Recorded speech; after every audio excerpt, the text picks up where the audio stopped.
And I think there's, Slattern, thank you so much for the 5 gifted.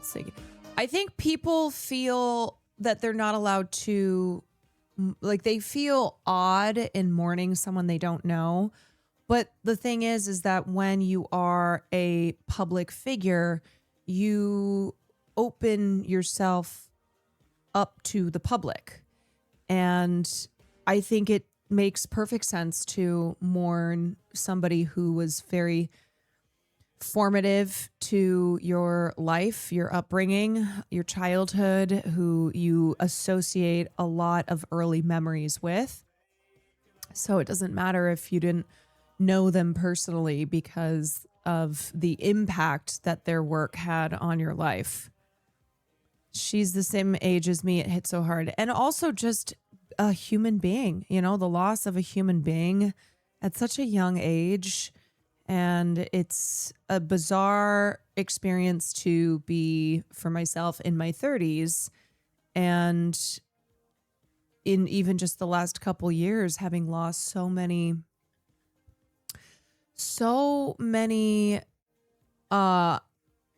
women in their 30s who were really pivotal in our in a lot of our childhoods and adolescence. You know, you feel like you grow up with them because you kind of do, you know. That's the impact of media and pop culture, is that it's some of your earliest memories, you know. Yeah, I'm still in disbelief. It doesn't feel real. It's really shocking. Really shocking. Josh, thank you for the 12 months. Euphoric, thank you for the 28. Hogan, thank you for the gifted. Dragon, thank you for the gifted. Sheridan, Sam, thank you for the tier 1. Insane Monster, 69, thank you for the 5 months. Phoenix, thank you for the bit. Soulbirth, thank you for the 20 months. You know, the other thing that sucks is immediately people just start running with conspiracy theories. And there is this need to make something tragic even more of a tragedy. Like it's already tragic. It's already really an awful thing. And that's true crime brain. That is true crime brain without even having information, immediately going all conspiratorial with it and coming up with like the worst possible thing when it's already a terrible thing. So,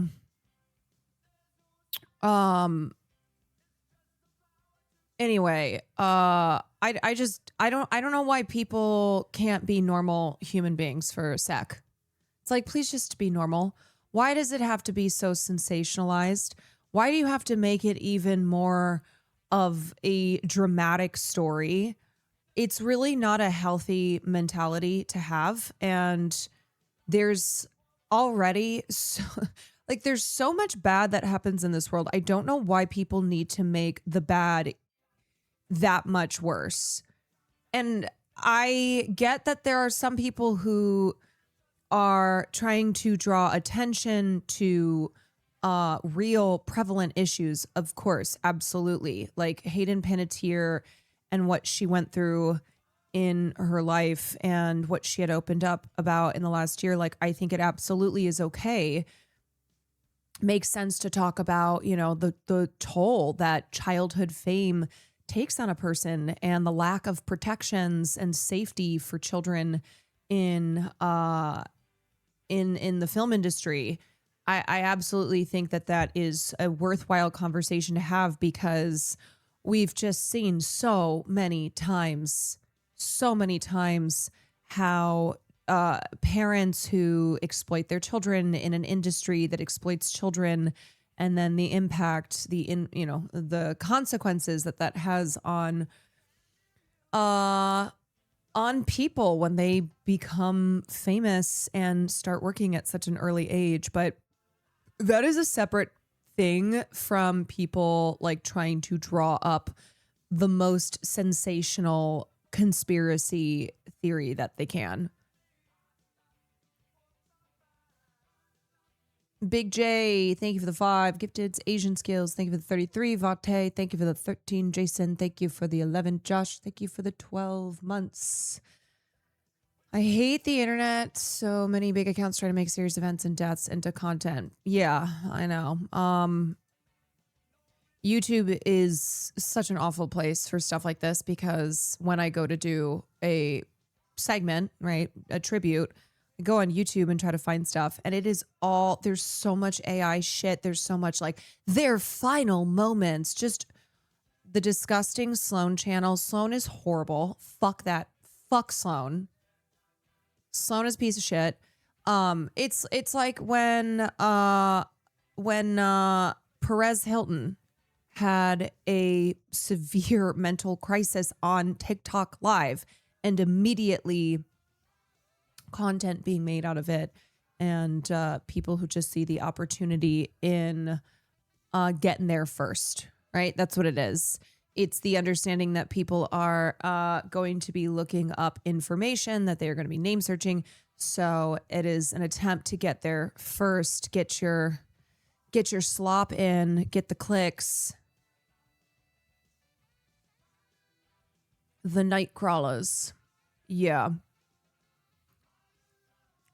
Anyway, we're going to obviously talk about Hayden Panettiere tonight, and it is really, really, really sad. It's really sad. And I saw a piece in Variety that was headlined "Hollywood Failed Hayden Panettiere," and that is the truth. This is, you know what? I've said this before, but I think we are past the need, and also the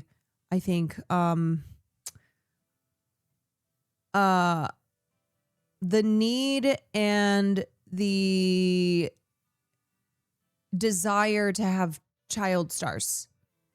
Like, I think we need to have a real conversation about child stars because they are so horrifically exploited, and it's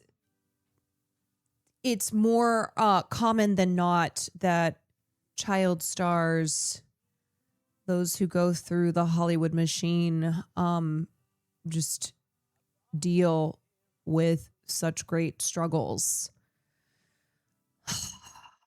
Yeah.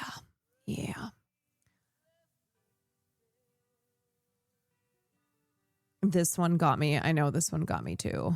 This is very raw. Allison Stoner. Very messy. Please give me some grace. I wanted to acknowledge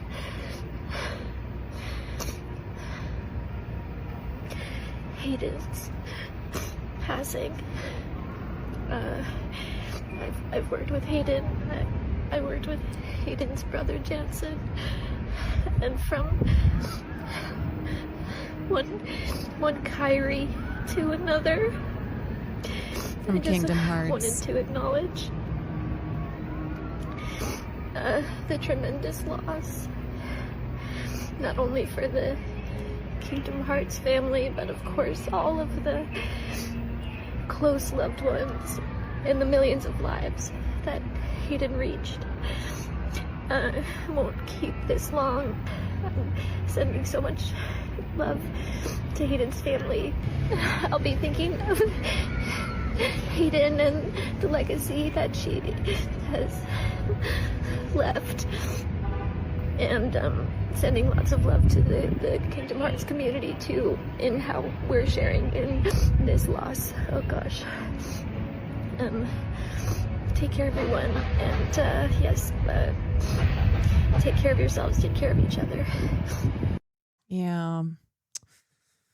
Oof. And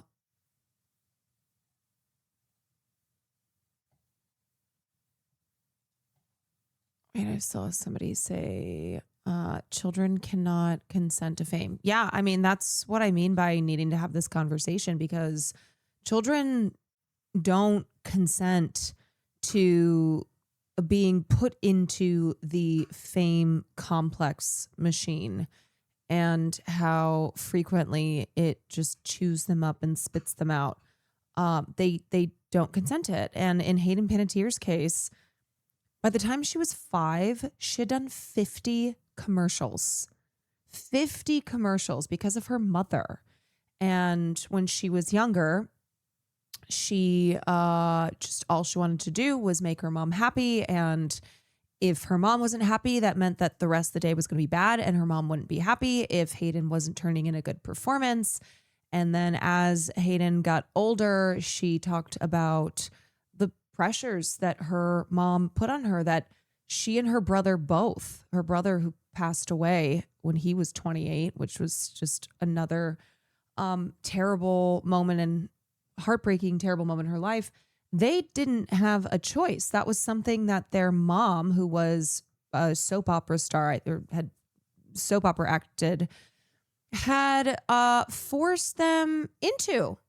And you don't get a childhood when your parent or parents or the people around you are seeing you as a money-making object.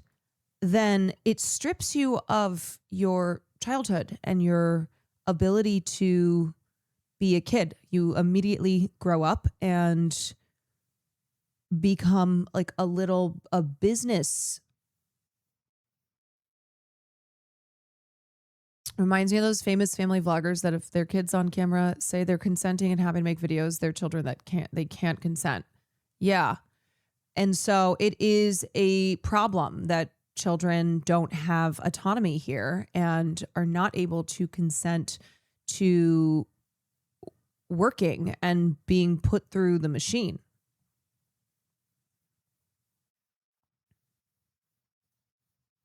Even though she was so open. Jessica Layton in New York. We have sad news to report out of the film industry tonight. Actress Hayden Panettiere has died at the age of 36, her father confirming her passing just a short time ago. Panettiere was known for her roles in the hit shows Heroes and Nashville.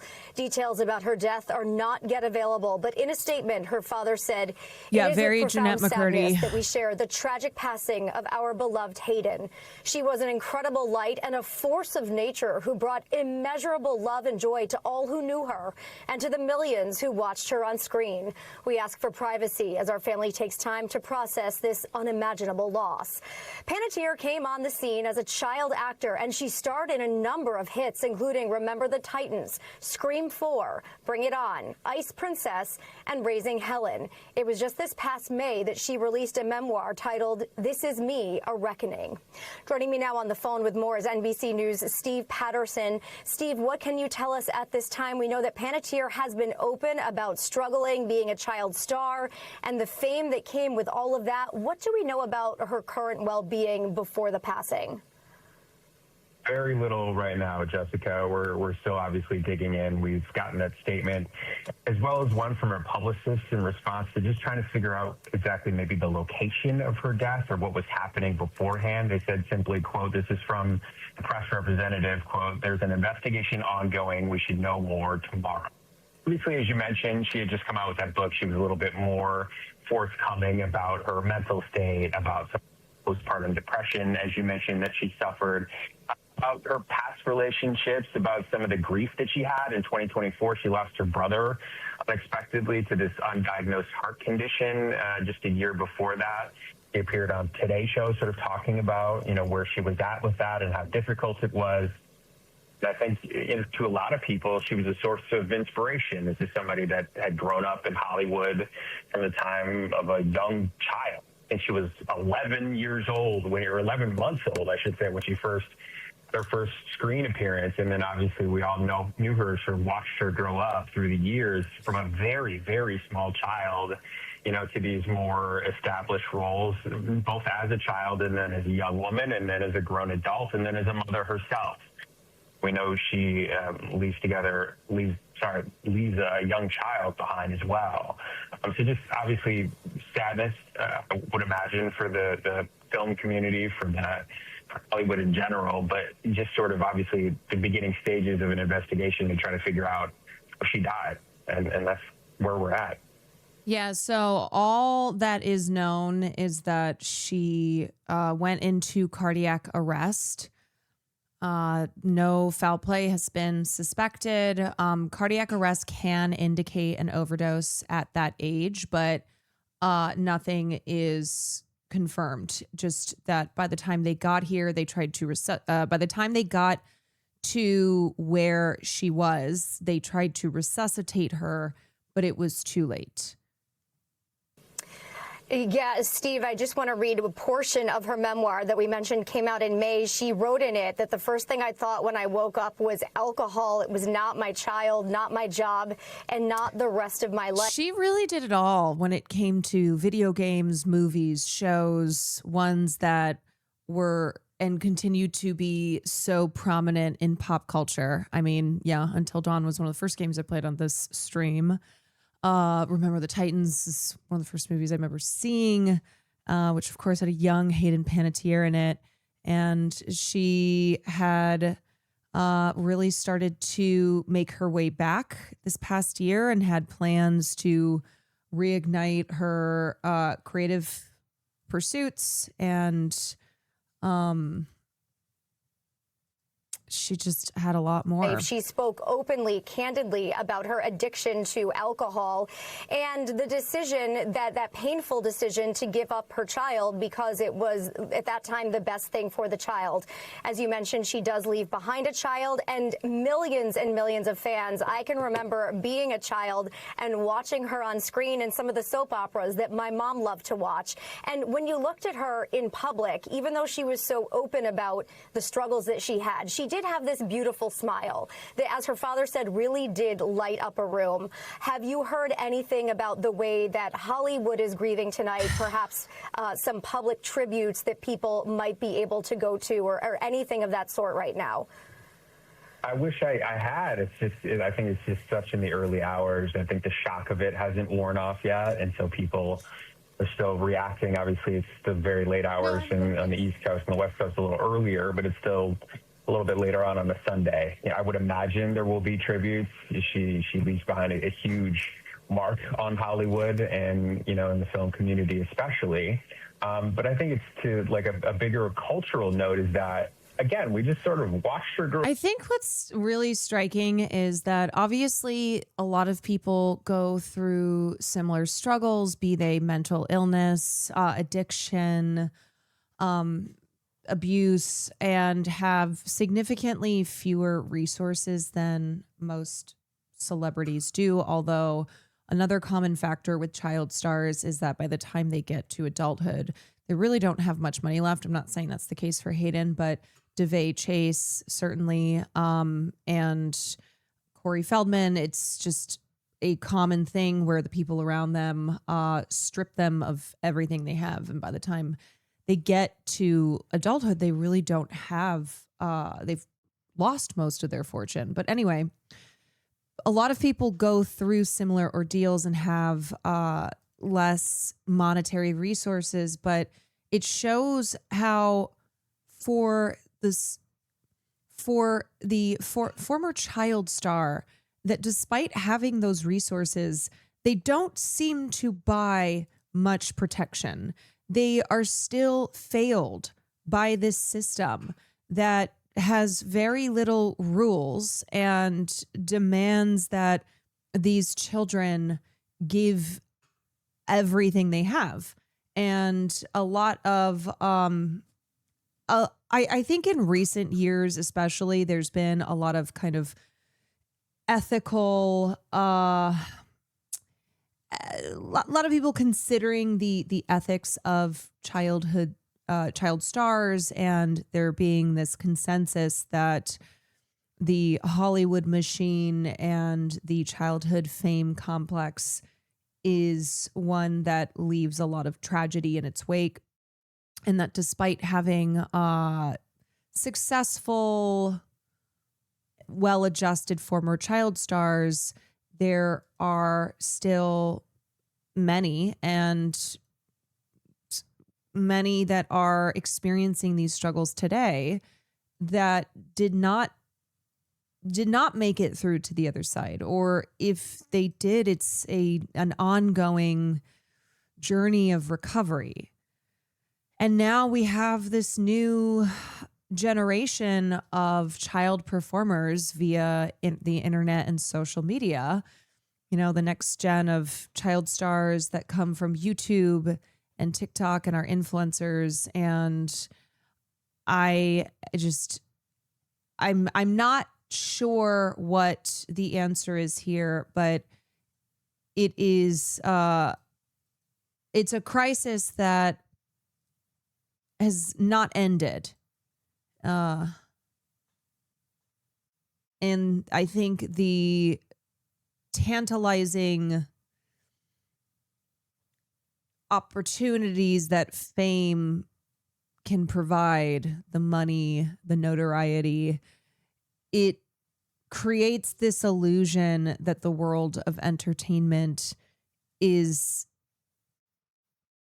not dangerous, that it's, maybe for people who have bad parents, but that's not even the case, because it's the industry itself. It's not just parents who exploit their kids and rely on them to be the childhood, or to be the family earners and the breadwinners. It's the entire system. And despite having, the Natalie Portmans and other adult actors who started as children who are seemingly well adjusted, I think that gets used actually as a way to pretend like the ones who are not successful and well adjusted are the outliers, rather than a product of the system's worst aspects. For me, it was Heroes. It was the cheerleader in that show. Such a big role. It was one of the first shows that was like really streaming. One of the first shows I remember watching like on the internet. I think you'll agree with this. Let me see.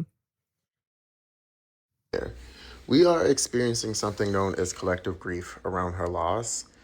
And I just want to say Hayden Panettiere was a pivotal part of my adolescent development. She was on some of my favorite shows, some of my favorite movies.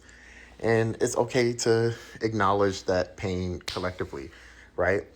But with collective grief, one of the ways to kind of deal with it is to do something about it. And I just want to highlight that Hayden Panettiere has recently come forward about being exploited as a child star, growing up in the industry, experiencing a lot of abuse, pain, mistreatment. And I think that's important to talk about too. I said it already, but even Neutrogena, who we all know because of Hayden Panettiere was Neutrogena's face for quite some time in the early 2000s. And in the it was like a 10-year contract. 2010s, and I think that's important to acknowledge because they canceled her contract. Yeah. And she came forward about that recently because she came forward and talked about having postpartum depression. She was everywhere. She's the reason that I used grapefruit Neutrogena face wash growing up.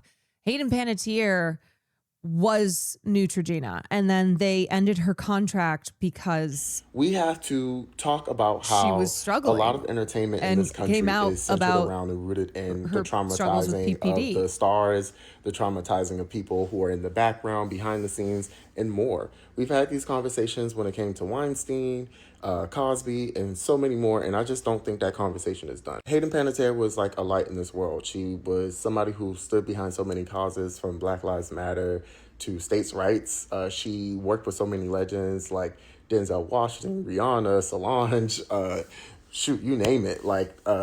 She worked with so many beautiful people.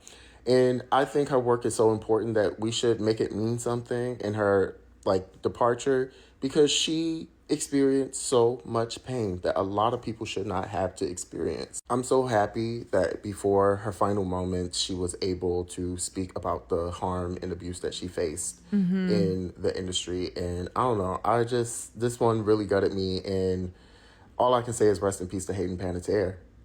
Wow, you left your mark. You did your biggest one, sister. Rest in peace. I feel so horrible for her daughter, and I hope that something can be done with this collective grief to make sure she doesn't have to share her story, or she didn't share her story in vain. Wow. Yeah. I mean, I think one of the best things we can do to honor Hayden and everything that she gave to our culture is to keep having these conversations around the prevalence of abuse in this very predatory industry, and one that demands so much of the people who provide the labor while offering little in the way of like safety rails and rules. And when especially talking about children and the failures to protect children in such a predatory system that really is quite unethical. And there are so many child labor workarounds still. And even with even with like seeing younger stars today, like an Olivia Rodrigo, who seems to exercise more autonomy than, say, a Britney Spears had in the 2000s. It's still a reminder that when we lose people like Hayden or DeVay Chase, that this is a system that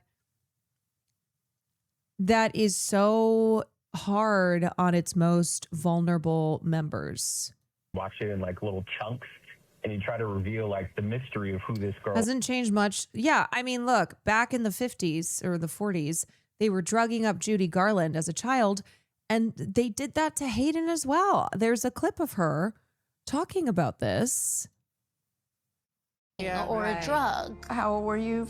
I was 16. It must have been something that was similar to like an Adderall. Yeah. But they got it from Mexico. I should have thought that's so sketchy, but I didn't because I trusted the person. Mm-hmm, yeah. And it did give me that little bit of energy. And I didn't feel like high and out of control, but I did feel like happy. And like I was looking forward to doing the life of the party interview. Yes, I do remember asking them for some for personal use, and then somebody else found out and let me know how bad that was. This just brings up for me the levels of vulnerability that you've been exposed to, and 16 being offered happy pills and Paparazzi would yell at me when I was younger, when are you gonna get your first DUI, right? Yeah. And it was always, when are you gonna fall on your face and get into alcohol and drugs? It was like, that was always. Yeah, that's the twofold use and abuse. You have the Hollywood machine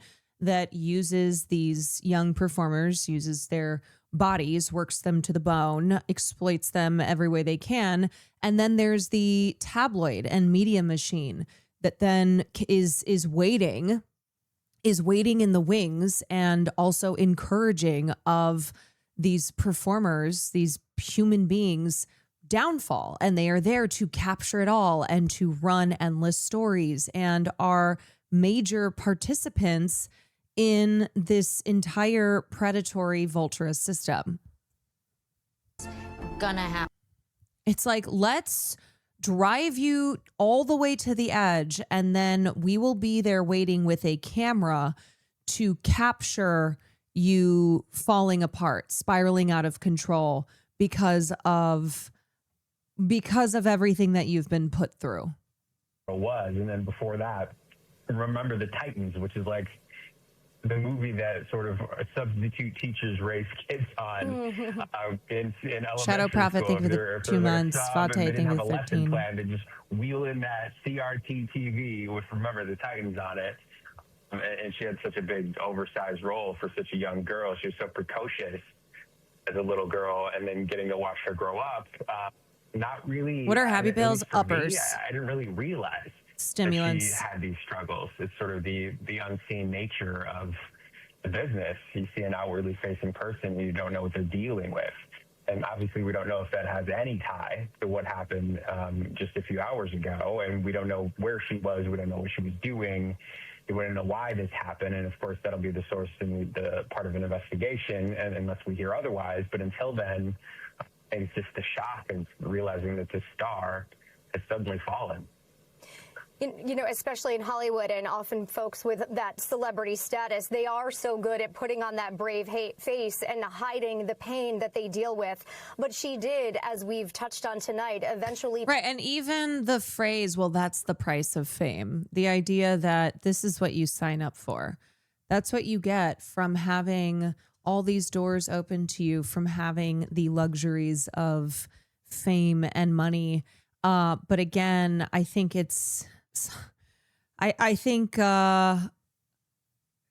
whether or not we're talking about children, I don't think that's a good thing to believe, that somebody who becomes famous via the industry of entertainment then no longer is deserving of any rights, any privacy, any liberties, but especially when talking about children, when talking about now adults, but those who have been in the spotlight since they were little kids and had to grow up under the spotlight and were surrounded by mostly adults.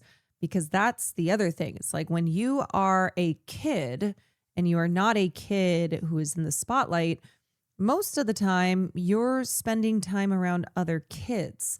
But for child actors, most of the people that they're around, unless they're, you know, on some like Disney show, but even still, it's adults who are surrounding you, from your managers to your lawyers to the parents to everyone who sees you as a golden ticket. Put that face on the bravery of admitting the struggle and addiction and postpartum depression. And we do want to say that in many ways she was part of the NBC family here too, because her breakout role, as we mentioned, came in her role during Heroes in 2006 when she played the cheerleader Claire Bennett on the NBC sci-fi series Heroes. It lasted for 4 seasons. So the NBC family grieves along with her family and millions of fans tonight. And let me just remind y'all, because a lot of people right now are putting out really touching tributes to Hayden and doing the thing where it's like calling out the abuses of Hollywood. But what frustrates me is that when these people are alive, they are subjected to so many cruel abuses. So let's not act as if, as Hayden Panettiere had struggled throughout her adolescence and adulthood, that everybody was so supportive. That was not the case. And in fact, when it was reported that she had to give up custody of her daughter, which also that was a very fucked up situation. She wrote about it in her memoir and did not know that was like, she thought it was a temporary thing. But people were horrible talking about how she gave up her kid. How can you just give up her kid? Because there's this amnesia thing that folks love to do where when somebody dies, they act as if we were, you know, I'm going to just say we as like a culture, society, we're not contributing to the struggles that person experienced when they were alive.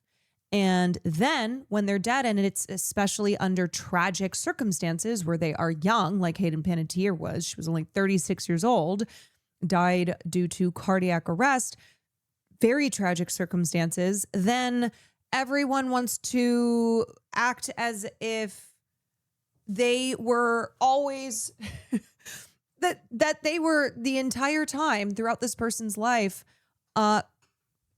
exhibiting empathy and understanding as best as they can the hardships this person was going through. Also, the misogynistic attitudes towards mothers not having custody. Right. Yeah, the Nashville, how the Nashville writers would read the gossip columns, would read the tabloids, and then put Hayden Panettiere's real life struggles and what was being written about her into the fucking plot lines of Nashville, that she had to act out what the writers had put in based on what she was actually going through in her life. Anderson reporting on the death of Hayden Panettiere. Thank you so much. And to recap, actress Hayden Panettiere has died at the age of 36. There is no word at this hour on the cause of her death, but her father confirming her passing late Sunday night. So she was found in cardiac arrest Sunday at a residence in South Carolina, according to the coroner's office. No official cause of death has been released. To be clear, no official cause of death has been released. So before you go off writing your true crime fiction and sensationalizing what is already an awful tragedy, please bear in mind that no cause has been officially released. All we know is that there was a 911 call about a reported cardiac arrest.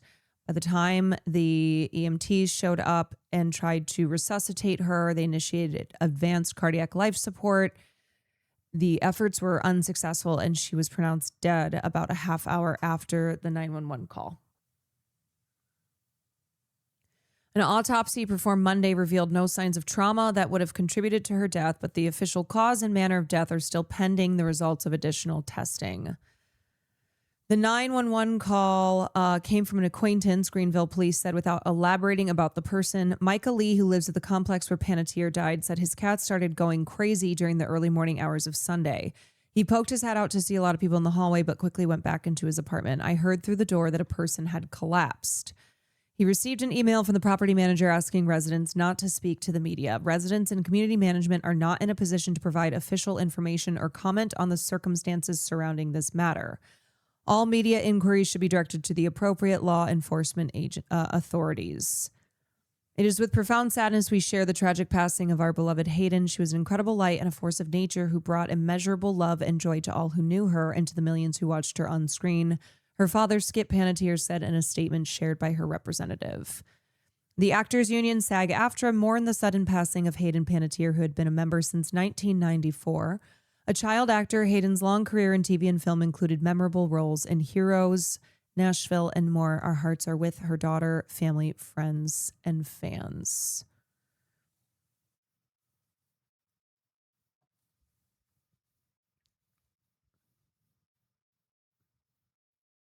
We begin with the death of Hayden Panettiere. She was found unresponsive in an apartment in South Carolina. And an autopsy found no signs of trauma. She was 36 years old.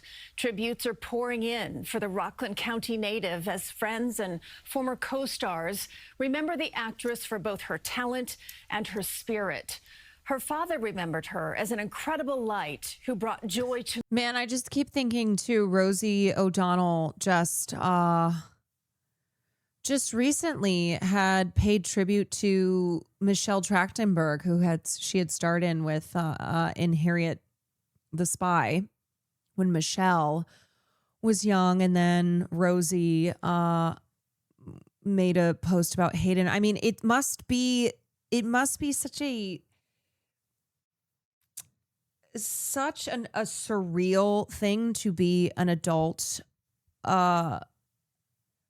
in the industry like Rosie O'Donnell, and to keep seeing your co-stars, your previous co-stars who were children when you performed with them, passing away. Millions. Panettiere was just a child when she broke into the soap opera scene. She appeared as the character Lizzie Spaulding on the CBS hit Guiding Light, and in the film Remember the Titans.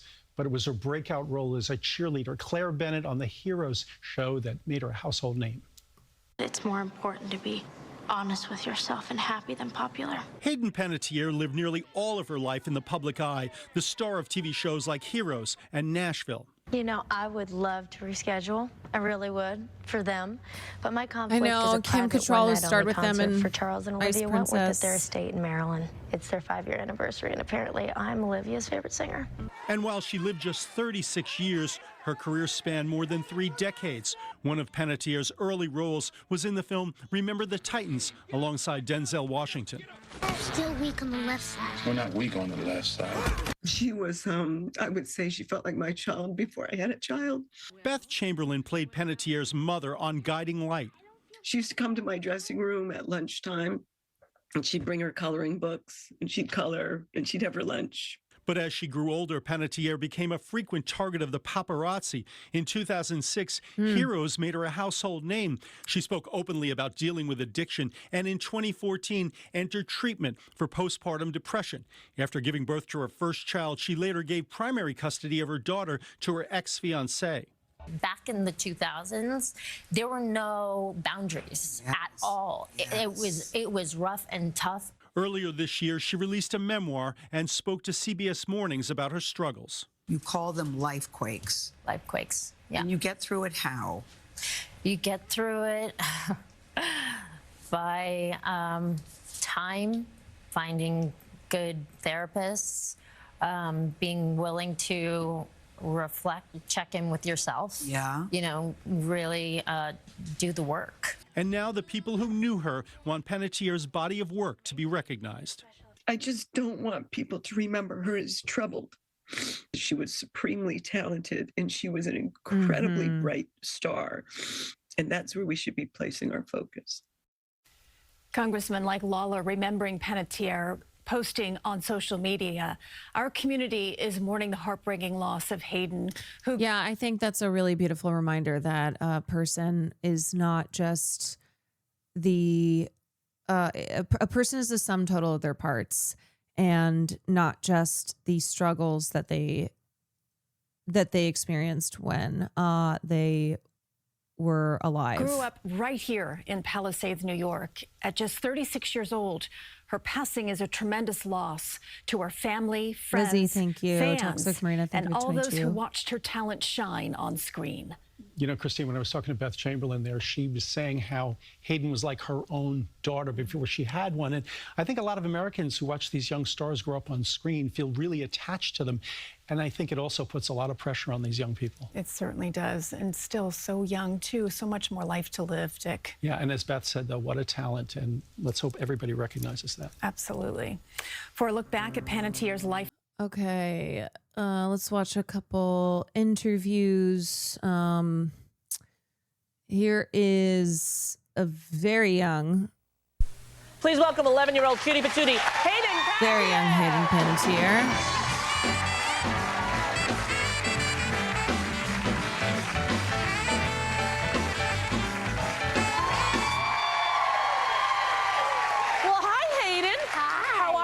I'm good. How are you? I've met you before. Do you remember? Yeah. It was at the Emmys, right? At the Daytime Emmys. I didn't want to bother you because you seemed a little nervous. Did I seem nervous? Just a little. Yeah. What year was it? The first year or last year? I think it was last year. Last year. I was a little nervous. You're right. I get nervous. Do you get nervous at those awards? If like a lot of people from my cast are like gonna beef it up, I'm kind of sitting there going, come on, come on, come on, come on. Hoping for them to win. Do it. Right. Yeah. Right. Now, is this your first movie? No, but it's my first big movie. Yeah. My first really. Yeah. What were some of the other little ones? Well, I played a little part in The Object of My Affection, Message in a Bottle. Right. That was pretty big. Yeah. Kind of. Yeah, kind of. Yeah, but this one is big, big. Yeah. Now, I loved this movie, Hayden. Oh, thank you. I really did, and it's a great little part for you. Yeah, I really enjoyed it. It was one that I could really be myself with, you know? Yeah, are you a lot like that? Feisty, Yeah. kind of? Well, I guess. Yeah. I guess I can be feisty, like strong and out there and yelling at people. I don't yell at people a lot, but just being part of it. I do. I yell at people sometimes. Not you, Hayden. Not you. And I love your name. You know, that was one of the names that was in the running for my daughter Chelsea's name. Really? Was Hayden. But my sister thought that everybody would think Hayden from Coach was a boy's name, so I didn't do it. And now, cute little you with the Hayden with the nice name. Thank you. Zoinks. Are you the only Hayden in your class? Yeah. Yeah. What grade are you in? 6th. 6th grade. What's your favorite subjects? Well, I like math. I like doing science experiments. Not too much like the science kind of guessing kind of stuff. I like the liquid kind of pouring thing. Well, yeah. The guessing, you mean like the quiz? I don't like quizzes very No, much. I don't blame you. No. I'm kind of with the explosion stuff. Oh, yeah. Rosie was like so that. good. Making the classroom explode. Got you. I understand that. Have you gotten to geometry yet? No. I don't think so. How about algebra? I think we're going to get into that. Ask if you can skip that, honey. Okay. Because there's no reason to take that, okay? They have calculators now. There's no reason. Yeah, scientific calculators. Exactly. There's no reason. I mean, you're going to need it for the future, but there's this little calculator you can carry around in your pocket, and you can do everything with it. There's no reason to use your head. That's what I think, too, Hayden. That's exactly what I think. Now, how did you start acting? How old were you? I was 8 months. And what? I started doing print, and then at 11 months old, I did my first commercial. Yeah. And my mom was an actress, so she really got me into it, and she's my coach now. She is, yeah. What do you want to be when you grow up? Do you want to be an actress when you're a big grown up? Yeah, I think I'm going to be an actress. Really? I like singing. Yeah. What kind of stuff do you like to sing? Such a bright and talented kid. I know. And it's like, this is the problem where kids should get to pursue their creative spark and get to have dreams. But then you mix in you put them into this machine, right? The child star predatory complex entertainment machine. And it results in a lot of devastation for these young performers. And Hayden had cut her mother off when she turned 19, I think, and said she was no longer going to have her mother manage her career, and her mother was not interested in having any type of normal mother-daughter relationship. Was only interested in what she could extract from her daughter's career. Like Britney Spears kind of stuff? Yeah. I like her. Yeah. Do you want to give me a little Britney Spears? Can you sing a little now? Sure, which one? Whatever you like. John knows them all. Yeah, her mom's response was that Hayden owed her. Look at John going, no, I don't. Baby, baby. You know that one, John? You know that one? Yeah, do you want to do the whole thing, or? Whatever you feel, Hayden. What do you think would be best? Sure. Okay. Are you going to do a entry? No introduction, no. You start and he'll join you. Sure, stand up, Hayden. Go ahead, you adorable little thing. Baby, I'm so into you. You got that something, what can I do? Baby, you spin me around. Oh, the earth is moving, but I can't feel the ground. Every time you look at me, my heart is jumping. Tell me, what can I do? You drive me crazy. I just can't sleep. I'm so excited, I'm in too deep. Oh, crazy, but it feels alright. Baby, thinking of you keeps me up all night. Woo! Hayden! That's very good. Thank you. I'm very impressed with that. Thank you. Now, do you get to go to school? Do you get to be in the plays, or do you have a tutor? I go to school, and whenever I'm like away for a long time, then I get a tutor. Yeah, do you get to be in any school plays or anything? I was in one last year. It was really a hilarious one because there was a few like funny myself. Like it was Star Wars, and I had to play Princess Leia. There was 2 Princess Leias, and we had to carry this guard once. This kid, and it was a boy, and he was so incredibly heavy. We were like sitting there, and we had to like throw him to the judgment, and we dropped him right on his head. And he was like, ow. Yeah, that would hurt, don't you think? Yeah. You know, when I did The Wizard of Oz in 3rd grade, and Jan Brenner got to be Dorothy, and I had to be Glenda, there were 2 Glendas, too, just like that. Yeah, because everybody wanted to be Exactly, Hayden. You know how it is. And then the whole castle thing that my dad built fell down. Really? And then there was one part where we had to take these necklaces and try to get so cute. The key off the wall. Right. And this kid behind Mikey, he had to grab the keychain. Yeah. And wrap the key around it, and we threw it. And Yeah. he had to like come out of the curtain and pick it up because we didn't like actually throw it very far. Yeah, it's all right, honey. You know, sometimes stories are better in your head. Yeah. And you know what? It happens to me on this show at least twice a week. I'll think something, you know, people look at me like, why did she bother telling that? Yeah, but whenever you're like writing something, you think, oh man, that's such a great thing, and then you read it out loud and it's like, it's not such a great thing. Yeah, but you know, it doesn't matter because you're adorable and you're a very talented young actress. Thank and you. Come back whenever you want. Thank you. Nice to see you, Hayden. Thank you. We'll be right back with Time Daily right after that. God. She's just a little girl here doing such little girl things. I know. And she's so bright and spunky and was just had so much charisma and talent. Actually, before I watch this one,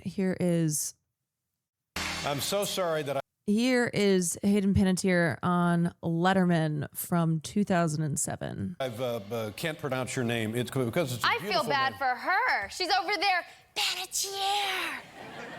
I think she's like 20. She's very funny. I think you should have her on the show. Oh, you do? You do you? No, maybe younger. Yeah.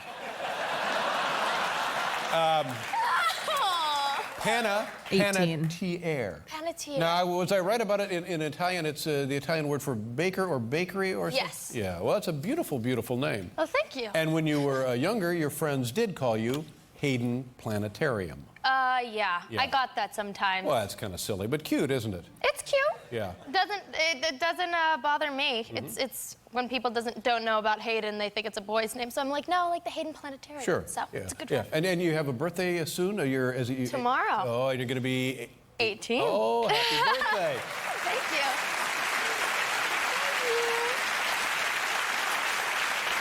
What will you do on your 18th birthday? We're gonna have a big party. Mm-hmm. Big party. I think it's my biggest party yet, except for when I was 2. My mom used to get the big moon bounces, and we had a hell of a party. So, Sure. This year is gonna be my biggest yet, and What does 18 represent to you? Does it represent more freedom or more responsibility? I think I don't think much changes when you're 18. Maybe the way people treat you, but I think the only things I could do is buy cigarettes, porn, and if I get in trouble with the law, I'm kind of screwed. So I think that's the only thing, right? And then when you get into fights with your parents, you can use that. You can't talk to me like that. I'm an adult. Yeah. Boy. But I was hoping for something a little more inspirational. No, but I think the way that people Also, when you're 18, your 30-year-old co-star will want to date you. So that happens too. She and Milo Ventimiglia dated when she was 18 and he was 30. people treat you. Oh, and I forgot the fact that I can work 18 hours. Oh, that. Yeah. What about registering to vote? Can you? Yes, Yeah, tomorrow, actually early in the morning, I'll be taking a flight out tonight, and I'm doing something with Norman Lear called Declare Yourself. I don't know if you guys ever heard of it. A lot of celebrities have been involved with it, and it's basically stressing how important it is to vote and to be a part of your election. And so that's what I'll be doing. I'll be registering to vote. So good. So yes, it's very important. His comments are off. So 3 things: register to vote, pick up some porn, buy some cigarettes. Yep, exactly. Well, good luck on that. Thank you. How is you started as a little Raph, kid thank doing you, 22 commercials, is that months. right? TJ, Now, thank you your for- mom was a soap opera star, wasn't she? Yeah. What show was she on? She was the actress much before. She was on Loving. She was actually on Guiding Light before. Yeah, interesting that in the 2 interviews we watched from when Hayden was 11, now she's almost 18. Once again, being asked about her mom who was an actress. And this is around the time that her relationship with her mother was coming to an end because she no longer wanted her mother to manage her. And so her mother had no interest in a relationship with her daughter outside of managing her career. And that then brought an end to their relationship. I did Guiding Light for about 4 years. Is that right? That's great. Were you on with your mom on Guiding Light? No. She was on before me, and then I did it from about, I want to say 8 till 12. So, no, she was on before, and she did a lot of theater. She was the actress, not me. And then Really? she got me into it, and booted her. Yeah. No, I'm kidding. You did a lot of commercials when you were a youngster? I did a lot of commercials. I think my mom's excuse for the whole thing is she thought she would get some nice baby pictures out of it. But I never did a diaper commercial. My tuchus is not running around anywhere, so I'm happy about that. But I did. Interesting turn of phrase. But you did what was a commercial for some kind of shampoo, was it? I did a lice commercial. Oh, yeah. It's called the Nix commercial, but I was the girl without the lice. Yeah. Let's take a look. Here we go. Most head lice treatments will kill lice and eggs, but only Nix with permethrin continues to protect your child against reinfestation for 14 days. Nix kills lice. Oh, my goodness. Oh, my goodness. What a horrible thought. They used the word reinfestation. Yeah. Well, it happens. It's a fact of life. Wow. I remember that There ad. are more insects on the planet than humans. I would believe it. Yeah, well, it's true. You don't take my word for it. With the show, I mean, oh my God, the first season is here on the DVD, and you're the cheerleader who heals immediately. Isn't that what your deal is? I am. I'm the cheerleader who heals almost immediately. Yeah. It goes through Save the the gross process, cheerleader, which I'm save sure you the guys have world. Seen before, but yeah, I call myself a piece of steak. I'm been filleted. I've been, if you saw the autopsy table where I'm literally filleted open, broiled, stir-fried, all of the above. So. And these people have superpowers. Why do they have the superpowers? Why do they have the superpowers? I think what we're mostly aiming for is not the whole, not as much the science fiction of it all, but the evolution of mankind. Like cockroaches, we use the cockroach a lot because it's evolved over the time to be able to survive almost everything. And so yeah, it's the evolution of mankind. It's a really unfortunately the writers' strike had played a consequential effect on the quality of Heroes. But season 1 is amazing. Great universal message that there are people from all over the globe who are fighting for this cause. So. Now, you've been on the show for one full season, and you've probably shot many of the second season already. Do you, as a member of the cast, know whether or not everybody will eventually get off the island?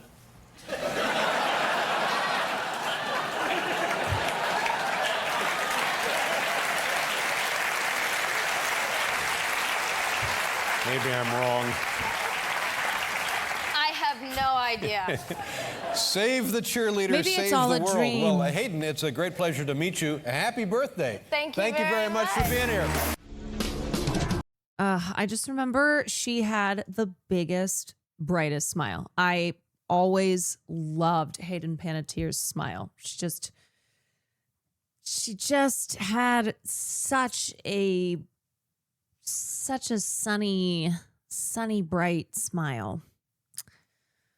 All right. This is from 3 decades. May of 2026. So just a couple months ago when she went on to CBS with Gayle King and talked about her memoir and her mental health struggles, her recovery, motherhood. Starring in movies and TV shows like Nashville, I love that, Heroes, and the Scream franchise.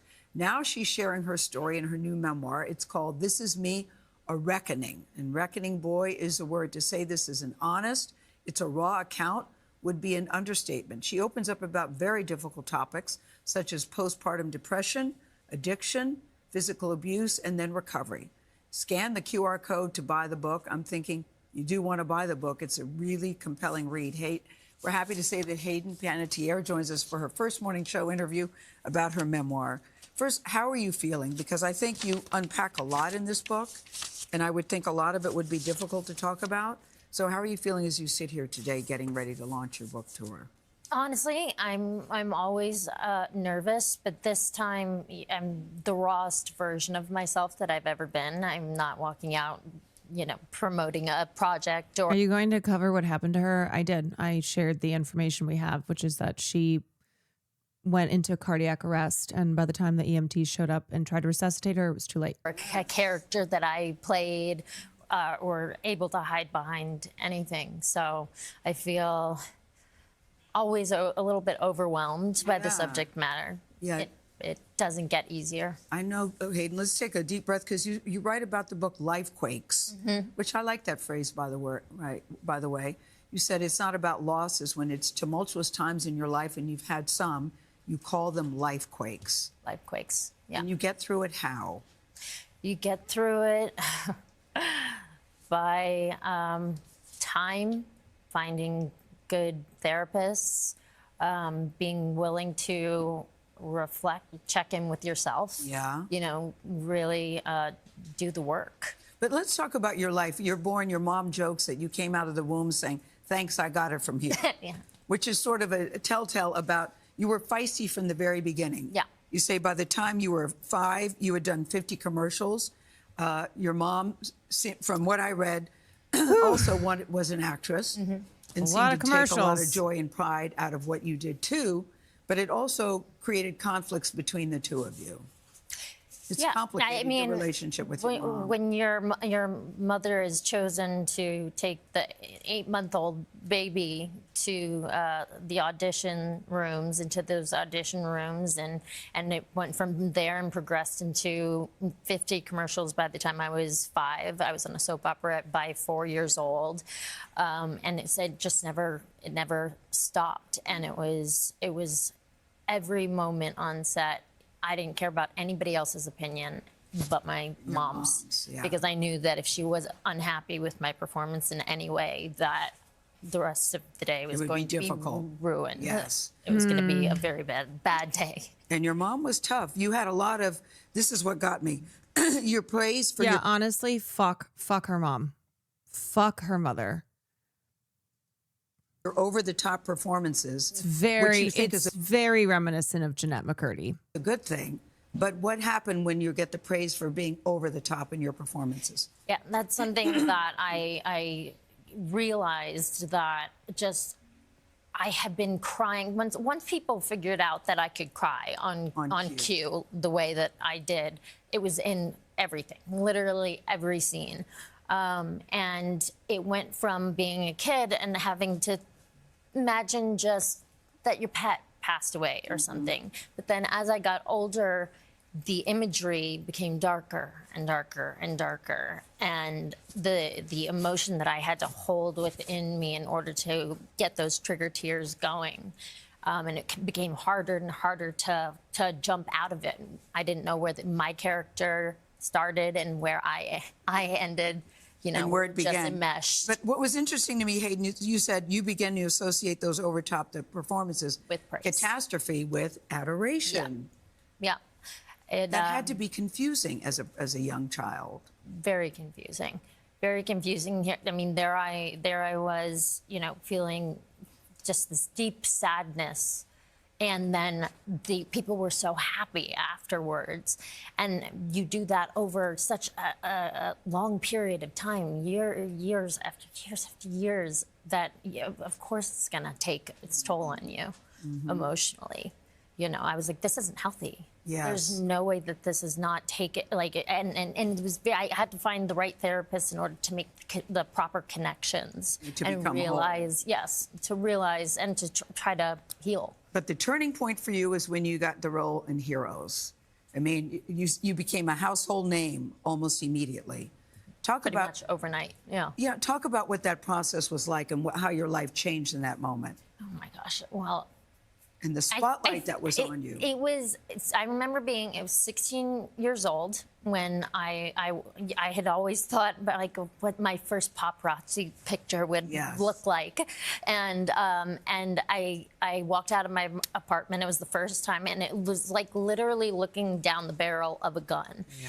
And I remember feeling terrified and overwhelmed. And back in the 2000s, there were no boundaries at all. It was rough and tough, and it like no holds barred. And the way they spoke to you, the way they hunted, literally like prey. Yes. Yeah. I mean, so you become famous, and during this time you meet Vladimir, who's the father of your child, who didn't realize how famous you were at first. No, he had no idea. So then the two of you get together and you have a baby. Yes. At a time for many people, it's just a joyous occasion. But for you, what happened? For me, I had a wonderful pregnancy. I worked throughout my whole pregnancy. And I had a really rough birth, to the point where I almost didn't make it through. Yes. And then the postpartum depression started. And there I am with this beautiful, healthy, beautiful baby girl in this very fortunate life. And I could not, for the life of me, be happy. I was so depressed, and I just couldn't find my way and out. You wanted to be happy too. That's the thing. You wanted to. You were desperately looking forward to having the baby. Yeah. And you write in the book, you were not the mother you thought you'd be, nor the mother you want to be. I had all these ideas in my head of what I wanted to do as a mom, as a parent, and I think I was also, though, at the same time scared because of what my mom did to me, that I might do that too. And now it's my child. Kaya lives with her dad in the Ukraine, and you're here. And how do you describe the relationship with your daughter today? I'm so blessed to have a great relationship with her. I fly over there as much as I can. I'm on FaceTime with her all the time. She's now 11 years old, and she's calling mommy more and more. She actually called me, FaceTimed me the other day, and she calls me Brittany.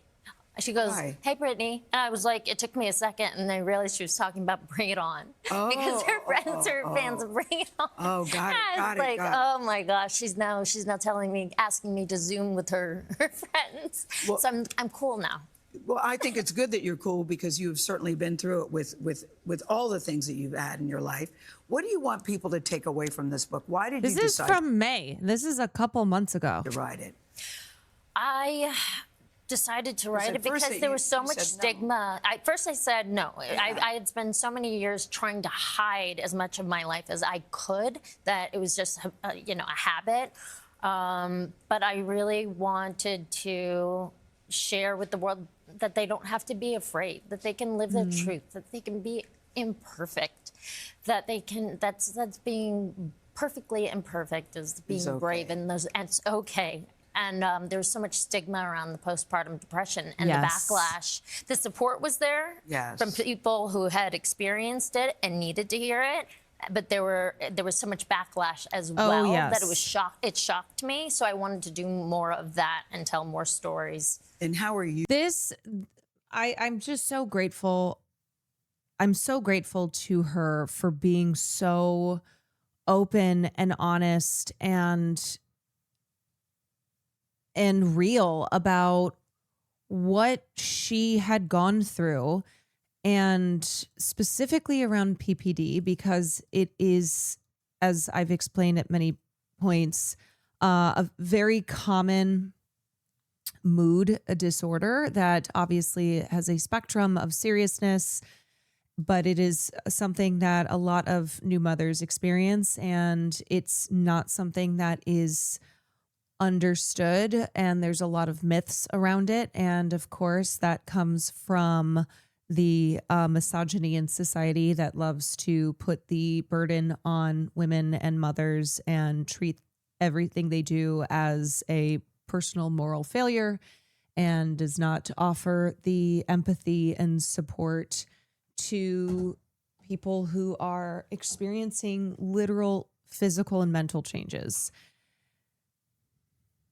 So grateful to her for having spoken up about that and written about it in her memoir. And one of the good things I can find here is that she was able to tell her story on her terms with her book. And that is also something that Brittany did with her memoir, and seems to be a commonality with adult women who were once child stars and put through the fucking ringer, where later on in their lives, they seek a way to reclaim their agency and to tell their story and their experiences entirely on their own terms. And that's what something like a memoir can offer. You today, Because I would imagine it's still based on what I read, I would imagine you're still going through stuff, still processing. Always. How are you today? Always. Still working on myself all the time. I got a great therapist, and I'm better, healthier than I've been in a long time. And I am cheering you on, Hayden. Well done. Well done. As a mother who's struggled deeply with depression in the past and had a period of time where my kids were with their dad, I feel so deeply for her. It's so terribly hard to not be with your kids. There's so much shame around it. I still don't even like talking about that period. She was so brave for telling her story and trying to get better. I hope her daughter knows how much she loved her. Yeah, me too.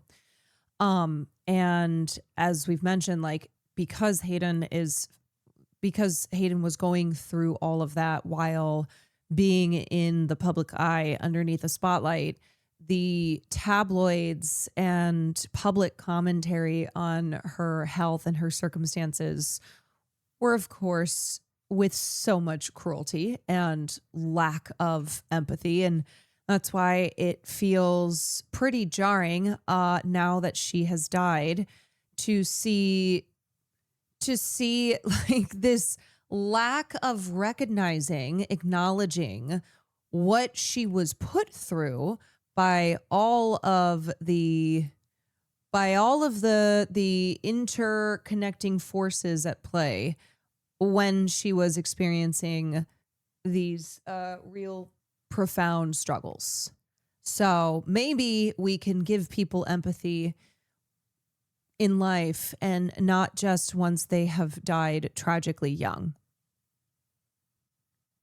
Yeah, we were just talking about Tom Cruise and how he targeted Brooke Shields, who had opened up about experiencing PPD after the birth of her child. And Tom Cruise went on with Matt Lauer and was literally saying, that's not true. That's not real. And later he supposedly apologized once Katie Holmes had experienced PPD with the birth of their child. And he was like, oh, I guess this is a real thing.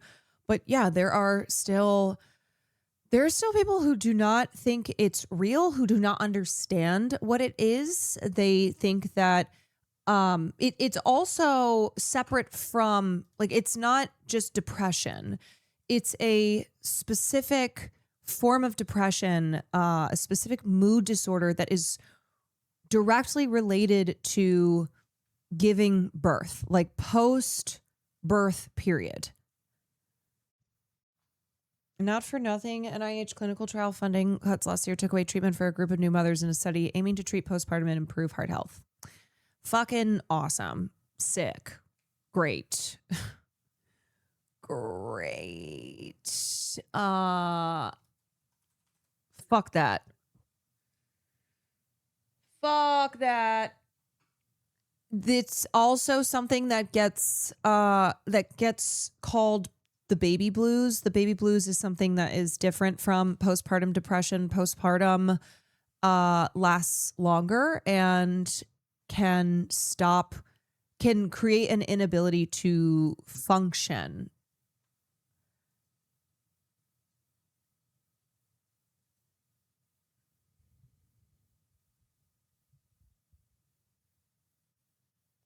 The outcome of the Lindsay Clancy case going on right now will affect perception even more. It worries me. Yes. I agree with that as well. And that is different from, that is postpartum psychosis.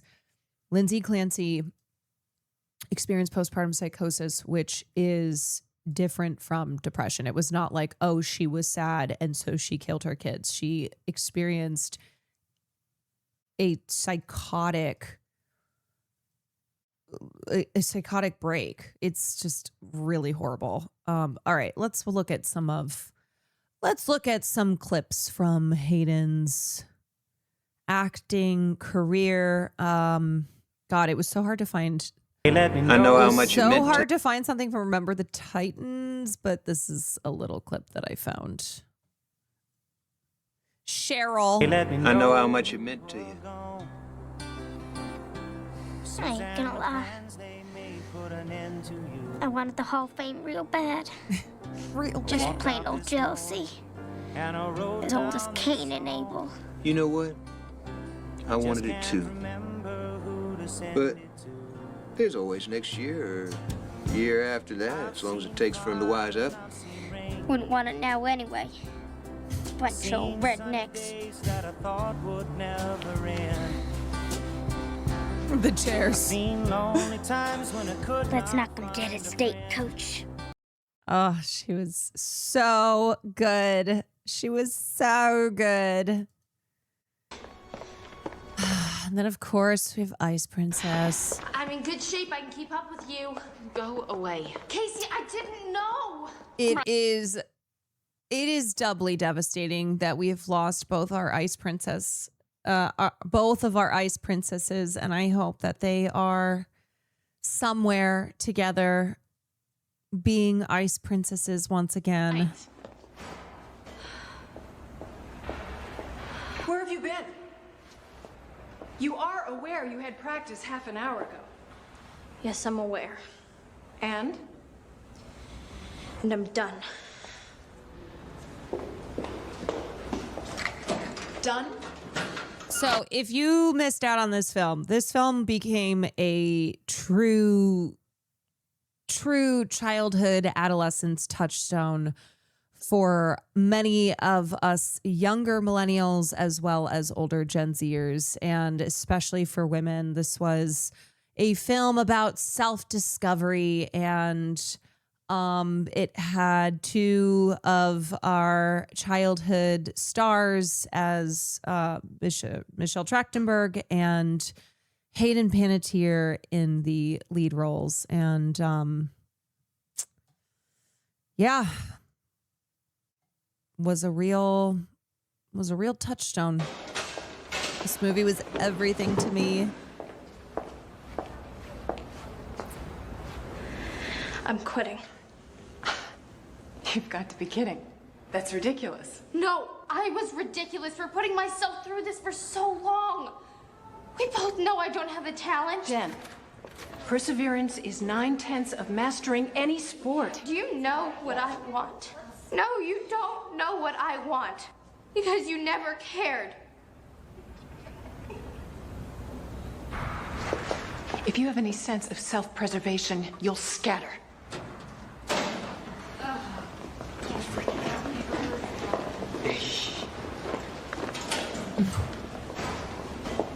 I'm listening. I want to stop missing school. I like school. And you know what? It's stupid, and the band will probably be horrible, but you know what I want? I want to go to the homecoming dance. And I want to go with Brian. That's right. And I want to stop feeling like an idiot for flunking math because I don't have the time to learn it. And I want... All right. All right. I can see that maybe we've overdone it. Overdone it? Just a little. Feels like a parallel situation to Hayden and her real life mother. Casey skates, Mom.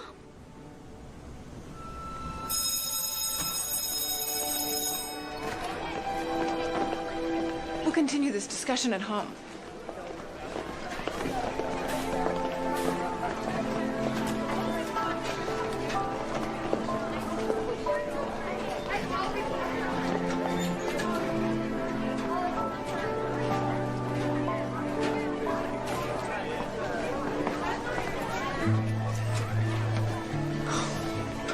You heard the whole thing?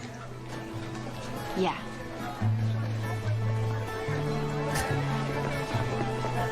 Are you okay? It's your slot, Casey. If I drop out, you're ranked next. You can go to sectionals. No. Thanks. But tomorrow's my Harvard interview. That's my slot. That's what I should be doing. You sure about that?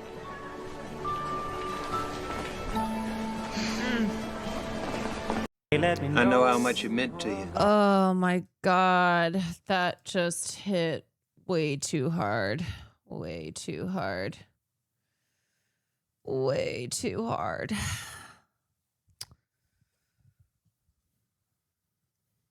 Man.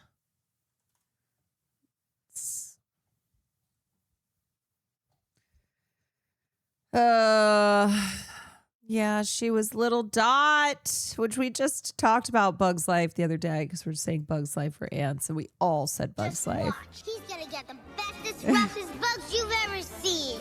It's really fun. No, bad grasshopper, bad grasshopper. When they come in here, they don't act like adults really much of the time. They act like kids, like they have fun, they're goofy. Slow down, you flowers! She's like, I thought I was the kid here, but voice actors. Oh, this is her in the red carpet. Is this your first movie premiere in Hollywood? Well, let me see. Actually, yes, it is.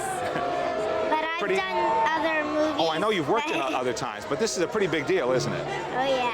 Have you seen this film yet with a big audience? Have you heard a reaction to it? Never. No, I've heard like everyone's seen it and they think it's gonna be like really great, but I've never heard like so many people like here and everyone like wants to watch it and everything. And when they watch Princess Dot, that'll be you they're hearing. Pretty incredible. Yeah. Is this your Princess Dot, who is just the cutest. Just the cutest, spunkiest little bug. Little tiny bug. So cute. Here's the scene from Remember the Titans. Just for me? I want you to be my eyes out there, all right? Any of these guys slack off, you just let me know. You bet I will. That beer's getting better, I'll admit that. But you're still weak on the left side. We're not weak on the left side. We just got to work hard on the left side, that's all. I think she said this was still one of her favorite roles of all time. Getting to act with Denzel. Come on. Come on. But to be a part of Remember the Titans and to play Cheryl. What is the problem? I think it is, but it ain't. It's your pass tell me what the problem. It's not. It's a run anyway. It's not a pass. The veer is a run, not a pass. All right, you two. Herman Boone is going to be the head coach at TC. It's not fair. My daddy's head coach. This is going to be his Hall of Fame year. And no one is trying to take away your daddy's future place in the Hall. You can't just walk in here and take my daddy's job away. Is enough, Cheryl. What do you want? Is Coach Yost here? We're busy. Interviewing for head coaching jobs. Gotten 11 offers and certainly no time for you. Coach Boone, he did a good job up here. He ran a tough camp from what I can see. Well, I'm very happy to have the Yeah, let's not forget, Cheryl's the reason that the Titans approval won. of a 5-year-old. I'm 9.5, thank you very much. Oh, man. I'm 9.5. Thank you very much. I'm in good shape. I can keep Yes, and then my scream heads. Kirby was so popular that they brought her back. So Hayden Panettiere was introduced to the Scream franchise in Scream 4, and she is the very horror movie savvy high school student, which I think then I can't remember what the character's name is. I really don't give a shit. But Jasmine Savoy Brown's character is like the Kirby character for the newer franchise. Yeah. Thank God Scream 4 had Hayden Panettiere. It's Charlie's phone. Tell Sydney heads are gonna roll tonight. Tell Sydney it's all because of her. Or maybe she wants to take his place. I promise to be quick. It's him. Okay, I'm gonna get chill. We should be in the same place. Just keep him on the phone. I'll be right back, okay? Let him go, please. I hear you like horror movies, Kirby. But do you like them as much as him? Forget watching Stab. You get to live it. No. He's the expert. It's not me. Warm up question. Jason's weapon. It's a machete. There, you see, you do know the genre. Michael Myers. Butcher knife. Leatherface. Chainsaw, please! Just ask Sydney if you need some help. Freddy Krueger. Razor hands. Name the movie that started the slasher craze. Halloween, Texas Chainsaw Massacre, Last House on the Left, or Psycho. Psycho. None of the above. Peeping Tom, 1960, directed by Michael Powell. First movie to ever put the audience in the killer's POV. Wait, no. Please, just ask me one more question, just one more. All right, Kirby. Then it's time for your last chance question. That's Rory. Name the remake of the groundbreaking horror movie in which the villain... Halloween, Texas Chainsaw, Dawn of the Dead, The Hills Have Eyes, Amityville Horror, Last House on the Left, Friday the 13th, A Nightmare on Elm Street, My Bloody Valentine, When a Stranger Calls, Prom Night, Black Christmas, House of Wax, The Fog, Piranha. It's one of those, right? Right?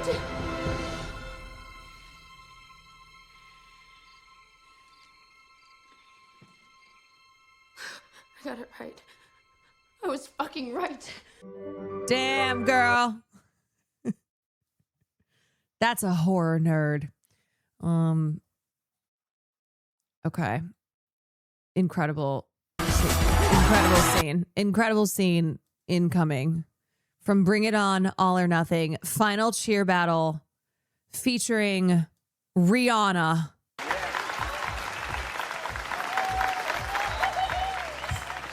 Now let's hear it for Swin Cash and our fabulous judges, Tony G and Eric Little. Both Solange and Rihanna in Bring It On, All or Nothing. So you ready to hear the finalists? Okay, come on up, the Pacific Vista Pirates.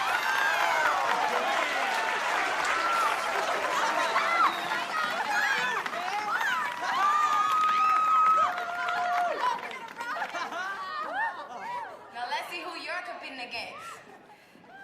Century defining. Give it up for the Crenshaw Heights Warriors!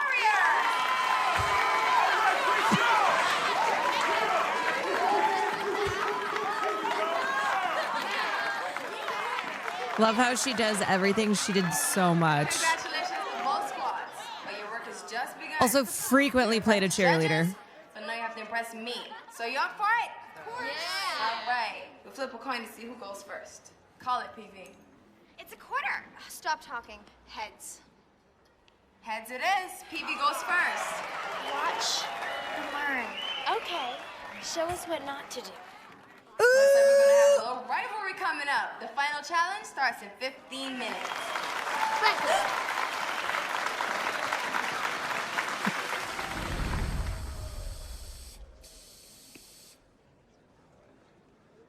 Change the full twist to a double, add the helicopter toss, and finish with the 3 high pyramid.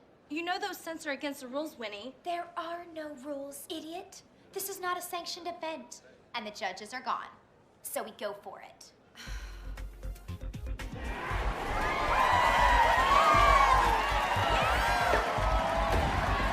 Well, they certainly can try.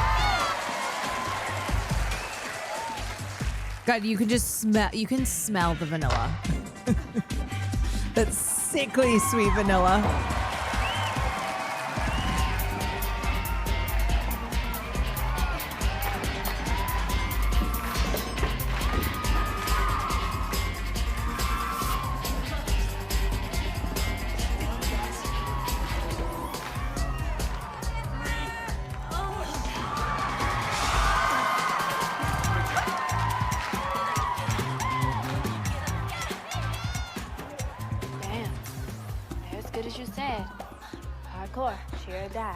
It's the safety rules. I hope no one gets hurt. Cheer or die. Like this ready.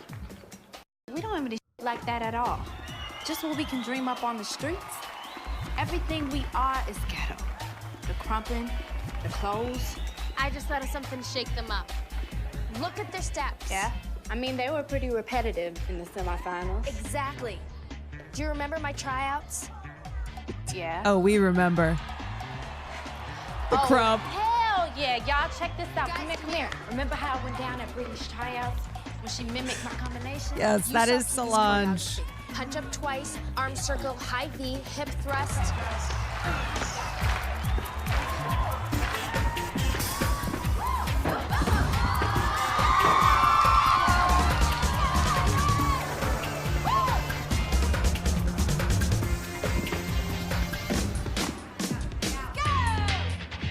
Oh, hell yes. Look at the fits. Okay, let's go. Let's get it.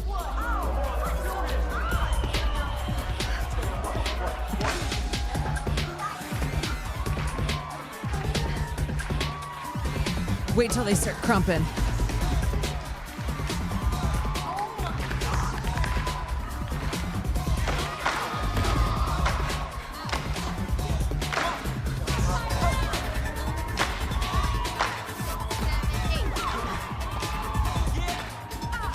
Now it's heating up.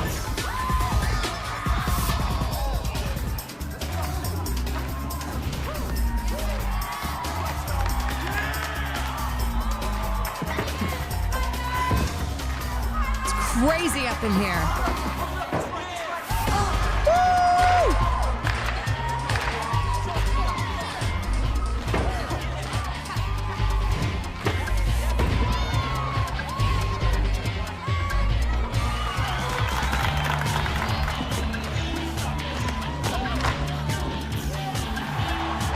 Man, what an era. What an era for high school dance movies. High school and college dance movies. It's a dance off.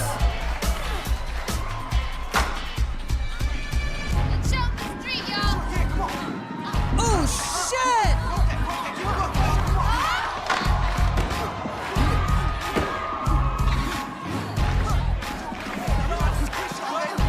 Oh shit, they're crumping!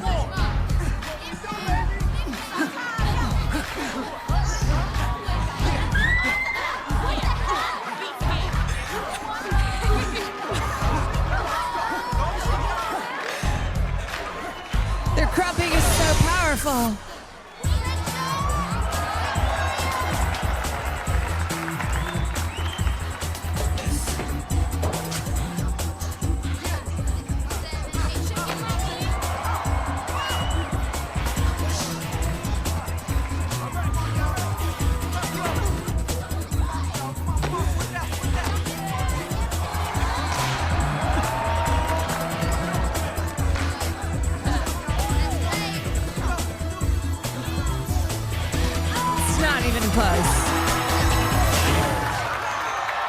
It's not even a competition.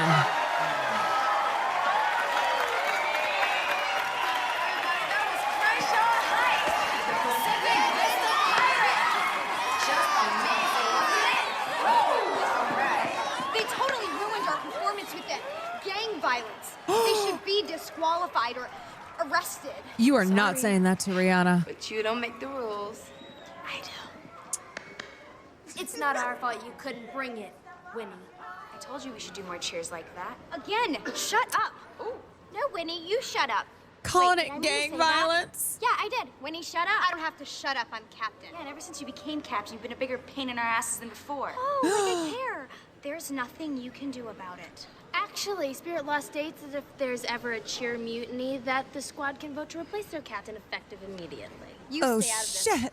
You're not a part of our squad anymore. Right, Amber?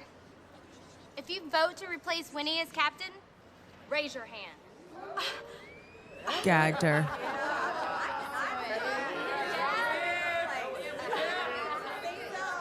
Rihanna, come on. Future Republican If anyone deserves Congresswoman. to be on TV, it's me. Look at them.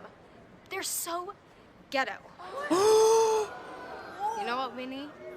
I've learned that a lot of talented people come out of the ghetto. I didn't mean it like that. Yes, you did. Oh, get her ass, Ree. I knew you'd understand. Oh, I do. And that's why I don't judge people by where they come from. I judge them by what they bring to the table. Everybody, give it up for our winners, the kids who bring it all, the Crenshaw Heights Warriors!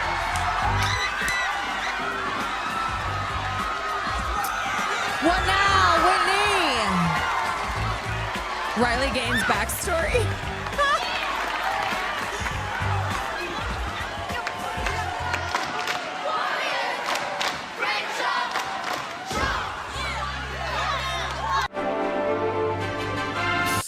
Oh, such a classic. Truly, truly such a classic. Bring it on. Bring it on, All or Nothing. They just don't make movies like this anymore. Is this a different thing? Kyrie, wait up! Kyrie is a princess in Kingdom Hearts 2, and she's a very sweet girl. They yell at me and tell me I have to make my voice more princess. Princess, lighten the voice, Hayden. Please raise it a few octaves. He's far away, but I know we'll see him again. This letter is where it starts, I know it. The characters are so cute. Kyrie is adorable the way she looks. I just want to look like her. I want her body. I think the things that happen with sequels, a lot of the time, the reason why they don't work is because they're constantly in the same sort of plot and storyline. And this is different, new worlds, new people, new voices. Everything's changed now because it's 3 years later. So I think it'll be excited. Hell yeah.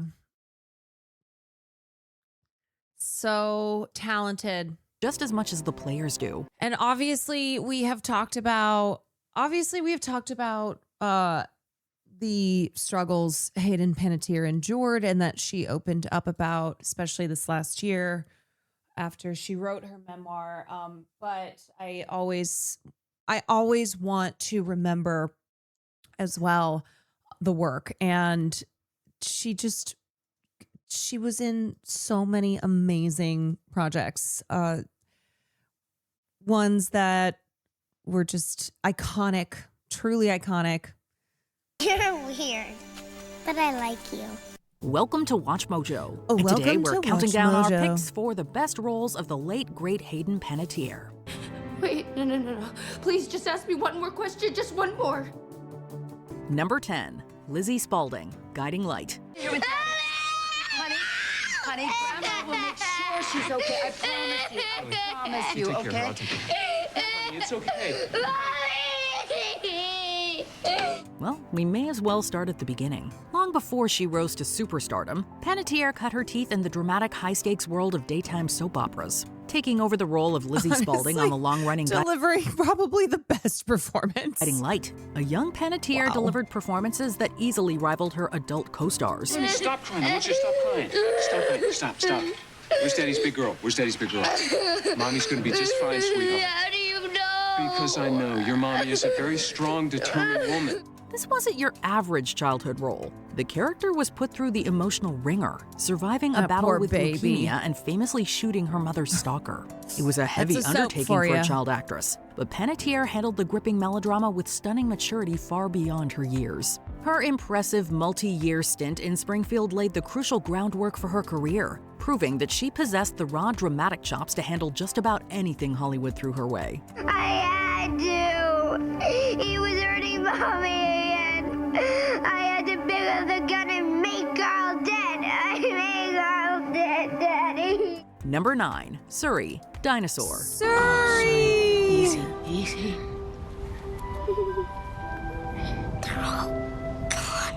Heading to the voiceover booth, Panettiere lent her vocal talents to Disney's ambitious and groundbreaking Dinosaur. She voiced Suri, a playful young lemur who forms a tight bond with the film's protagonist. In a God, movie she was filled in with roaring prehistoric everything, beasts yeah. and intense survival stakes, Suri provided a much-needed dose of emotional grounding. Where did it go? I don't know. So Let's go much. see. Leave it alone.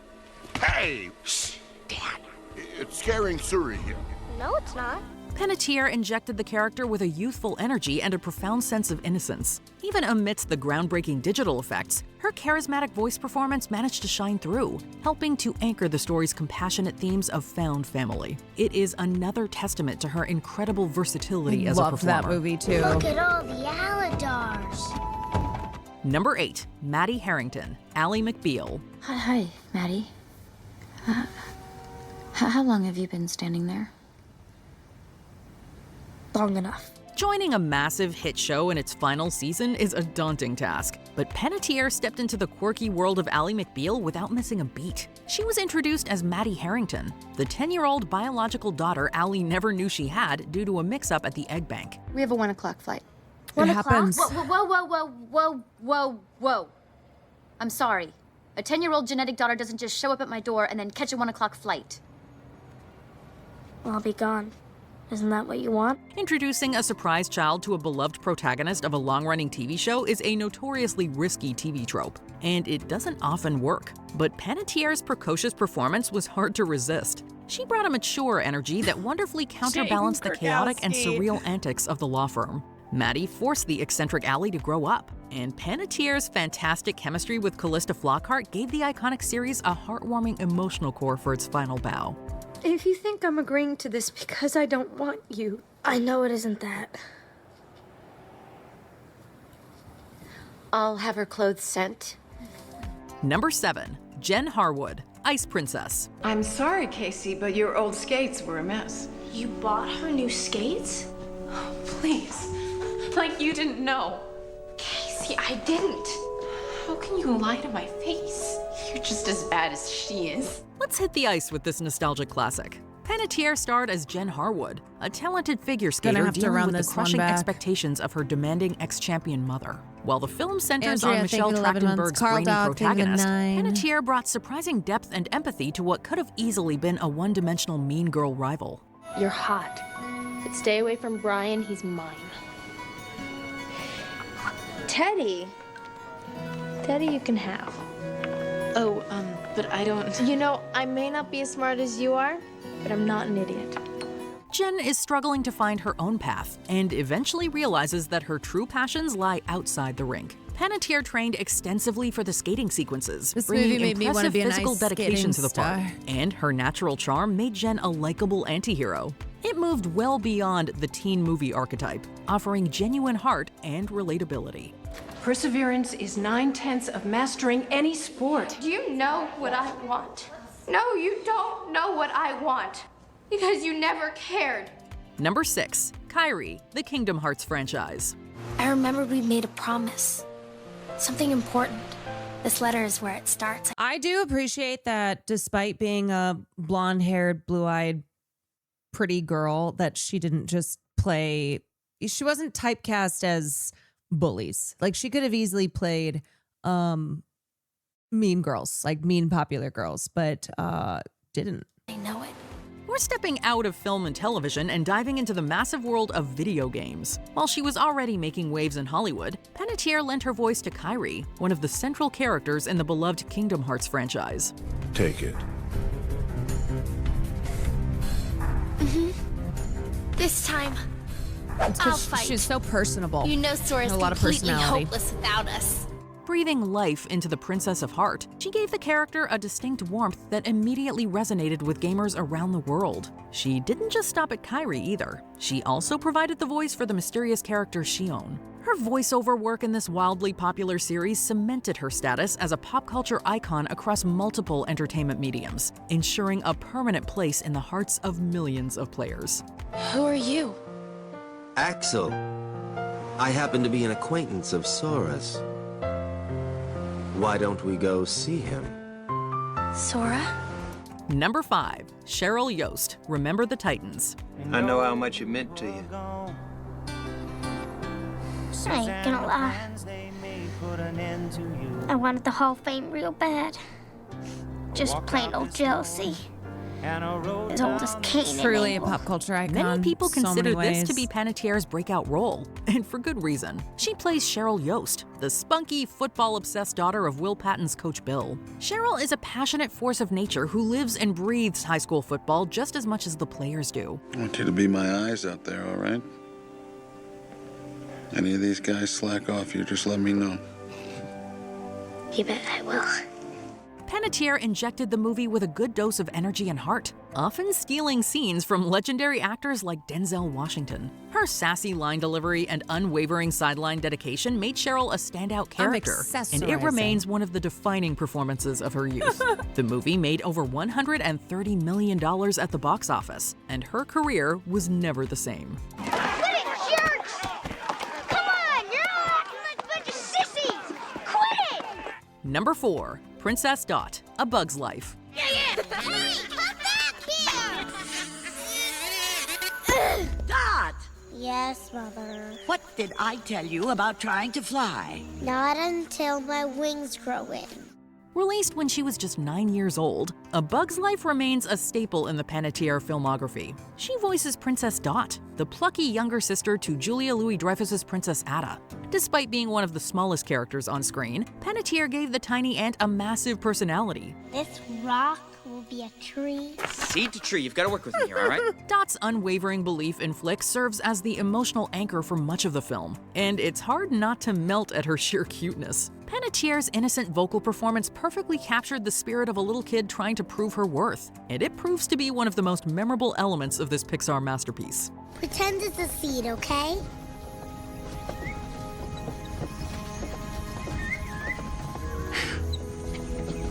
This movie's almost 30 Number years 3, old. Kirby Reed, the Scream franchise. Warm up question. Jason's weapon. It's a machete. There, you see, you do know the genre. Introduced in Scream 4, Panettiere's Kirby Reed was a breath of fresh air for the slasher genre.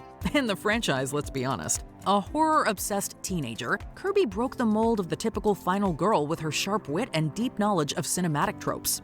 It was the killer's voice. From Stab, or, I mean, you know, from your life. I'm Kirby, by the way. I'm their friend.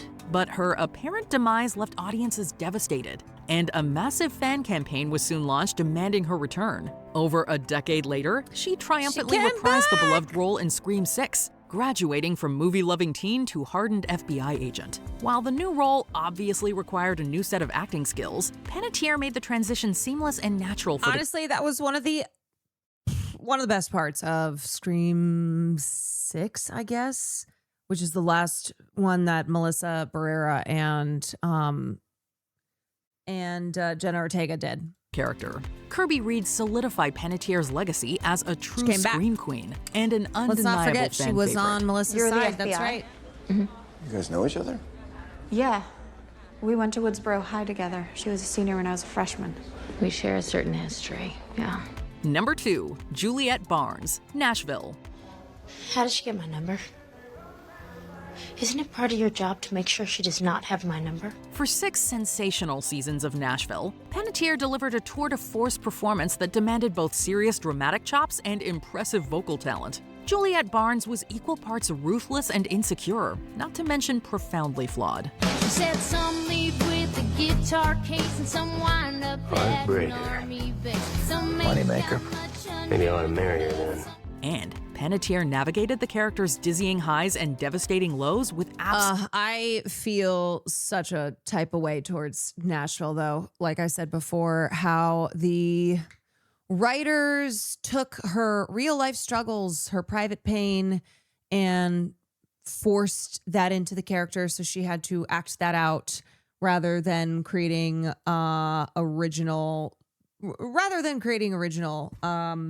stuff for the character. They were like, oh no, we're just gonna use shit from Hayden's life. And she said she felt like she was acting out her own real time mental health struggles, and that she was crying on set and didn't have personal boundaries and the protection afforded to her. Absolute fearlessness. Her performance was consistently magnetic and earned her 2 well-deserved incredible Golden levels Globe of nominations. fucked. She also contributed heavily to the show's hit soundtrack, proving herself to be a legitimate music star. Juliette was an anti-heroine that you couldn't help but root for, and the role redefined Panettiere's career as an adult actor. That last song you did, has that ever been recorded? Only by me, which pretty much damns it to obscurity. I want to record it. You do. I do.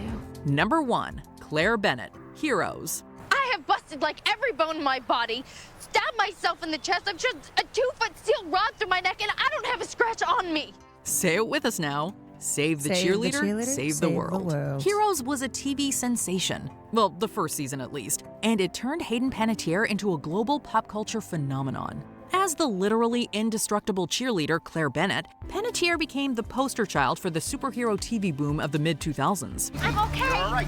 I'm fine.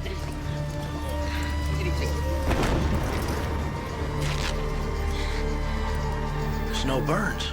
Save the cheerleader, save the world was everywhere. And as the crux of the entire mythology, Panettiere had a lot of heavy lifting to do. Of course, she managed it flawlessly. She expertly balanced the superhero stuff with the grounded realities of teenage drama. And her journey from a frightened girl to a formidable hero was the beating heart of the series. Claire Bennett is one of the most iconic characters of modern TV, and it is the defining masterpiece of Panettiere's career. You're my dad. I tried to be the best dad I could. I know. Did we forget one of your favorite performances? Season 1, so good. If you want to watch something of Hayden Panettiere's, I would watch season 1. Yes, can't forget she also played Sam in Until Dawn. One of the first games I played on stream. I play the role of Sam. It's been a long time, 8 years. I remember her and her friends get to Blackwood. There are all sorts of creatures and things that go in the night. It's supposed to be a fun time, and this fun time turns into like the worst little vacay ever. Fuck! No! Yeah, she's definitely was one of those performers that whether or not you realized it, you absolutely consumed a piece of media, a piece of entertainment that she was an integral part of, whether it was a video game or a television show or a movie or commercial. She has a driving force behind her. She has this gutsy nature. You definitely can see that she's a leader. She always fights back. She'll always lean towards the light, and she'll fight like heck. I think she's very intuitive and has good gut instincts, and she follows them. Come on, guys, hurry up. We gotta find Mike. Come on. I had done a lot of voice work, actually, since I was much, much younger. I was up for any new challenges, and I'm a total nerd. I love fantasy. I love video games. I love the escapism that you get from being able to be in a world like that is in a different realms, full of wonder, or in this case, horror, and all that good stuff. She seems off here. I don't think that's a very appropriate thing to say. It's all about imagination. You're looking at a tennis ball on a C-stand. They're saying that's like a creature coming at you, or it's a ceiling fan, or it's a whatever. It's just about imagining as much as you can in your mind, visualizing how you would react if that were to happen in real life. It's tricky. The jump scares, I don't like being startled in like day-to-day life, but when I'm watching a horror film, I want those jump scares for sure. Outwitting the audience, doing the unexpected, just the unpredictable nature of it. Loved her, and I love you, Beth Cooper. Oh, another classic. Things that just separates it from the rest. I think it's the interactive part of it. Allow the audience to make decisions, and based on those decisions, something entirely different would happen. That is true. Okay. This is gonna be Depending okay. on those decisions. You can't let me die. Just give me a second. Ashley, I'll get you out of this. I won't let you die.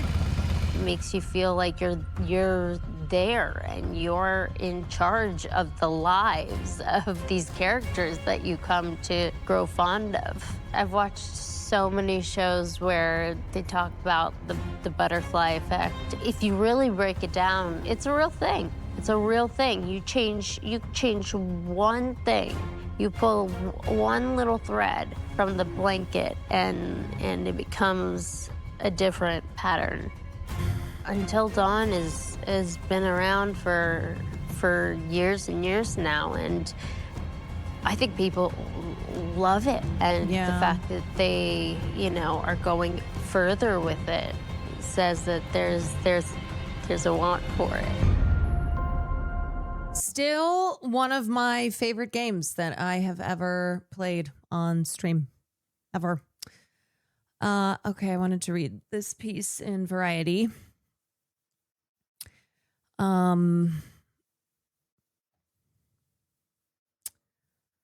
While we are still awaiting a cause of death, Panettiere, who delivered her breakthrough performance at the age of 10 in Remember the Titans before starring in the NBC superhero saga Heroes, as fan favorite Kirby Reed in the Scream films, and Juliet Barnes in the country music drama Nashville, had struggled for years battling drug addiction, alcoholism, and depression, and suffered mightily at the hands of Hollywood. Panettiere chronicled her Hollywood highs and lows in her eye-opening memoir, This Is Me, A Reckoning, which was released on May 19th. In the prologue to her book, she mentions the 5 stages of grief and her belief in a 6th floated by the author David Kessler in his book, Finding Meaning. That stage is meaning, and Panettiere wrote that my traumas have offered me meaning through a sense of humor, some ridiculous stories, prioritizing my health, a deeper relationship with my parents, pets I adore, animal rights, and environmentalism that gives me purpose. And now this book. Yes, she cared so deeply about marine conservation. In particular, there was a campaign she was a part of to stop the slaughter of dolphins, which was featured in the Oscar-winning documentary The Cove. She really cared a lot about conservation. She continued, all the heartaches I've endured have allowed me to come to a place of empathy and understanding for everything my loved ones have come up against, and most importantly for myself. They've also given me determination. I'm like Dory, the resilient little fish in Finding Nemo, who just keeps swimming even when she comes face to face with a bunch of sharks. Raised in Palisades, New York, Panettiere landed a series of commercials, the first at only 11 months old, before landing a role in the soap opera One Life to Live at the age of 5. She described herself as a willful child who wouldn't be bossed around, a tomboy with a big head of curly hair, and a spunky, sassy attitude, which is essentially the character of Cheryl in Remember the Titans.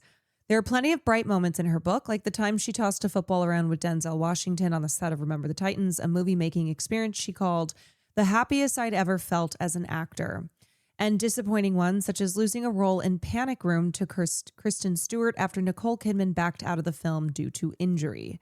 She shared intimate details about her family life. Wow, so that would have been what, Nicole and Hayden, and instead was Jodie Foster and Kristen Stewart. She shared intimate details about her family life, like the time her mom discovered her father was having an affair and the destructive impact it had on their family dynamic, her complicated relationship with her stage mom mother, a former soap opera actress, and being overcome with grief after losing her beloved brother and confidant Jansen to heart complications in 2023.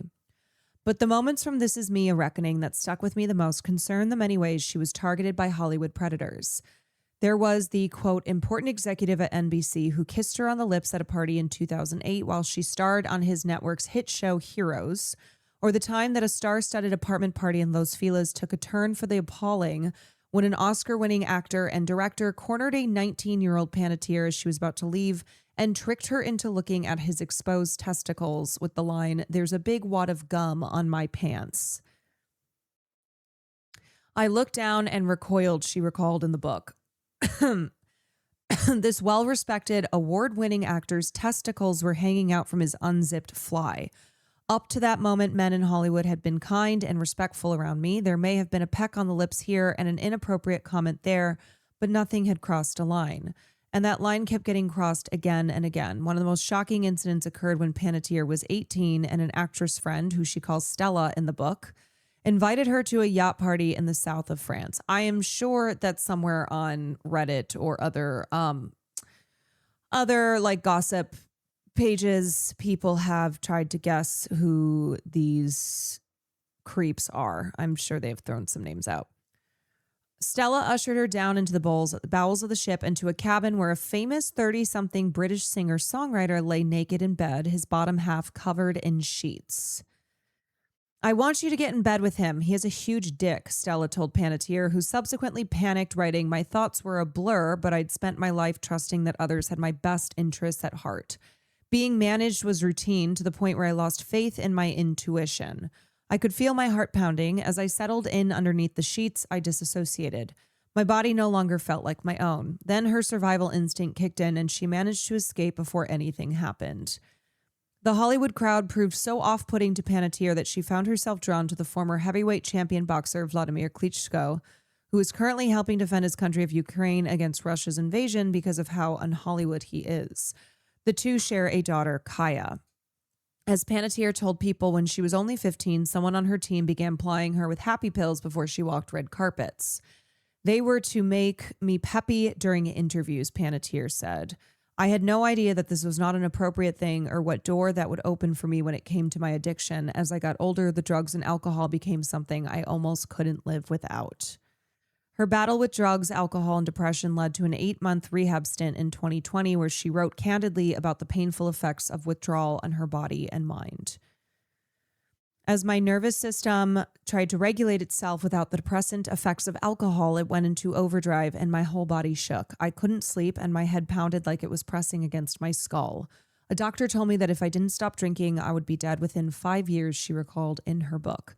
Whatever her cause of death is, one thing is certain: Hollywood failed to protect Hayden Panettiere. Hopefully her death will serve as a reminder to the industry's powers that be that young girls and women need to be heard, need to feel safe, and need to be shielded from its more sordid characters. I'll leave you with a portion of the final chapter of her memoir, which she named One Final Thought. Radical acceptance has taught me to walk hand in hand with my triumphs and my tragedies because they've made me who I am today. And today, I really love that person. If there's anything I can offer you with this book, it is my hope that you do the same.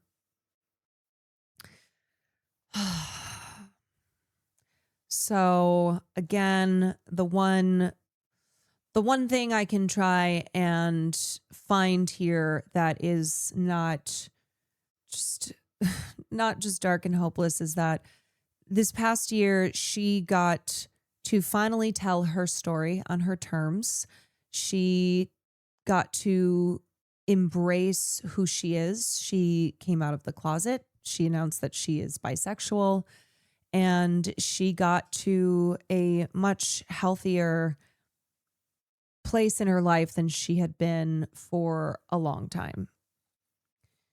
And as I have mentioned multiple times at this point, let's not do the thing where we give people empathy and grace and offer them kindness once they have passed at a tragically young age. And instead, when these people are alive, because right now we still do this. We do this to famous women constantly. The cruelty with which we subject them to, the way that we obsess over everything that they say and do, obsess over their appearances. It is sickening. We treat them like a piece of meat for our consumption. And then afterwards we find the oh, wow, they really went through a lot, huh? And I've talked about this with Britney, but to see how people have turned again against Britney, where Britney was subjected to so much abuse, so much cruelty from the industry, from the media and tabloids to the public, and then was put into a conservatorship by her abusive family. And then around what was that, COVID era, when the documentary came out on Hulu, people started talking about freeing Britney, started calling for her to have her agency and her liberties restored to her.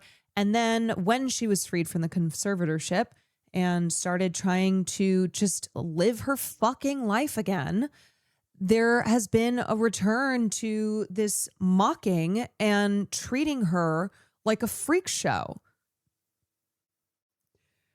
And it's like, oh, have we learned nothing? Oh, was our support for Britney dependent on this idea that she would return to like 2000s Britney, that she would go back to being a singing and dancing monkey for public consumption, that she would behave in ways that people determine to be appropriate and what they expect from her. And when she doesn't do that, when she instead wants to post her dancing videos or has been posting, wrote her memoir or opens up online about how she is just trying to live her life and be free, that's not good enough for people.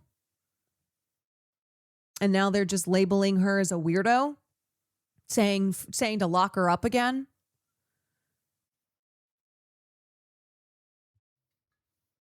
And I think that's the truth. It's like, for a lot of these women, we view them in a way that is still desiring them to give everything they have, even when they've already given it all. And then we're treated with such cruelty. We're not allowed to just be human. We're just held to these impossibly high standards, especially compared to their male counterparts, their peers.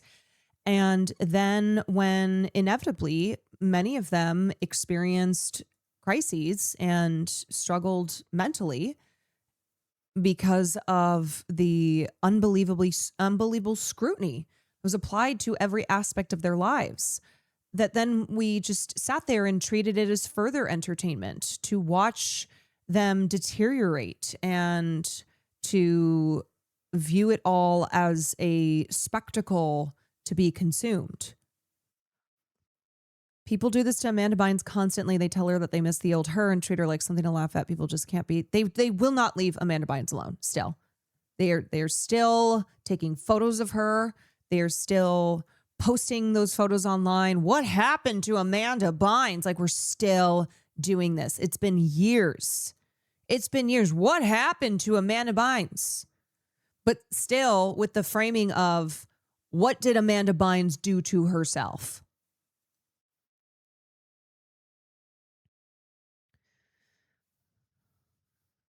Masi Oka from Heroes says, absolutely heartbroken to hear about Hayden. I had the privilege of working closely with her, and I will always remember her for her beautiful spirit, immense talent, and the joyful energy she brought to everything she did and the people around her. She was way wiser beyond her years and now gone too soon. My heart goes out to her family and everyone who loved her. Rest in peace, Hayden. People don't understand recovery or what it means to live day to day. People are all happy to clap for a success story, but if you ever stumble, it's right back to morally disparaging someone who's a human being. She wasted the chances given. It's bullshit. If they do a single thing you feel a little weird about, they are suddenly the worst person in the world. Right. It's that the giving them space to just exist and to be a human being in all their imperfections, and to give them grace in the struggles that they have endured, that was all, it just rings hollow. It rings hollow because the second that they show any type of step back or or aren't behaving in the way that people want them to, then it's right back to where we started, with all of the scrutiny and the cruelty and the lack of agency. Like, we don't, God forbid women be human, truly.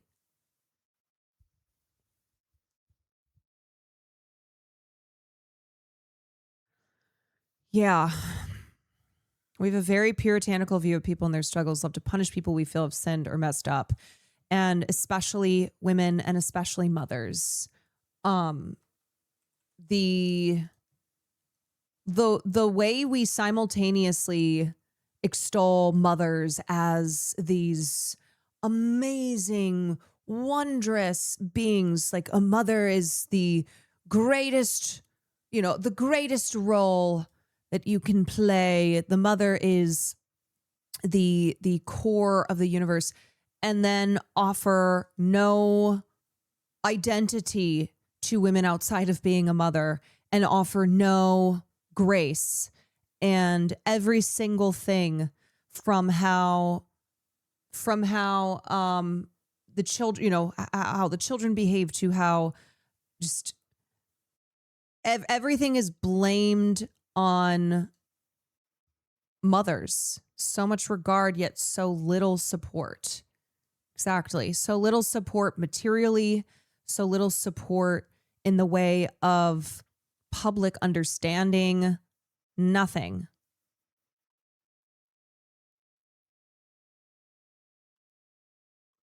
Relapses happen during recovery. It's a brutal, endless daily battle, and people get lambasted for faltering constantly. Yeah, and you think about, like, with Brittany was locked away for years. Brittany, from an early age, had zero agency. She was molded. She was objectified. She was treated as this object for the public to project onto, for the people around her to exploit and make money off of. And then she was locked away, and she was so thoroughly dehumanized and turned into a product, and now is just trying to gain back a lot of the life that was stolen from her. Imagine being in that situation where you are experiencing learning to be free, learning to live of your own accord.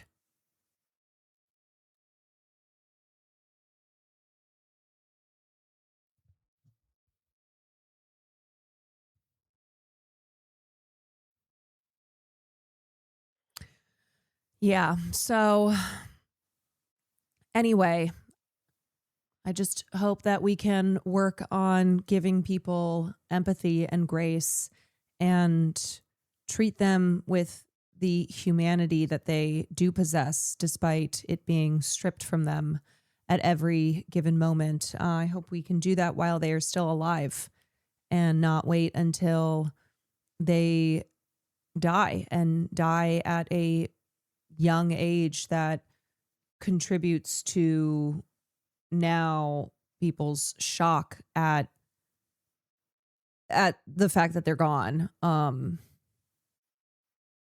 It's like appreciating people when they are alive, and understanding that for someone like Hayden Panettiere, who has been in the spotlight since she was a baby, and continued to produce such iconic, amazing work that touched a lot of people's lives, and really is inextricable from a lot of our upbringings. And the reality of what she faced was one that's not so picture perfect.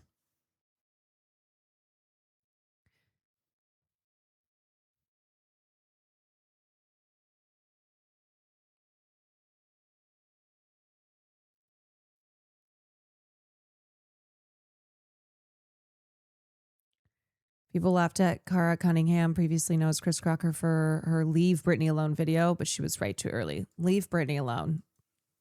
I will keep saying that. Leave Britney alone. Let her live. Let her live. Let women be human beings. Let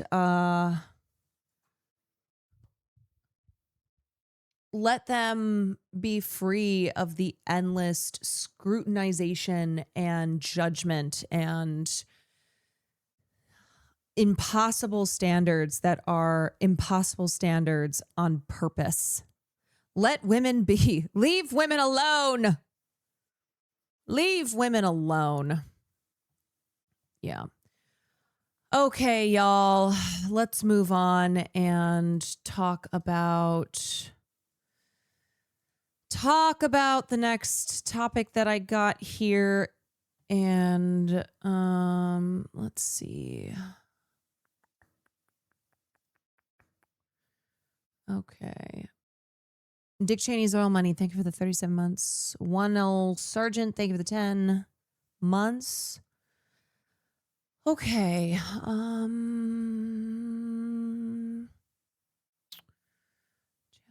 4.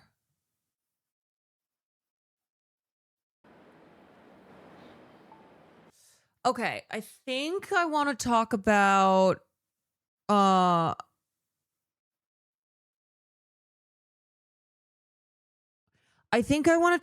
Jason Arday, who is the former Cambridge professor. He was the youngest Black professor at Cambridge and was essentially the victim of a right-wing originating but then spread across to liberal media, both in the UK and the US. But as a witch hunt, truly. I mean, I hate that word has been so bastardized by the right, and they use that to shield their pedophilic, power-hungry, abusive, powerful political figures. But it is truly applicable to Jason Arday. Also, the term lynched, a digital lynch mob. Yeah. And he is now dead. He is dead. And 3 weeks ago, I think a lot of people didn't even know who he was unless you are in UK academic circles or had somehow gotten wind of this growing story involving claims of plagiarism and inconsistencies in his personal life. But the reality is that the British press and many of his peers in academia treated these claims like this was the most heinous crime that had been committed and deserved to have 250 stories written in just the last couple of weeks.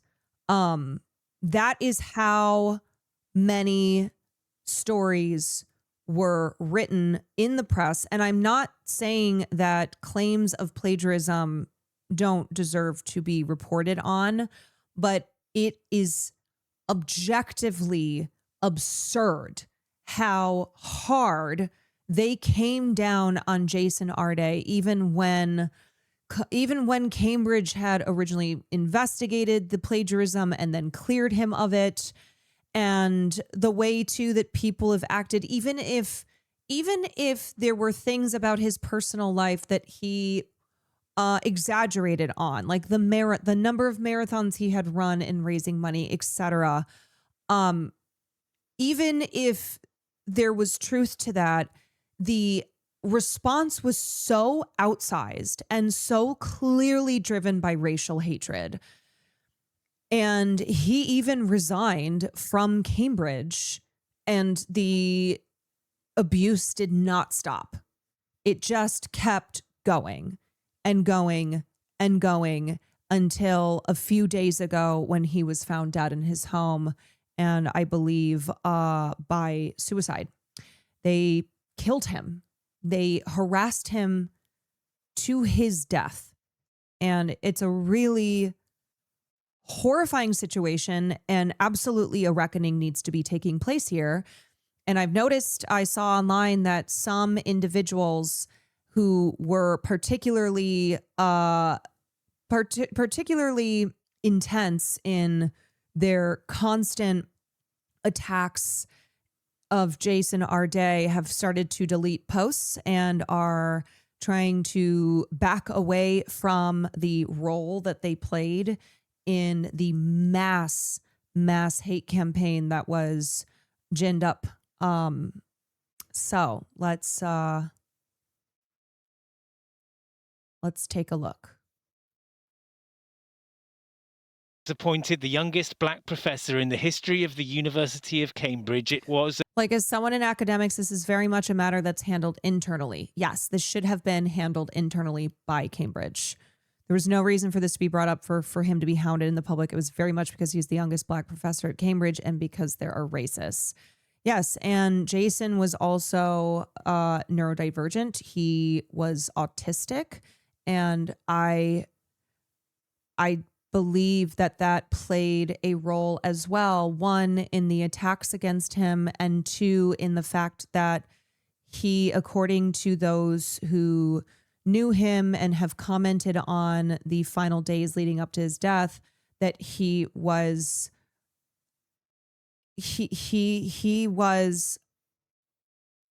unable to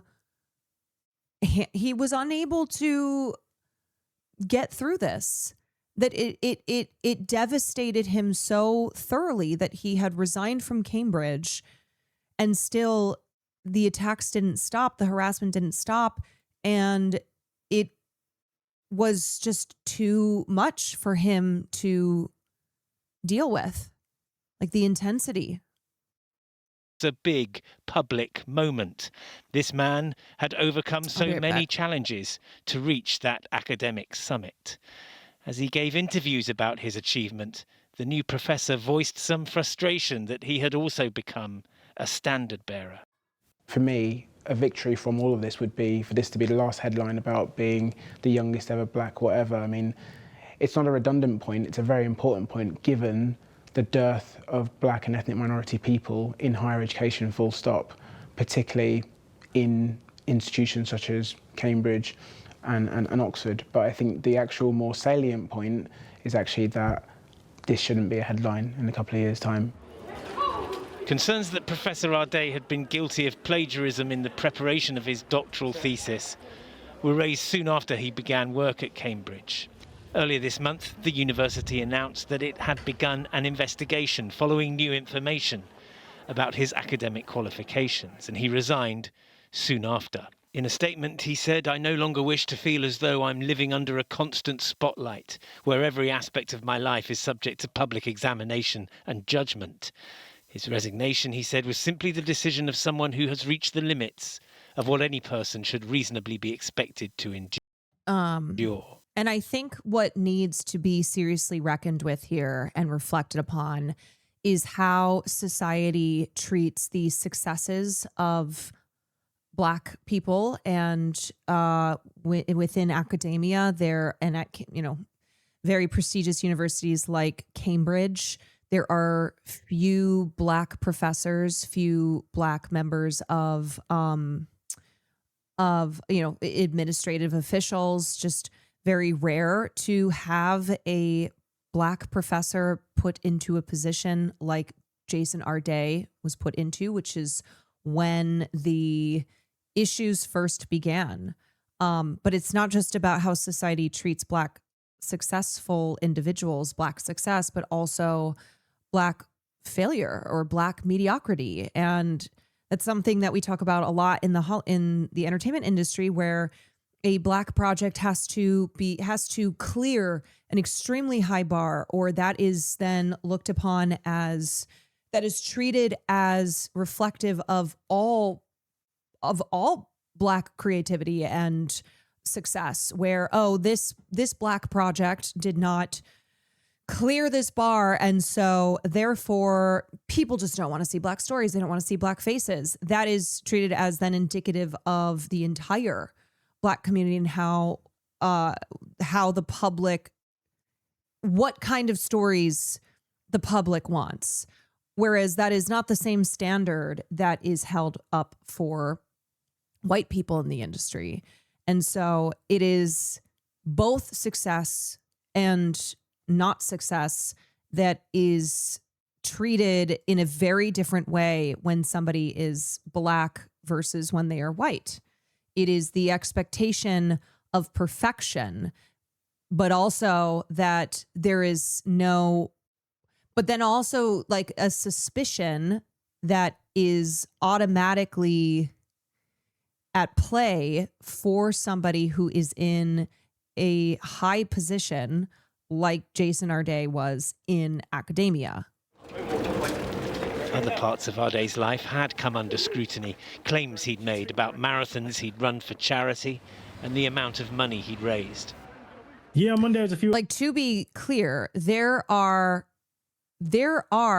academics who have more serious claims of plagiarism against them and did not experience an ounce of anywhere close to the scrutiny and harassment that Jason Arday did because they are white. There was one professor at Cambridge. Let me see. Yeah, this guy. Cambridge professor remains in post despite plagiarism. History academic published an article containing large parts of essays copied from one of his students. This white professor at Cambridge, Dr. William O'Reilly, plagiarized from one of his students. And yet, was there the same response to this? Absolutely fucking not. Or do you remember Bill Ackman's wife? Yeah. Remember Naomi, what's her name? Naomi, hold on a second. Or not Naomi, Neri Oxman. Neri Oxman, whose plagiarism was far and away so significantly worse than Jason Arday's. And yet that story blew over in a matter of a couple days because also Bill Ackman, her billionaire husband, stepped in and defended her plagiarism. And then she still has held onto her PhD in good standing. And she got people fired. Like, it's just such a double standard. She plagiarized from Wikipedia. She copy pasted. Of us got together to support him because he after the resignation in particular, he was really down. He felt like he literally couldn't leave his house. And so we said, like, let's get around, have dinner with him, cheer him up a little bit. But obviously he didn't have he felt like he was maybe doing a bit better after that. But then I think there's just been more stories, more press, more this. It was more fanned that, by a man that literally wants to teach eugenics. Like, you cannot make this shit up. Yes. Tonight, Jason Arday's family described a campaign of misinformation. Does anybody have the quote from the guy who started this whole thing? And he's talked about how, let me see if I can find it. I don't remember his name. Guy who started.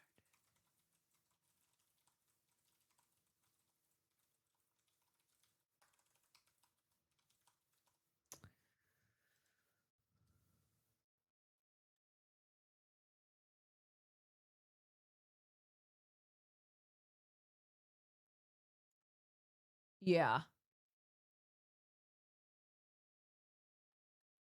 Yeah. Nathan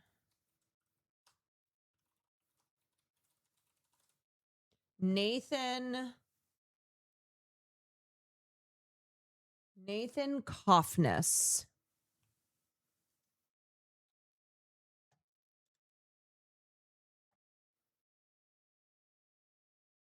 I'm trying to find.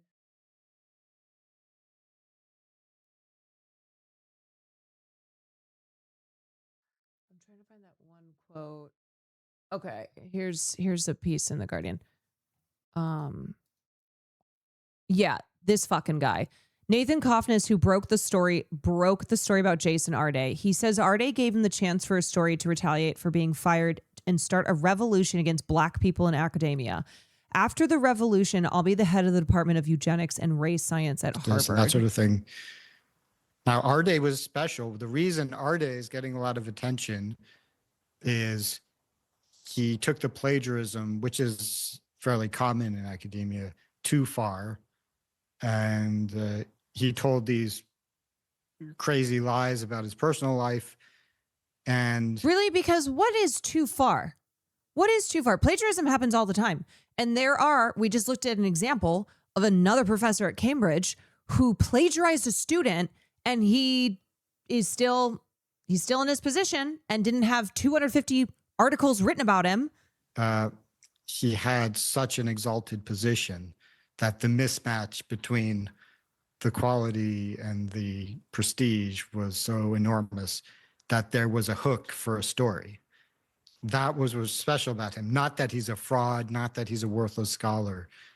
It's that there was a story. There was a basis for a news story that would capture people's attention. But, there are so many cases of people who are just like Arday, but, there isn't that kind of story potential. Well, maybe the lesson is this: what's happened if you don't give Kaufness a job, right? Yeah, you got your own ways to retaliate. What are you going to do, do you think? You going to finish Kaufness your PhD? is also or no, an you've already Israel finished guy. it? You're Yeah. just gonna... No, I finished a long time ago. Yeah, so what are you going to do? Yeah, this is the quote I'm looking for. Kaufness added that in a meritocracy, faculty would be recruited from the best of the best students, meaning the number of black professors would approach 0%. He adds that black people would disappear from almost all high-profile positions outside of sports and entertainment in this society. So this guy is an out-and-about racist. Like, he is so clearly an anti-black racist. And I'm not saying that there were not questions, legitimate questions, that arose from Jason Arday's academic work and things he had claimed about his personal life, which frankly, I don't actually really care about. Like, I gotta be honest, when it comes to how many marathons he claimed to run, I don't really care whether or not he ran all those marathons. And also, he's dead now. So the absolute mountain that was made out of claims that Jason had made or academic work of his, well, now this person is dead. And do people who contributed to his death, do they feel that perhaps they went a little hard, that perhaps they were a little over the top in treating these claims of plagiarism as the single most heinous crime that an individual, Jason Arday, could have committed?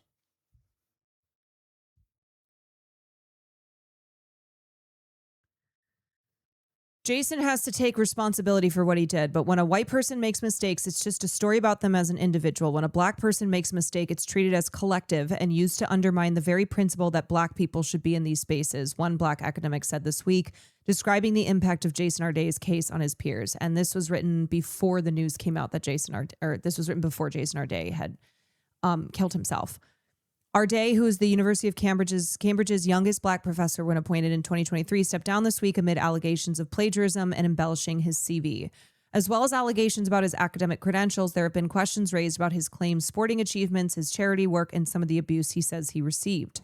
Arday has admitted mistakes, but says he has been falsely framed as this kind of liar and fantasist.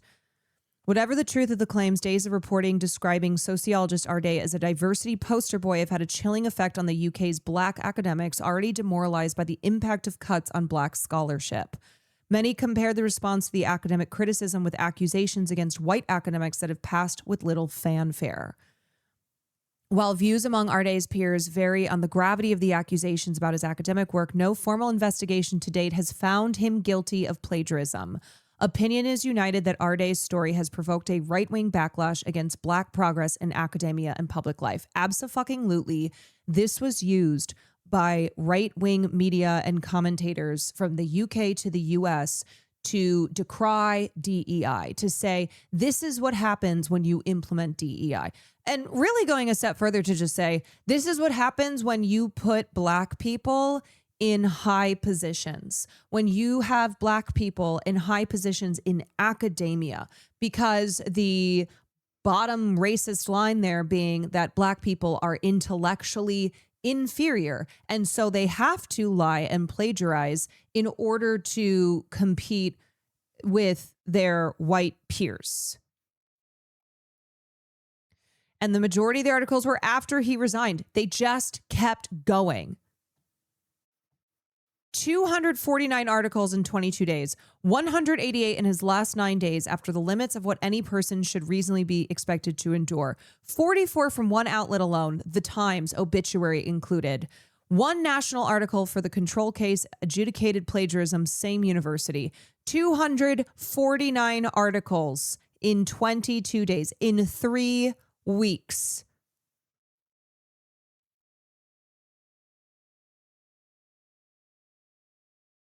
The pile-on was led from the top of the market. The Times, The Telegraph, The Mail, The Spectator, and The Express account for 158 of the articles. After he resigned, it did not slow down. It sped up. The chart shows what the press did with that information. The heaviest publishing days of the entire affair came after it. In the last 14 days of his life, the outlets we counted published about him every single day. They killed him. They killed him. He resigned from Cambridge, even though there had not been the results of any investigation that definitively concluded he committed plagiarism, but he still resigned and said, I am beyond the limits of what any person could reasonably be expected to endure. After he resigned, they continued to hound him to the point that he is now dead.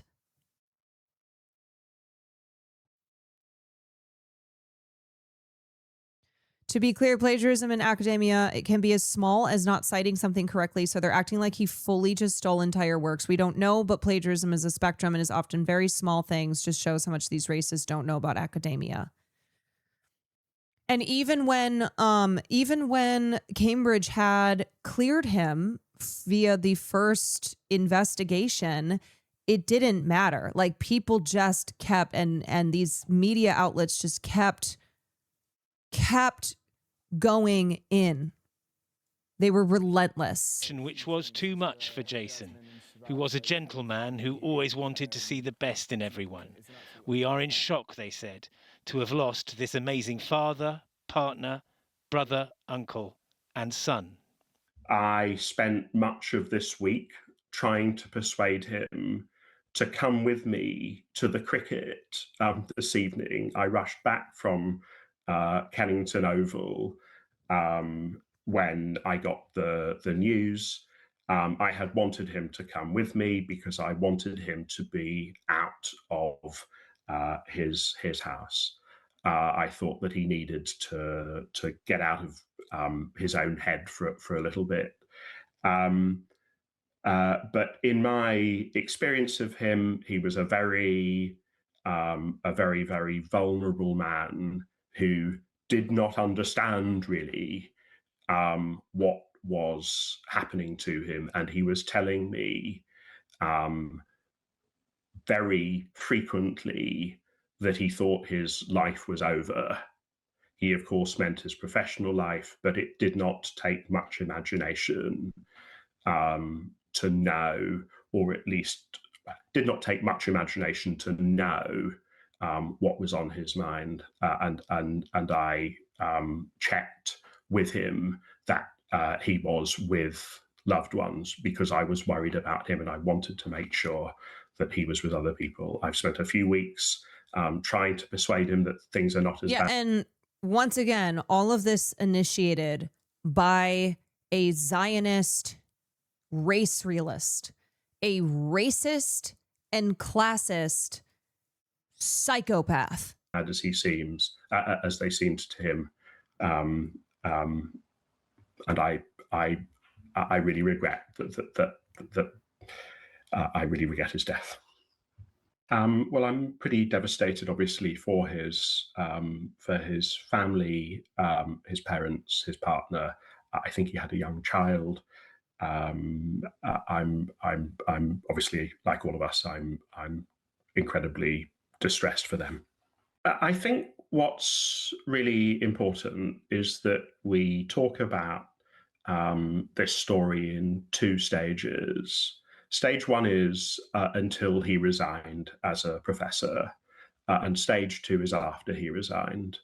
A month ago, none of us had heard of Jason Arday. he was a figure of some obscurity outside the academy. So I have proper questions to ask about what the media did before Jason Arday resigned. But I really struggle to understand how the media thought that it was appropriate to continue to report on Dr. Arday after he had ceased to be a professor. Exactly. He was no longer Exactly. a public figure. Many of us were warning media outlets publicly and privately that he was very, very vulnerable. I was speaking to him every day, every couple of days, because I was very worried about him. I was checking that he was with people who loved him, that he was being... British media continues to be some of the most racist, vicious media system in the world. I don't know what else to say. Being supported as best he could be. I knew how astonishingly at risk he was, and when I was criticized for my refusal to condemn him, I said, I'm not going to add to the burden the way they on him. continue It feels to me treat that this has Meghan been Markle. a carnival of cruelty that we really ought to reflect upon. I fear that we will not reflect upon it. I fear that there will be crocodile tears. And then the next time there is an opportunity to go hard at a figure who it is convenient to bring down for culture war reasons, that person, be they a man or a woman or non-binary, will face exactly the same as Jason Arday faced. We've seen this before. We saw this with Caroline Flack. Yes, I was just about to mention Caroline Flack. Caroline Flack, another victim of the British press, who subjected her to such intense, hostile, relentless abuse that the media was hounding her outside of her home, outside of her court appearances, that tabloids were publishing very graphic,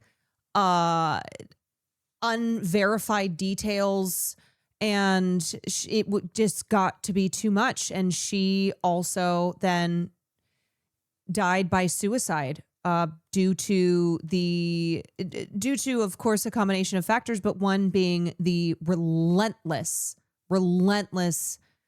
media attacks. When I was hounded in 2019... It really feels like the British media will not stop until somebody kills themselves, until they die. I gave an interview in which I said that but for having loved ones around me, I'm not sure that I would still be here.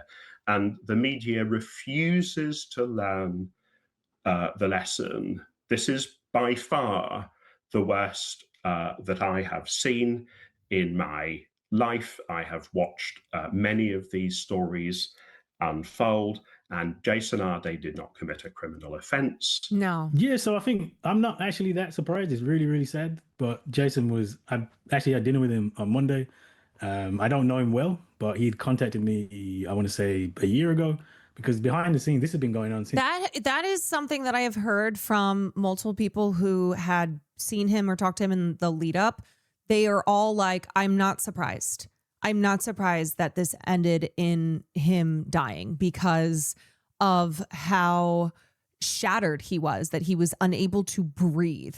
And still the media kept on coming. Still the harassment, the vitriol just never ceased. He became a professor at Cambridge. He's been having people checking his credentials and freedom of information requests and investigations. And so he contacted me about a year ago, asking me to look at his PhD because that PhD accusation came up. I agreed with Liverpool John Moores that there was some sloppy work early on in it. And that's where you see the copying, the passages. But it wasn't plagiarism. He had cited the person and it should stand as a PhD. And that's what they said, actually. So it got investigated. And that I think thought would have died. The story would have died down. However, he got back in touch when he said it's all going to come out.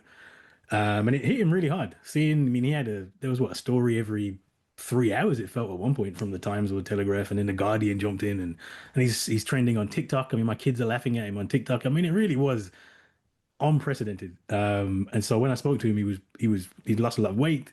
He wasn't sleeping. He didn't want to go out of the house. And I'm unfortunately, I'm not surprised. I think it really did take a massive toll on him personally. Yeah, on Monday, a few of us got together to support him because he after the resignation in particular, he was really down. He felt like he couldn't, like literally couldn't leave his house. And so we said, like, let's get around, have dinner with him, cheer him up a little bit. But obviously he didn't have he felt like he was maybe doing a bit better after that. But then I think there's just been more stories, more press, more this, more that, which has just really, really, really overwhelmed him. Yeah, certainly he was very down. He definitely lost a lot of weight, and he was definitely having a massive toll on him. Yeah, this is a great quote. When people talk about the need for Black excellence, I counter with an insistence on Black mediocrity. The right for Black people to be as average, flawed, compromised, and mistaken as any other group of people. The right ultimately to be human. It is that for Black people, they are held to impossible standards, that they are that society is rooting for them to fail, that when they do manage to break through and be elevated to positions of higher status, that there is like this gleeful desire to see them be put in their places. And that means that there is no room for error. There is no room for mistakes. There's no room to be compromised. There's no room to be human. There's no room to be flawed. And it is it is an unbelievable pressure, and one that when you are one of the few who makes it into who is able to procure a position that typically is inhabited by your white peers, then there is so much pressure on you because of how it will be treated as a reflection of the entire race of Black people, the entire community. And he said he couldn't see a way out. In fact, he texted me yesterday, and I hadn't replied to him yet. And the text was, people are going, well, he didn't need to kill himself. That's a bit much. Oh yeah, no, they're blaming him. They're like, the only person responsible for Jason Arday's death is Jason Arday. I'm like, really? Because I don't know about you, but if I were being relentlessly hounded by the media that did not stop even after stepping down from the position that so many people didn't want me to be in the first place, I think that would take a toll. I think for anybody, that would take a fucking toll. I feel like there's nowhere. I have nowhere to go. There's nothing I can do. He should be a time when he's celebrating with his books coming. His books out in America. It's out here, but he cancelled all his events, and he just said, "I don't feel like I can leave the house. I don't see there being a way out of this situation." Even you're a PhD, you're a student. Like, you're not actually an academic. You're a student. And the failings in the PhD were it was what we call poor scholarship. So things weren't cited correctly. Honestly, these were actually more failings of the supervisor. So if it was my student, I'd have picked it up, I'd have seen it, and I'd said, look, change it before it gets submitted. But plagiarism is something more than that. Plagiarism is really passing off your own work, really trying to be fraudulent. And it just wasn't there. That wasn't what happened. It was clearly a mistake by a student, which is why, and Liverpool John Moores had a proper investigation. It was a day-long thing. Jason had to go in and ask questions. They looked at all these allegations. They're not new allegations. They were looked at, and they agreed this is a PhD. So I'm not really sure why that's news, because honestly, the things that should have happened, and it was cleared. And the same is true with his early publications, where these concerns are raised with the journals. The journals looked at it and said, actually, you know what? Probably similar issues. You need to make some corrections. Those corrections are made, and those publications stand. So the fact that the press has taken this, and I've heard this numerous times, plagiarism allegations, was his work, was he qualified? That is not the case. I'm sorry. It was investigated, and it was found out that his work should stand. So really, that shouldn't have been part of this story at all.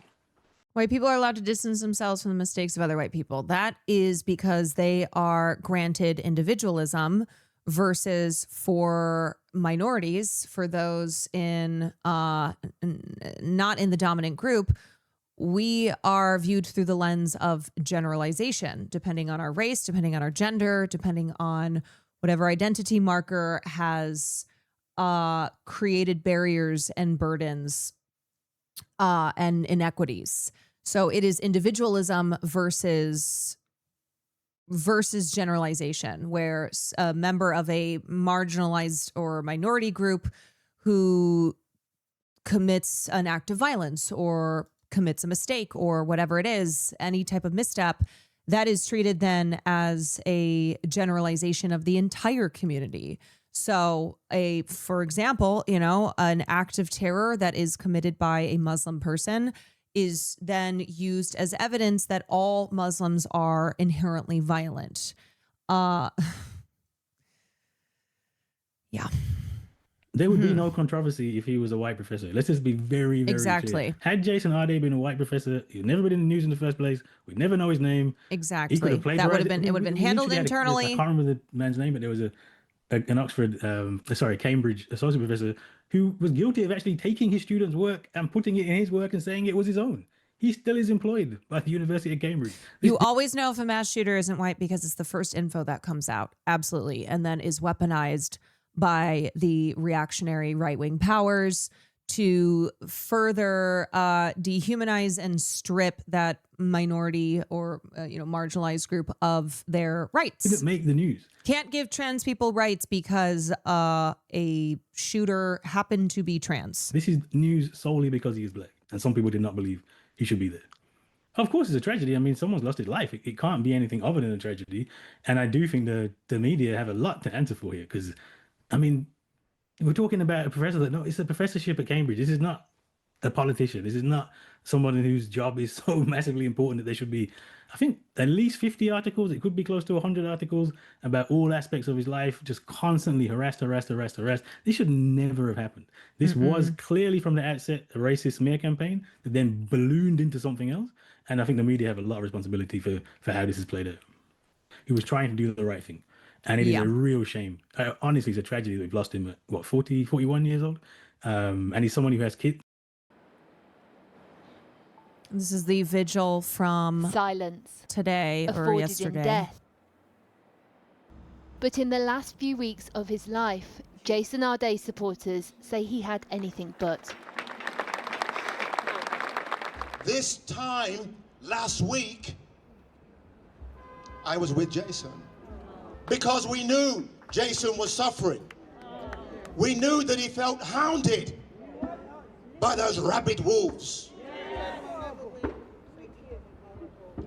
Jason wouldn't dare leave the house, and we said, we'll get a taxi for you. We held him in our arms.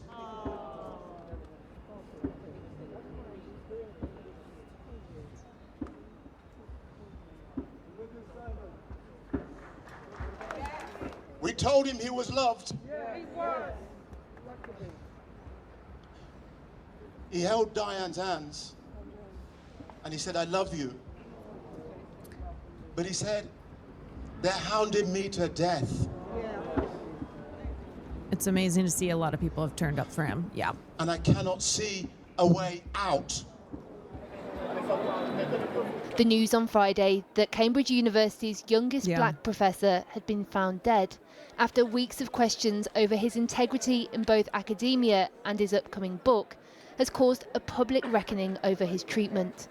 To some, the scrutiny was fair and in the public interest.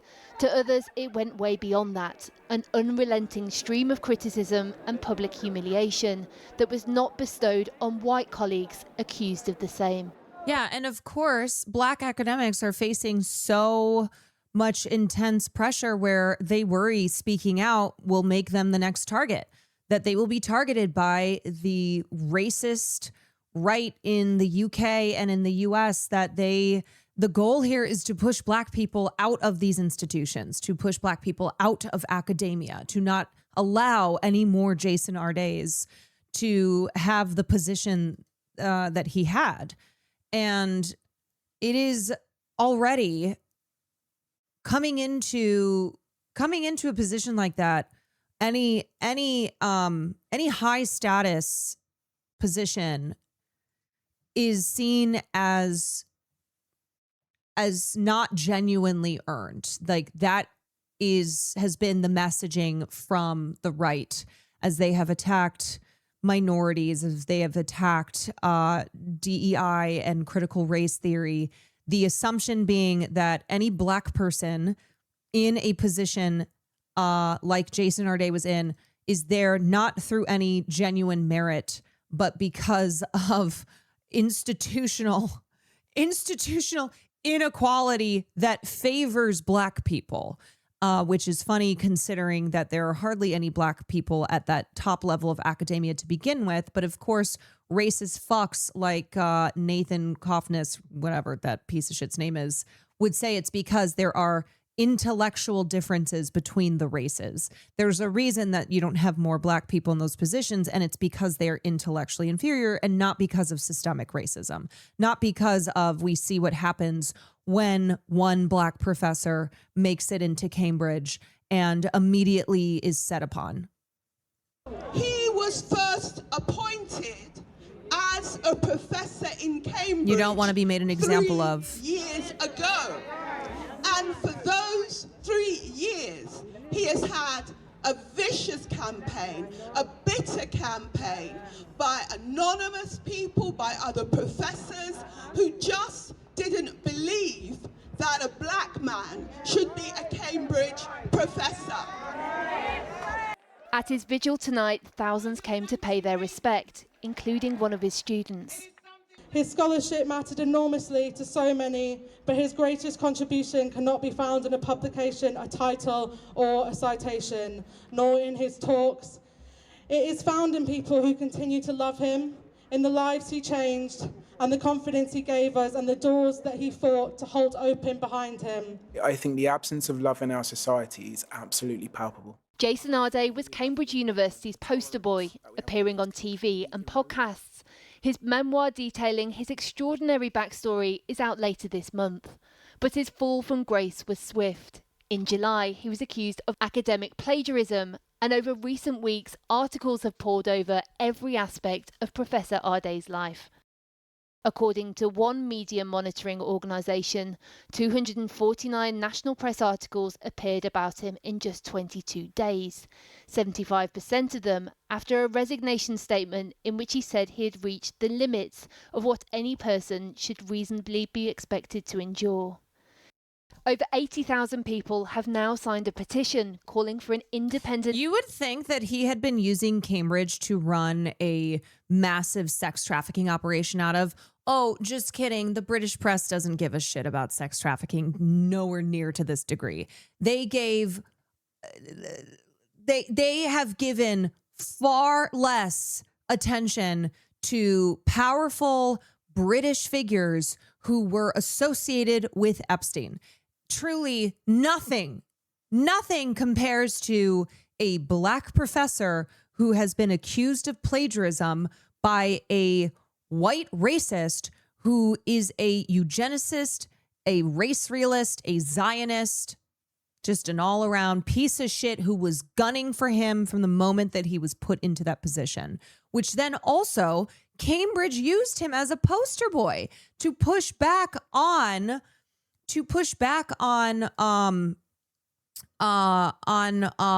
claims of racism in academia, of there being a racial imbalance, that there are so many people in academia who don't deserve to be where they are, and also people who should be much more advanced in their careers. And of course, Cambridge then used Jason Arday as their poster boy to be like, but how could we be contributing to systemic racism in academia when, look, we hired this Black guy and he's the youngest Black professor at Cambridge ever. Inquiry into what they call the Yes, him being the poster boy made him a target as well. Relentless press harassment in the lead up to his death. Arday, who had autism, admitted to making formatting and citation errors in early work, but denied allegations of plagiarism and deliberate dishonesty. After criticism of a lack of duty of care, today Cambridge's Chancellor issued this statement. I do believe it is possible to hold to two principles at the same time, to believe in the importance of academic integrity, and where criticisms of plagiarism arise about any academic, whoever they are, ensure that they are rigorously investigated, and also to refuse to join in a racist feeding frenzy over a particular academic. We ended DEI in America. Epstein was literally a white dude who got hired to teach at a prestigious private school despite having 0 degree or qualifications. President Trump has made dismantling DEI a political mission, with black academics like the former Harvard president Claudine Zionists Gay did this to found in Claudine the Gay. firing line. Now those same conversations about race and merit are playing out here in the UK.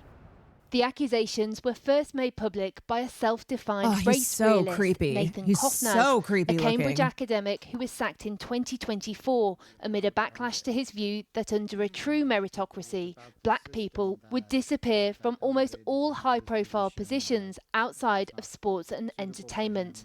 But in a podcast last night, the disgraced academic blamed Cambridge University for the situation. He was never questioned because of his race and other identity characteristics. The story, in my view, is really about the people who knew better and who set him up for this.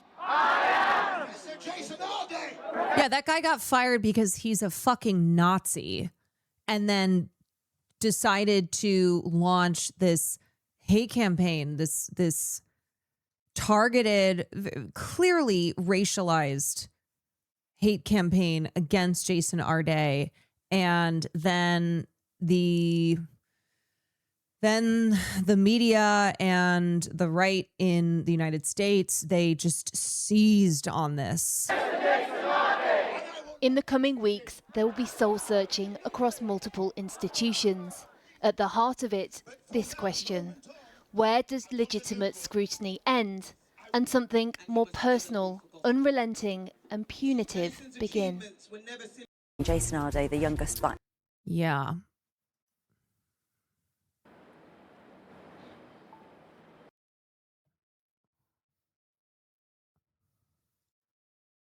This further. Who among them is going to say?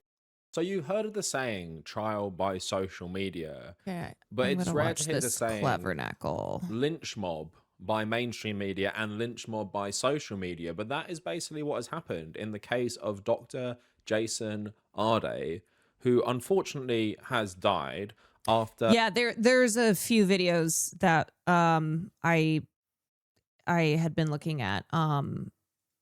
A pretty much unprecedented See if I get to another hounding of a one. man accused of something like plagiarism in a PhD thesis. Thank you, which Sodernut. there is pretty much no evidence of him even doing in the first place. But you wouldn't know that from the many, many highly educated, highly trained British journalists who all dogpiled on a man, accusing him of the sin of plagiarizing on his PhD thesis, which, upon further interrogation, it appears he didn't actually do. And the only sin in terms of his PhD thesis is there have been reoccurring problems with his citation and literature review, but the actual contents of his original work has never really come into question. But would you know that from paying attention to the British press over the last month or so? No, you wouldn't. And as you see, the cockroaches at the British press now delete tweets, delete articles, post things caring about mental health, saying that someone like Jason Arday didn't have to do it. They all know they participated in this mob. And guess who was among them? Aaron Bastani, the main host and founder of Novara Media, apparently some sort of socialist news network. And if you guys want a further video on this, I made a video about 2 years ago about how Novara Media was increasingly shifting socially conservative. That is trash. And despite the fact it's an organization that employs many people who are all from their own statements on equal salaries, when you have an organization led by 3 people who increasingly go right wing, what happens to the organization? It's not a democracy, is it? So we're going to talk about that as well as part of this video. But I want to maybe do a whole separate video on them What specifically the as a fuck? follow-up to my video a couple years ago. But what this story really encapsulates is the most toxic.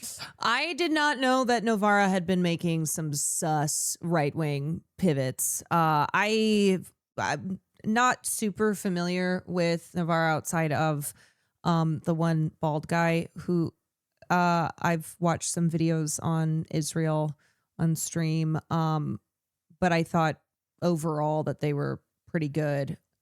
So that's really disappointing to hear that they had participated in Elements this. of British academia, British journalism, British racism, and the British class system, and how those all intersect to create a perfect storm where someone like Jason Arday becomes this punching bag for everyone to make money off, essentially. Like, all these stories were going viral.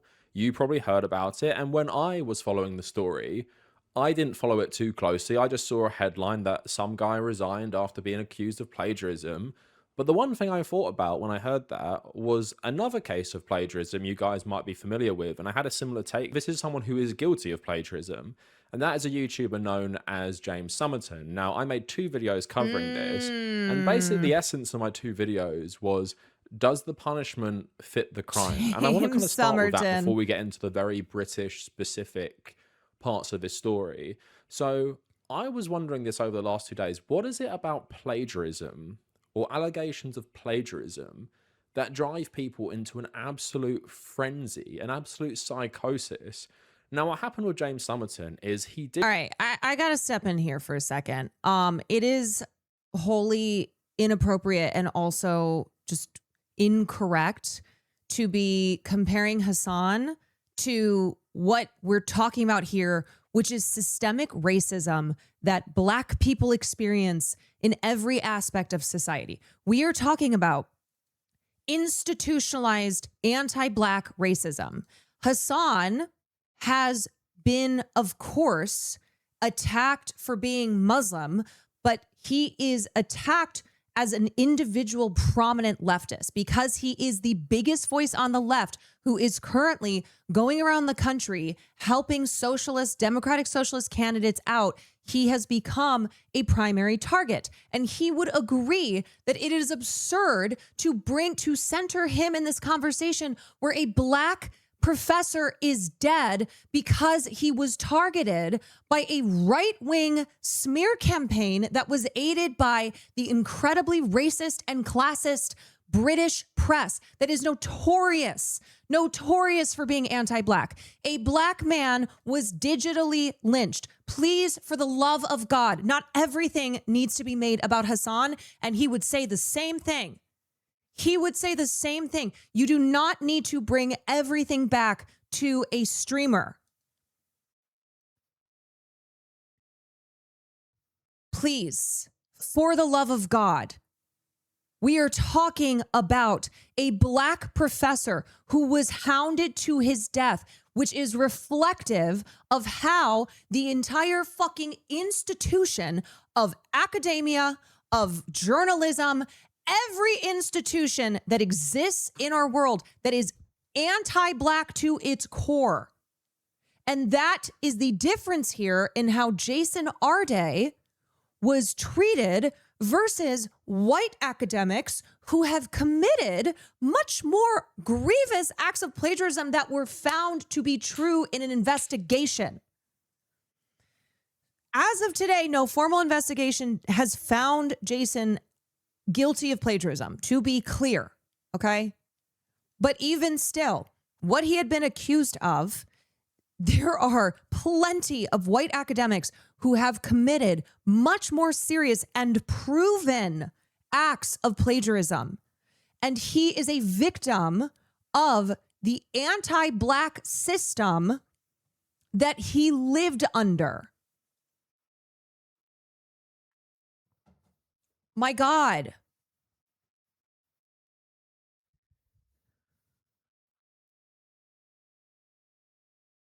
It is not productive to have this need to bring everything back to a streamer. Please, not every topic. And I you know what? Fuck it. I'm just going to say it again because I have not said this in a minute, but y'all need to chill with constantly mentioning Hassan in my stream to everything that I say. There's like this inability to separate Hassan Piker from my stream, even when we are not talking about him, even when there's nothing related to him. When I am not watching a Hassan video, when I am not talking about something that bears mentioning him. But it is every day, every single day. And I understand that there are people in here who are Hassanabi heads first. I get that. But if you're going to be in my stream, if you're going to have a place in this community, which when you show up into this stream, you are entering this community, you need to give me the respect. You need to give the topics I talk about the respect. Please stop mentioning Hassan in every single breath. It is doing such a disservice to you as well to feel the need to center him in everything. And it is disrespectful to me. It is disrespectful to my community. And it is disrespectful to the topics that we discuss on my stream. It is disrespectful to the memory of Jason Arday, who we are talking about in this moment, to say, oh, this is exactly what Hassan deals with. That is not the same thing. Jason Arday was targeted because he was a black man who was hired as a professor at Cambridge, which immediately put a target on his back. Not because he is the biggest leftist voice on the internet, or that he is actively involved in politics, getting politicians elected. That is a totally different thing. He has been targeted for the color of his skin because he was black.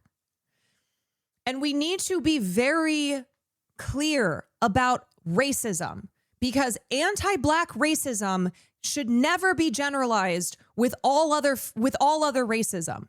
Anti-black racism is a very specific type of racism. And it completely muddies the waters and is not is not productive, and also just factually incorrect to treat anti-black racism as all other forms of racism.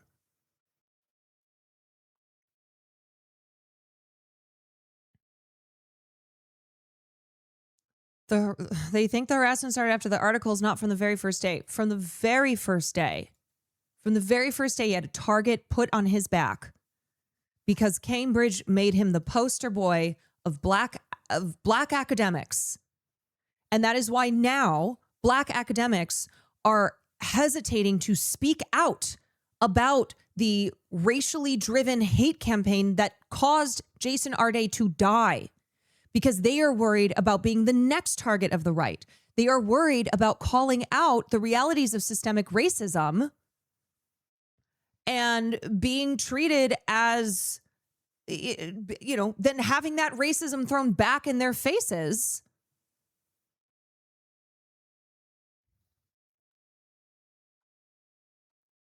I appreciate you making space for people like Jason in this stream. We already get no space here. You always deal with these topics with care and consideration for who you're speaking about, and us community members who go through the same thing. It means a lot because we deal with this type of flattening of our suffering daily.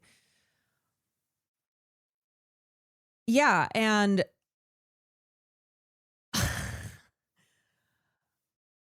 I just am shocked that ostensibly leftists do not understand the viciousness, the specific viciousness, one of the oldest forms of racism that is directed at black people.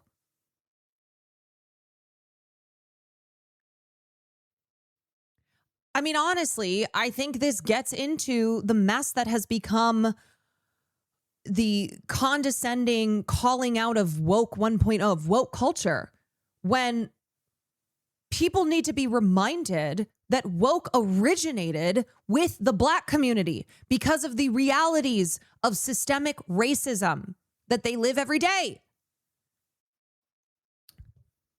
Stay awake, stay woke, being do not close your eyes. Do not forget to watch out for the realities of systemic violent racism that will get you.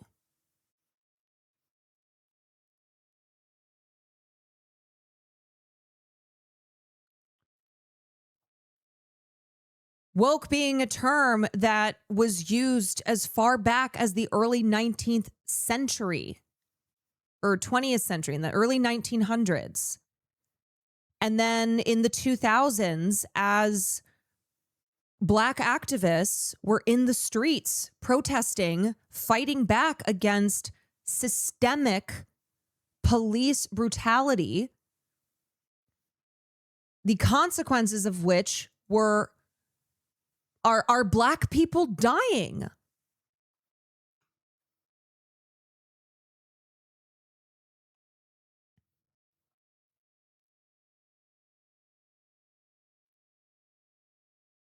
Comparing this to someone else and centering around this person who has nothing to do with Jason Arday negates the Black experience and the plight we go through every day. As a Black woman, this Jason Arday situation, some cheddars are triggering as fuck.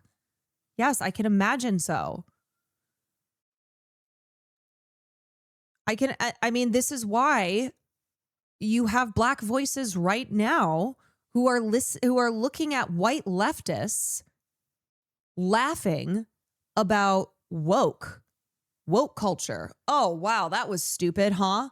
And it's like, oh, okay, you really seem to be showing your ass. This seems to be a mask off moment where you actually did not want to bear responsibility.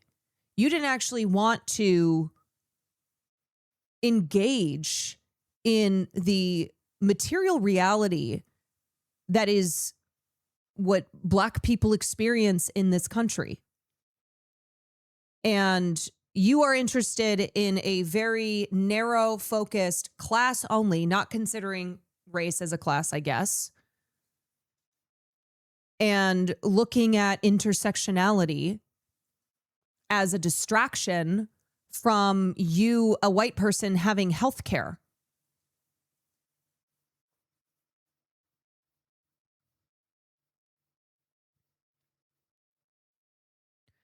The reduction of woke to liberal talking points is absurd and quite frankly insulting as fuck.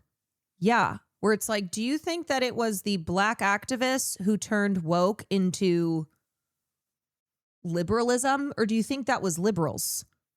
Do you think it was the cynical corporate interests who took advantage of movements of where the culture had shifted to and co-opted that? Do you think it was perhaps prominent left politicians who have shown that they are much more interested in their own individual political power? But you, with your stand brain, needing to always protect and defend people like AOC, are now laughing alongside as she calls out the ridiculousness of defund and how nobody's doing that anymore.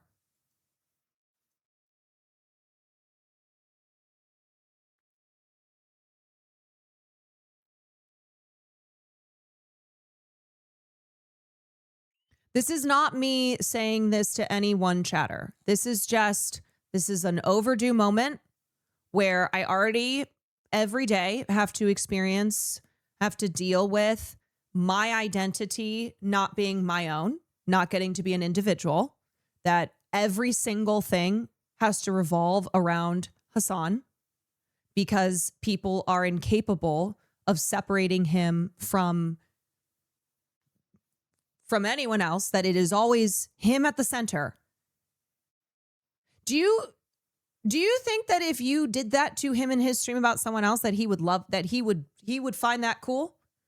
If in his stream he was never allowed to be the streamer that he was never allowed to be an individual and instead it's constantly someone else's name being brought up, constantly someone else being centered in his own stream. Yeah, I don't think he would stand for that. He would not tolerate that for a fucking second.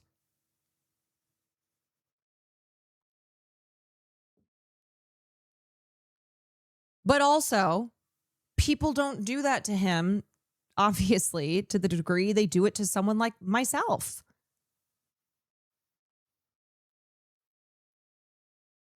He does get annoyed when people tell him to stop covering pop culture and leave it to you. And I agree that that's, you know what? It's like, just don't do that, okay? Just don't do that. I'm going to be consistent here and say don't do that.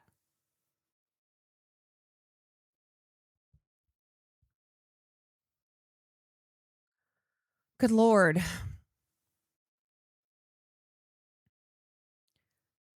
There's like, do people not realize that I pretty intentionally do not have my content be watching whatever Hassan is up to, watching a Hassan video, watching a Hassan take? Like, I mention Hassan, of course, he is my personal friend. We have certain crossover. We are obviously both leftist commentators who have a personal relationship, but I am very intentional, as I have been for the last 3.5 fucking years, of creating my own space, of producing the stories that I want to talk about. And still, it doesn't matter because folks will still come in here and treat this like a Hassan 2.0 stream, that when he's not live, this is still the place to center Hassan. This is not his stream.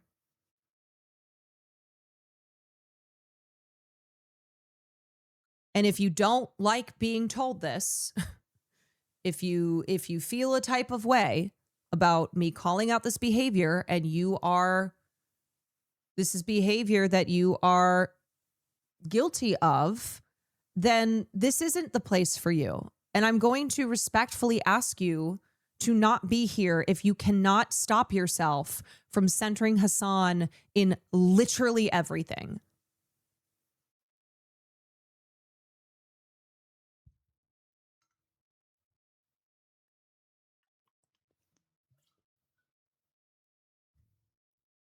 Now, if you want to hear my perspective, if you want to listen to my voice, if you are interested in the news and commentary I put together for my streams, then welcome. I am happy to have you in here.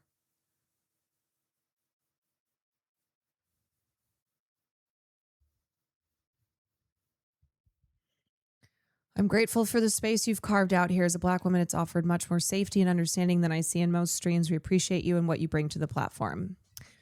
Thank you. And the last thing I will say is there are people here who have been in other leftist communities and did not feel, like that chatter just explained, did not feel safe, did not feel like secure in the community that they might have previously been in, and now have found themselves here. And I am not going to allow people to bring in that energy from another community that folks in my community have expressly left, that they wanted to get away from that they are here because they want to be here. They don't want to be in that other place that they intentionally have left behind. So do not bring that in here.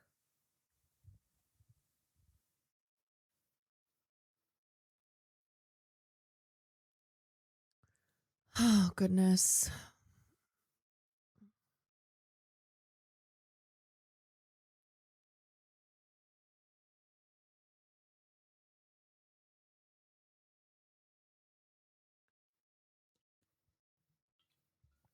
Okay.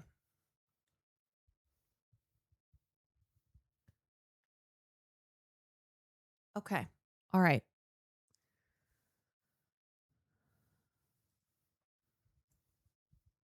And then months later, especially fans of H Bomber Guy, they kept talking about this guy. Like, they would not leave him alone, even though he had virtually disappeared. And I'll play it like, I'm no one just will gonna defend skip him. ahead a What little he's bit. done is realizing that for any content creator, getting comments like that is stressful in everyone joining the dog pile. Honestly, I didn't really follow the story. The only thing I thought about was the James Summerton stuff when I saw that he resigned over plagiarism. And then the next story I really followed about him was when he actually died, right? I wasn't following his story properly, and I wish I had done, but it just wasn't something that is so interesting to me, because I guess for a lot of people, there are far more important things that I care about than if someone plagiarized or didn't. But I wish I realized it was a more important story because of how this actually happened in the first place. So what happened is there has been a previous investigation into plagiarism where he was cleared, and then recently right-wing professors also alleged plagiarism, and this had resulted in some of the citations to his work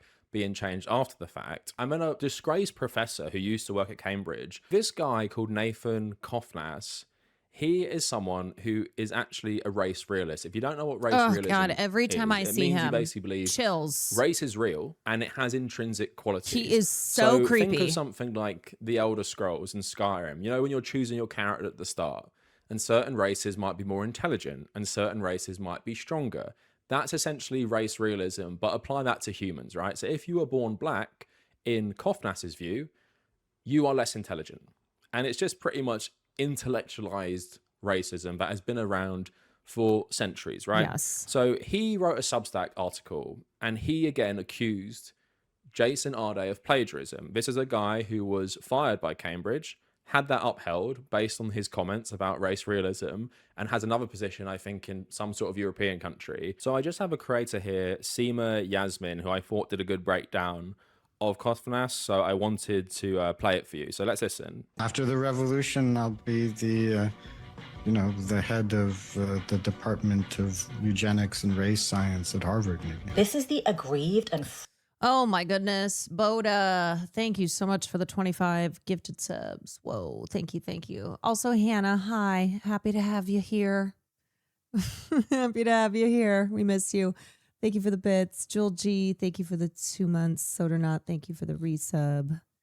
Both Boda, Chi, DCM, thank you. Fragile man who instigated a smear campaign against Dr. Jason Arday. His name is Nathan Kofnas. He's an American academic who received his undergraduate degree from Columbia University, his master's at Cambridge, and his DPhil or PhD from Oxford. He then joined Cambridge again as a fellow in the Department of Philosophy in 2022. A year later, in 2023, Dr. Jason Arday is appointed a professor at Cambridge, making him the university's youngest black professor at the age of 37.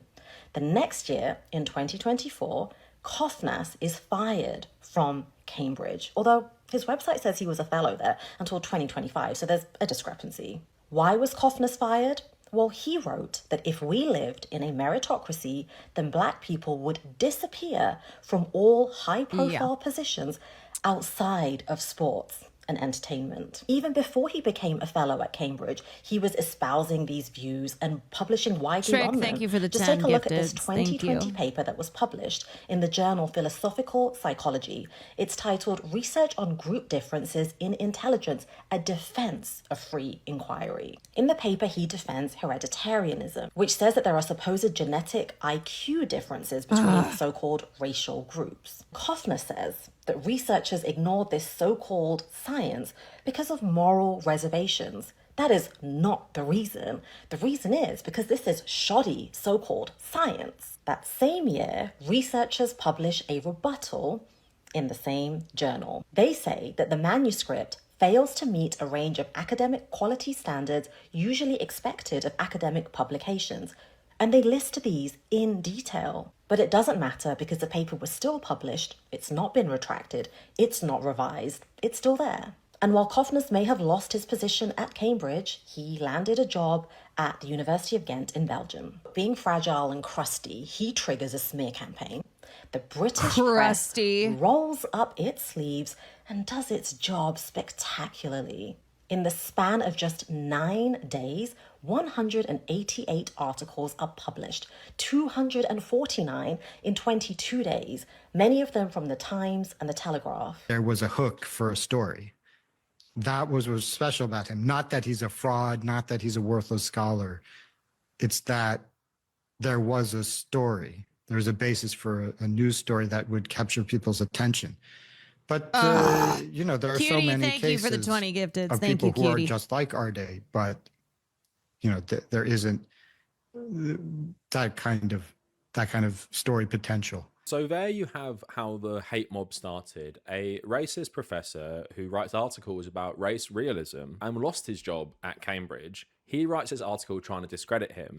Yeah, a reminder that people with PhDs are not intelligent just because they have a PhD to their name.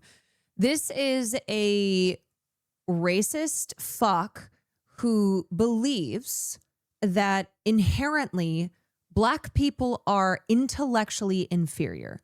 This is just classic age-old colonizer brain, slaver brain of Black people need to be dominated by white society because they are lazy, they have a tendency for crime, for low intelligence, that they are just it's old school racism.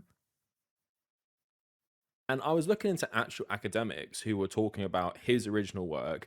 And if you actually scrutinized it, and that seems to be the job of the British press, it appears that the stuff... He's truly disgusting. He thought Jason's visual was a hate rally against him. Yep. There's an anti-Coughness hate rally in Trafalgar Square with around 15,000 attendees. If I were in London, there's a real possibility I would be murdered. If I speak, I shall not speak. If I speak. Thousands of academics and journalists knew the truth about Jason Arday for more than a year. Now you know why no one said anything. Scumbag. He is a fucking scumbag. He is a little twat. He's a resentful little twat who got fired for being such a vile racist and believes that Jason Arday, not just Jason Arday, that any Black person should never get any position in academia for the just fact of being Black. A man is dead and this guy still thinks it's about him. Yeah, a man is dead. A man is dead as a direct result of Nathan Coughness's racist hate campaign. And he's talking about how he'll be murdered. This is the Zionist brain, though. This is the Zionist brain looking at a genocide and going, oh, I'm the real victim here. I could be attacked. I could be targeted. It's like the hypothetical fantasy of violence that could be done to them when the real violence that is happening here, they are in full support of. That popped up on the plagiarism detection software he used was less than 5% of the total 401 page long PhD thesis, and all the suspicious parts are from the introduction or the literature review. So I haven't wrote a PhD thesis, but I have wrote a master's thesis. What this basically means is you do a literature review, and that basically is you going over what is kind of like the academic landscape of the topic you're covering. So in my master's thesis, I wrote my thesis about how the British press manipulate public opinion towards war.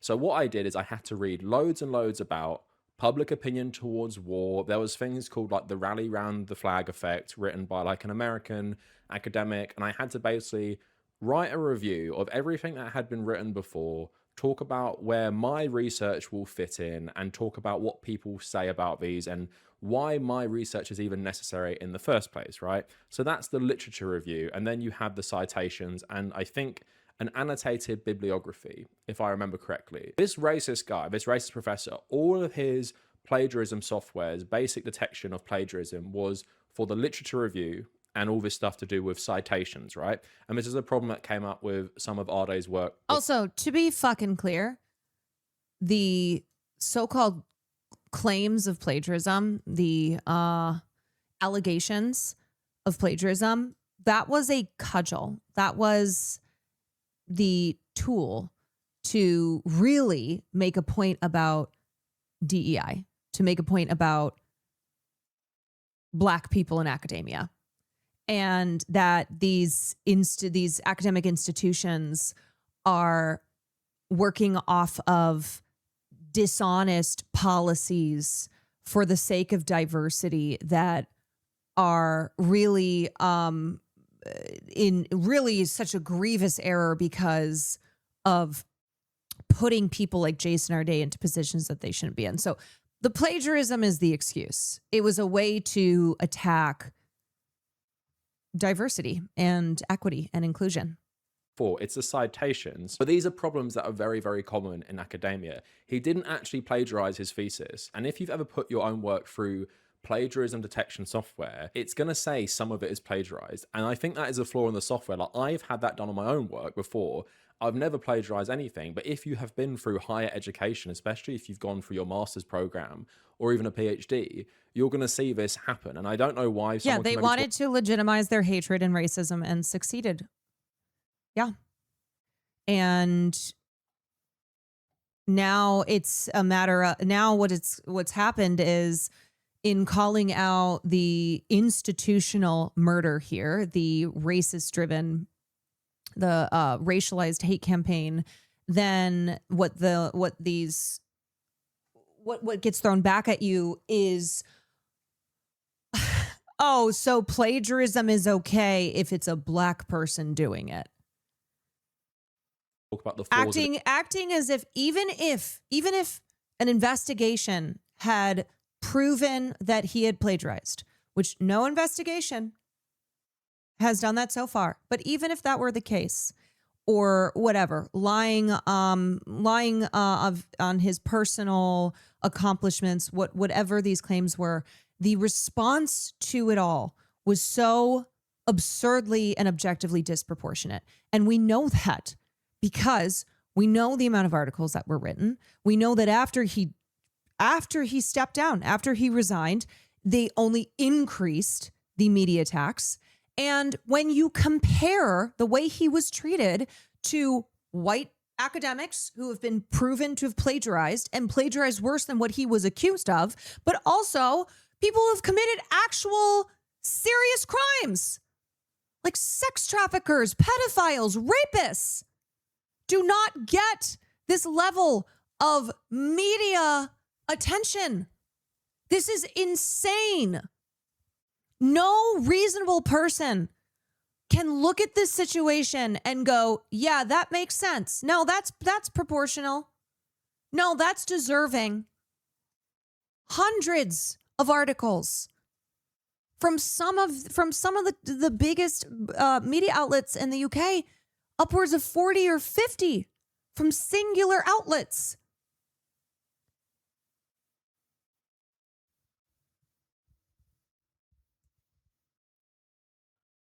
They're still covering for abusers. Yes.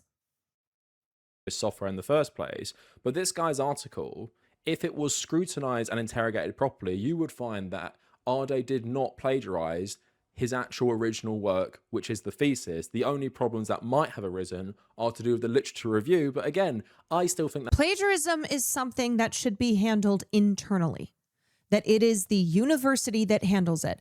It is not something that warrants ever the media getting involved, and certainly not to this degree. And there are plenty of examples of plagiarism that has been handled internally, that was not treated as this massive media spectacle. If plagiarism sparks so much national outrage, why not sexual harassment by white professors? Professor Jason Arday was accused of plagiarism and of misrepresenting aspects of his academic record and personal history. What followed was not legitimate scrutiny, but a public crucifixion. His alma mater, Liverpool John Moores University, had previously investigated and cleared him of plagiarism in his PhD. Yet the pursuit of Arday did not stop with his academic work. His childhood was picked apart. His autism diagnosis was questioned. His account of learning to read and write was scrutinized. His charity fundraising was investigated. Even his running times became headline news. A data investigation had counted 249 articles about him across 15 national outlets in the 22 days before his death, with coverage accelerating after his resignation. The Telegraph dubbed him Cambridge's diversity poster boy, the Daily Mail, the plagiarism professor. Journalists tracked down people from his past. His entire life was publicly interrogated. On August 14th, Arday was found dead at his home in Battersea. He was 41 years old. The sheer disproportionate focus on Arday is difficult to understand, especially after he had resigned from his position. Thanking his students and colleagues, he said, "For my own well-being, for my family, and for those who have stood by me throughout this difficult period, I have concluded that the only way to bring this chapter to an end is to step away." Compare the treatment of Arday then to the treatment of powerful white male academics at the same elite universities who have faced allegations and even findings of sexual harassment. At Cambridge, an inquiry by external investigators found that Professor Simon Goldhill had committed 4 breaches of university rules on sexual and professional conduct after a complaint by a female student in her 20s. The findings included that he kissed her, put his tongue in her ear, touched her chest, and touched the zip of her trousers. Goldhill admitted an overexuberant and no doubt slobbery kiss. The student said she had to push his hands away and felt scared and panicky. The incident happened in 2024, and during the initial investigation, Goldhill continued teaching for a number of months before ending all lectures and tutorials in October 2025. Simon Goldhill, who's 69, informed the university on June 4th of his resignation with immediate effect before a university disciplinary tribunal had determined whether any sanctions should be imposed. One academic reportedly told the inquiry that Goldhill was an exceptionally big fish in the classics world, and while King's, where Goldhill is a fellow, confirmed that Goldhill was suspended, they did not make clear if he had also resigned his college fellowship, saying at the time it was still considering what next steps it could take. Anna Bull of the 1752 group criticized Cambridge's decision to allow Goldhill to continue teaching until October, arguing that it raised serious questions about the university's ability to assess risk and safeguard students. Dr. Peter Hutchinson faced complaints from 10 Cambridge students about sexual and sexist behavior. Reported allegations included asking female students whether they would sleep their way to the top, asking about love bites, and asking one student during a discussion about a dominatrix, "Does that turn you on?" He apologized following an internal investigation. After being permanently removed from Trinity Hall, he was later readmitted as an emeritus fellow with certain privileges. He subsequently resigned following renewed criticism.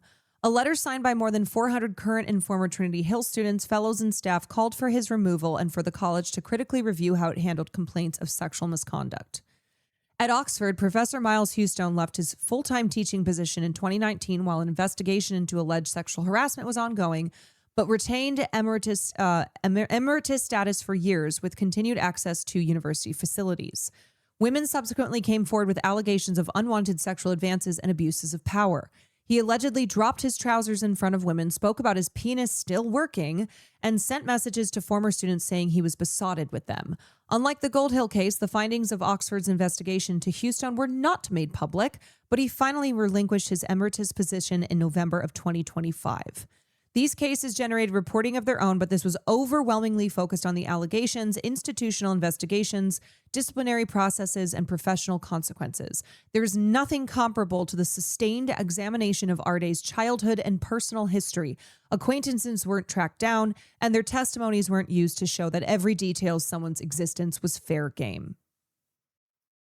In 2023, Cambridge celebrated Arday's appointment as a professor of sociology of education. At 37, he became the youngest Black professor in the university's history. His appointment was presented as evidence that one of Britain's oldest, whitest, and most privileged institutions was finally changing.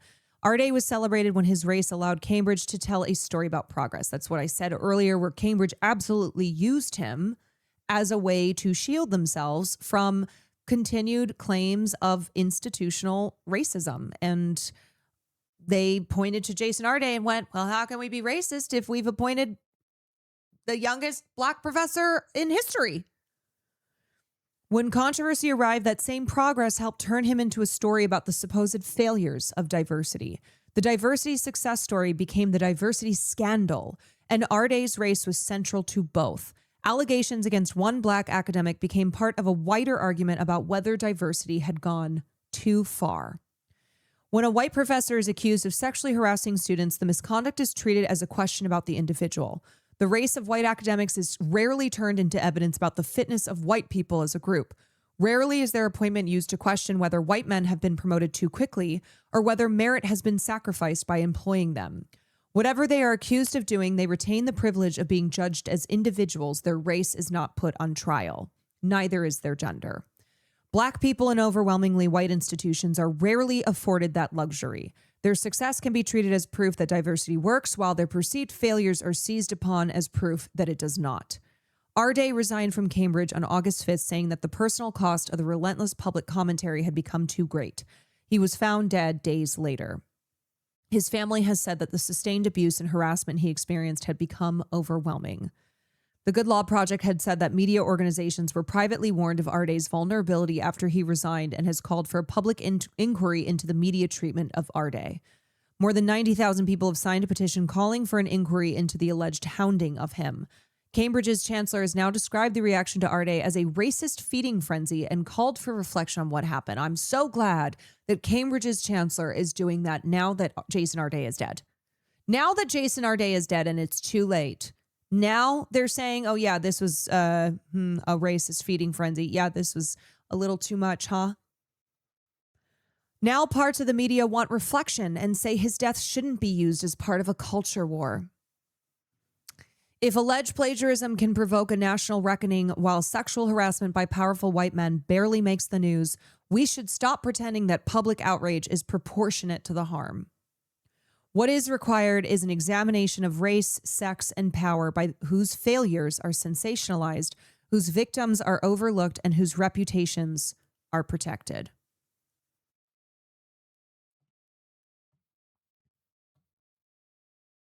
I mean, this is kind of the theme of tonight. When we had talked about Hayden Panettiere earlier, and I said, oh, isn't it nice to see people talking about the abuse that she experienced and how terrible it was and how we should have empathy for her and we should, how sad it is. And it's like, where the fuck was that when she was alive? Where was that when she was being hounded by the media and by the public, calling her a bad mother, calling her crazy, blaming her for losing custody of her daughter, blaming her for the struggles that she went through? Always a reflection after someone is gone and not when they are alive. Not looking at the systems that contribute to this harassment and abuse and the public that plays their role as well. That's faulty because if you have been through higher education, you know this plagiarism software, there's actually a limit for the plagiarism software. It's in the margin of error, so you won't get accused of plagiarism. I think that's still a thing. It might be 20%, but I think it might be as high as 30%. So that's the problem though. Most people in the British press have not written a thesis, have not written a master's thesis or a PhD thesis. And a dissertation is not the same because I've done a dissertation. A dissertation is not the same as a thesis. Yeah, also a refusal to take responsibility once the person is passed. Yeah. I mean, there are a lot of people right now who have deleted tweets, who have deleted posts, who are trying to back away from this, who are trying to get out of any culpability for the lynching of Jason Arday, for the institutional murder.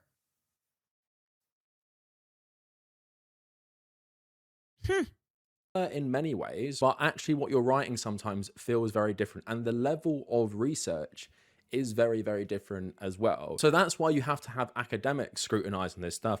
But that also poses its own problems as well, because the people who went after Arday were right-wing and far-right academics who hated his station at the University of Cambridge. But this is the flimsy evidence that spawned a witch hunt. And basically, once they got this, oh, he might not be credible, they tried to discredit every other part of his life. Fine-tooth comb going through his whole life, trying to pick him up on various lies. This is what happened. The media then started piling on. So he's a plagiarist professor who didn't plagiarize, and then they character assassinate him to try and make you think he is some sort of liar, some sort of charlatan, someone who has always just lied to get into their positions of authority in academia. And we live in a context, that anti-woke context, where everyone thinks any person who comes from a different background to the dominant one in a certain country must have got there through DEI policies, which we'll speak about in a bit as well. So it's this perfect storm of journalists who are by and large racist, uncurious, and they want to serve power, going after this guy because they smelled blood. And that's the nature of journalism under capitalism as well. There's so much incentive for all of these outlets to just pump out the stories because there's this frenzy, and something like plagiarism, as we already spoke about, To Highlander, seems thank to you for just 37 drive people months. Send me absolutely Steve with mad. So you have 35. all of this, and it's a character assassination based on lies. This guy is not a plagiarist. This guy is not the plagiarist professor. Even if he did do that, of course, that does not... Jason could literally be any one of us. It could be me in the future. This is a systemic issue that needs to be addressed now. Yeah.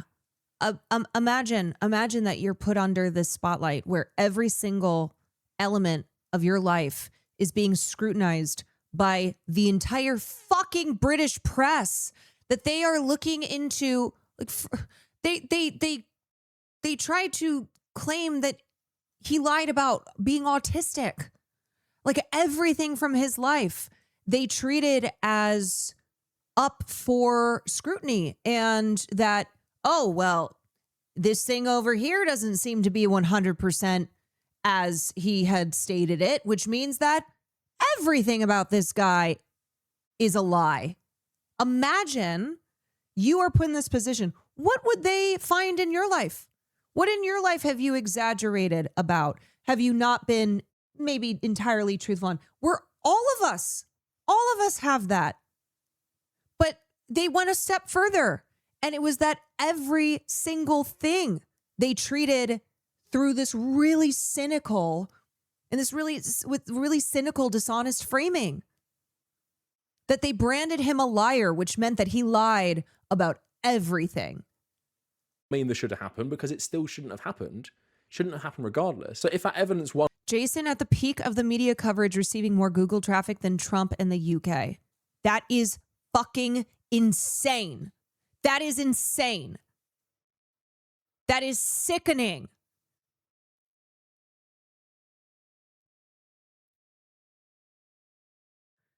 Yeah, this is what I'm trying to obviously get across. The rabid, vitriolic, ceaseless attacks were so out of control, so disproportionate to what Jason had been accused of. Like, even if you go, okay, let's say he was guilty of plagiarism. He was guilty of lying about all these marathons he had run or whatever else.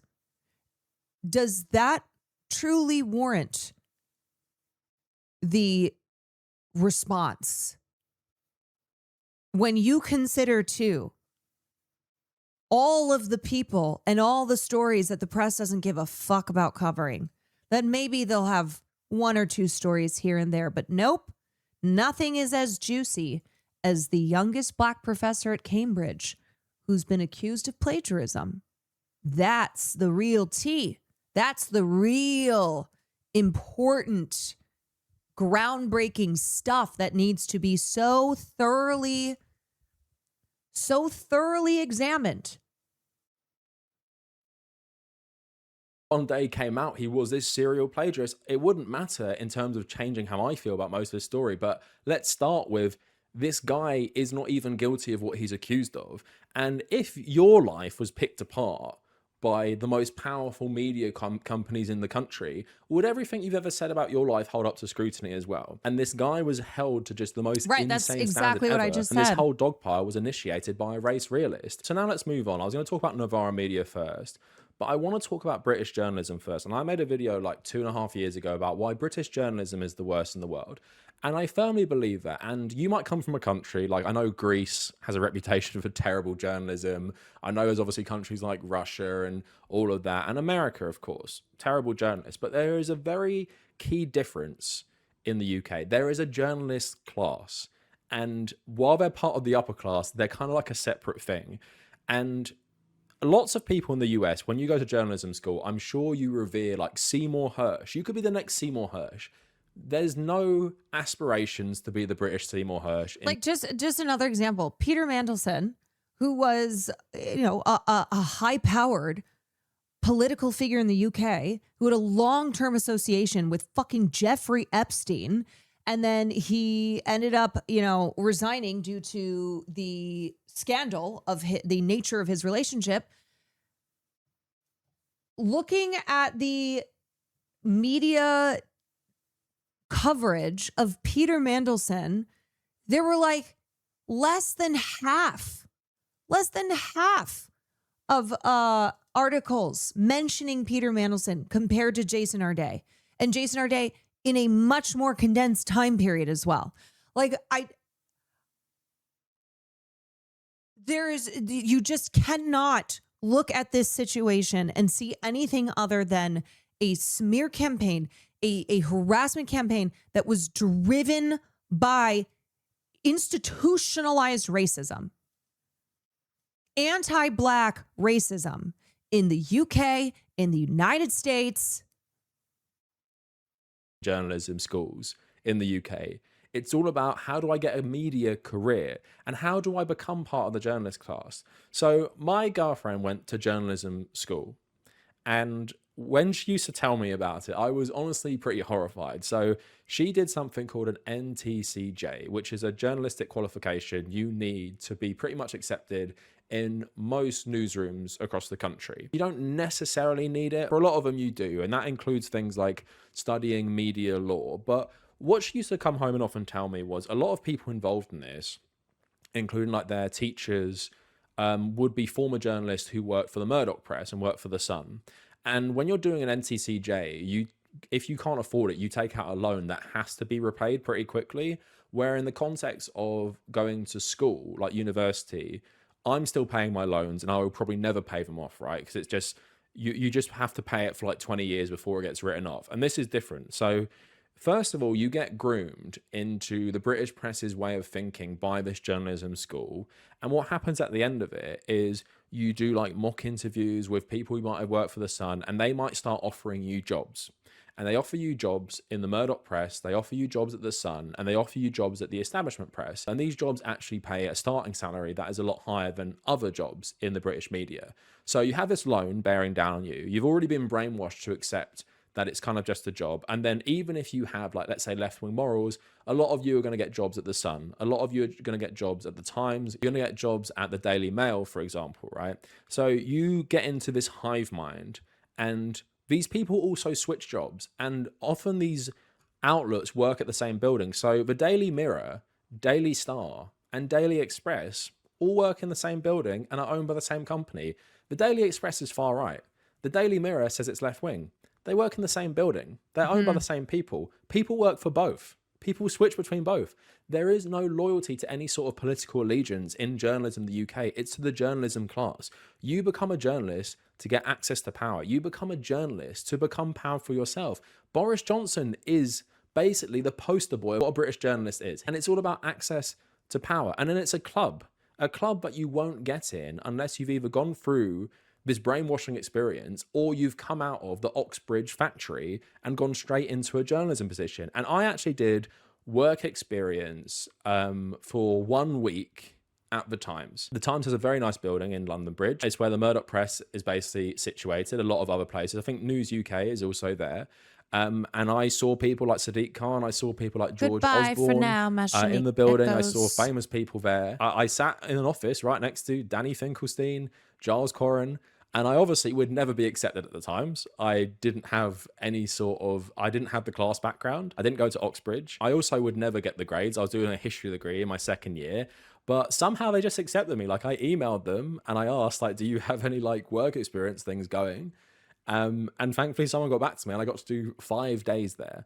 And it was an interesting experience, but I did get to kind of see firsthand just like the proximity to power a lot of these have, how it is just so incestuous, and also how a lot of these right-wing media outlets have people who work in them who do in some ways have a diversity of politics, but they're all working together to further this right-wing agenda at somewhere like the Times. And surprise, surprise, what do you think everyone looked like?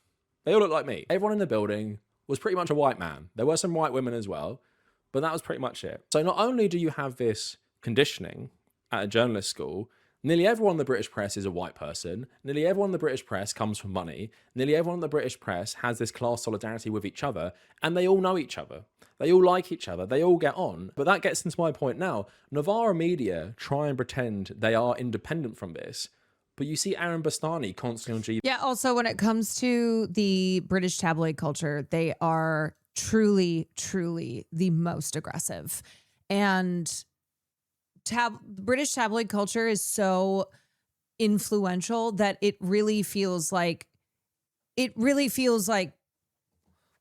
so much of British press is just British tabloid culture. They are notoriously, infamously horrific and aggressive. And if you think tabloids here in the US are bad, it's really it's like diet compared to the British tabloids.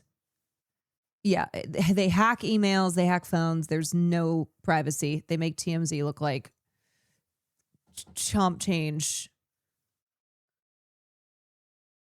They make TMZ look ethical. GB News.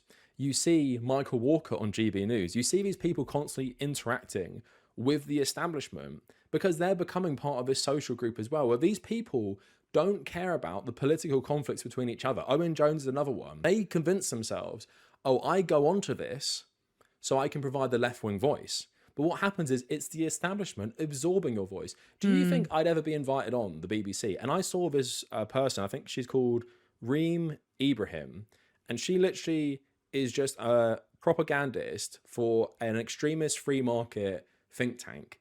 She is all over these pundit shows. She's all over them. And why? She has less social media followers than me. She's far less influential than me on social media. It's because she fits in with the status quo. They're not going to typically invite people like myself onto these shows. The only one that maybe would, to point at me as like some freak, is probably GB News, which I know sometimes they do get communists and socialists on to do that. But why I say that all is Novara and The Guardian and other things would say they're kind of immune from this psychosis of journalism, this classist, racist psychosis of journalism. But Aaron Bastani, he happily jumped in on the dog pile. He didn't, and you would say your job as a left-wing social media outlet, which I'm sure Jason Arday was aware of, maybe he even viewed, would to be interrogate the evidence against this person. So Aaron Bastani, he posts a video from YouTube of Arday's lecture. Watch this presentation by Arday at UCL. He says nothing for over 40 minutes. It's genuinely impressive to talk for so long and say nothing. This isn't someone who was over-promoted. You can still be smart and have it happen. This is a con man. I'll be honest, I was barely aware of who Jason Arday was until this week. Learned a lot covering the story. One thing that interests me is that some of the most senior people in British academia believed he was a world-class marathon runner, one of Britain's most impressive charity fundraisers, an apprentice at Crystal Palace Football Club, a plausible snooker pro, and that he had brain surgery weeks before his Viva, which meant memory loss. The liberal intelligentsia would like to think they are smarter than everyone else, but most people would hear that and think, hang on, this really doesn't sound possible, does it? Netflix buying the right to make the 5-part dramatization of the Jason Arday story. Rarely mentioned, Jason Arday didn't have GCSEs or A-levels. As I remember it, you couldn't do a Cambridge master's degree without having a first-class degree, but now you can teach there without GCSEs. To say that not making exceptions like that excludes working-class people is absurd. One of my greatest friends is a Geordie, former carpet fitter who later worked in recruitment, but he really fancied studying, so he did a degree as a mature student, got the bug, and then did a master's at UCL, then a PhD. But he struggled to make progress in academia. He's as critical of the institutions as anyone. People like him are angry about the Arday story too. He's a socialist for what it's worth. So what Aaron Bastani is basically saying there is that Arday was promoted over his ability and his credentials because he was black. He's saying that. He's the leader of one of his left-wing organisations, and he's playing into this right-wing fear-mongering that Arday was promoted because he was black, and that's it. He has no credentials. He has far more credentials than Aaron Bastani. He's a far more respected academic and person as Bastani, and he's attacking him. I mean, look, this is what happens when you do not thoroughly examine your anti-Black positions and beliefs, and it takes hold. And this reactionary creep into even spaces on the left, media on the left, individual commentators on the left, like this is what happens when you allow the right to dominate in pushing these baseless positions that revolve around just being openly bigoted and pushing conspiracy theories of like replacement. This has been something we've seen occurring where there has been this reactionary creep across a lot of culture and a lot of politics, which, so being on the left does not make you immune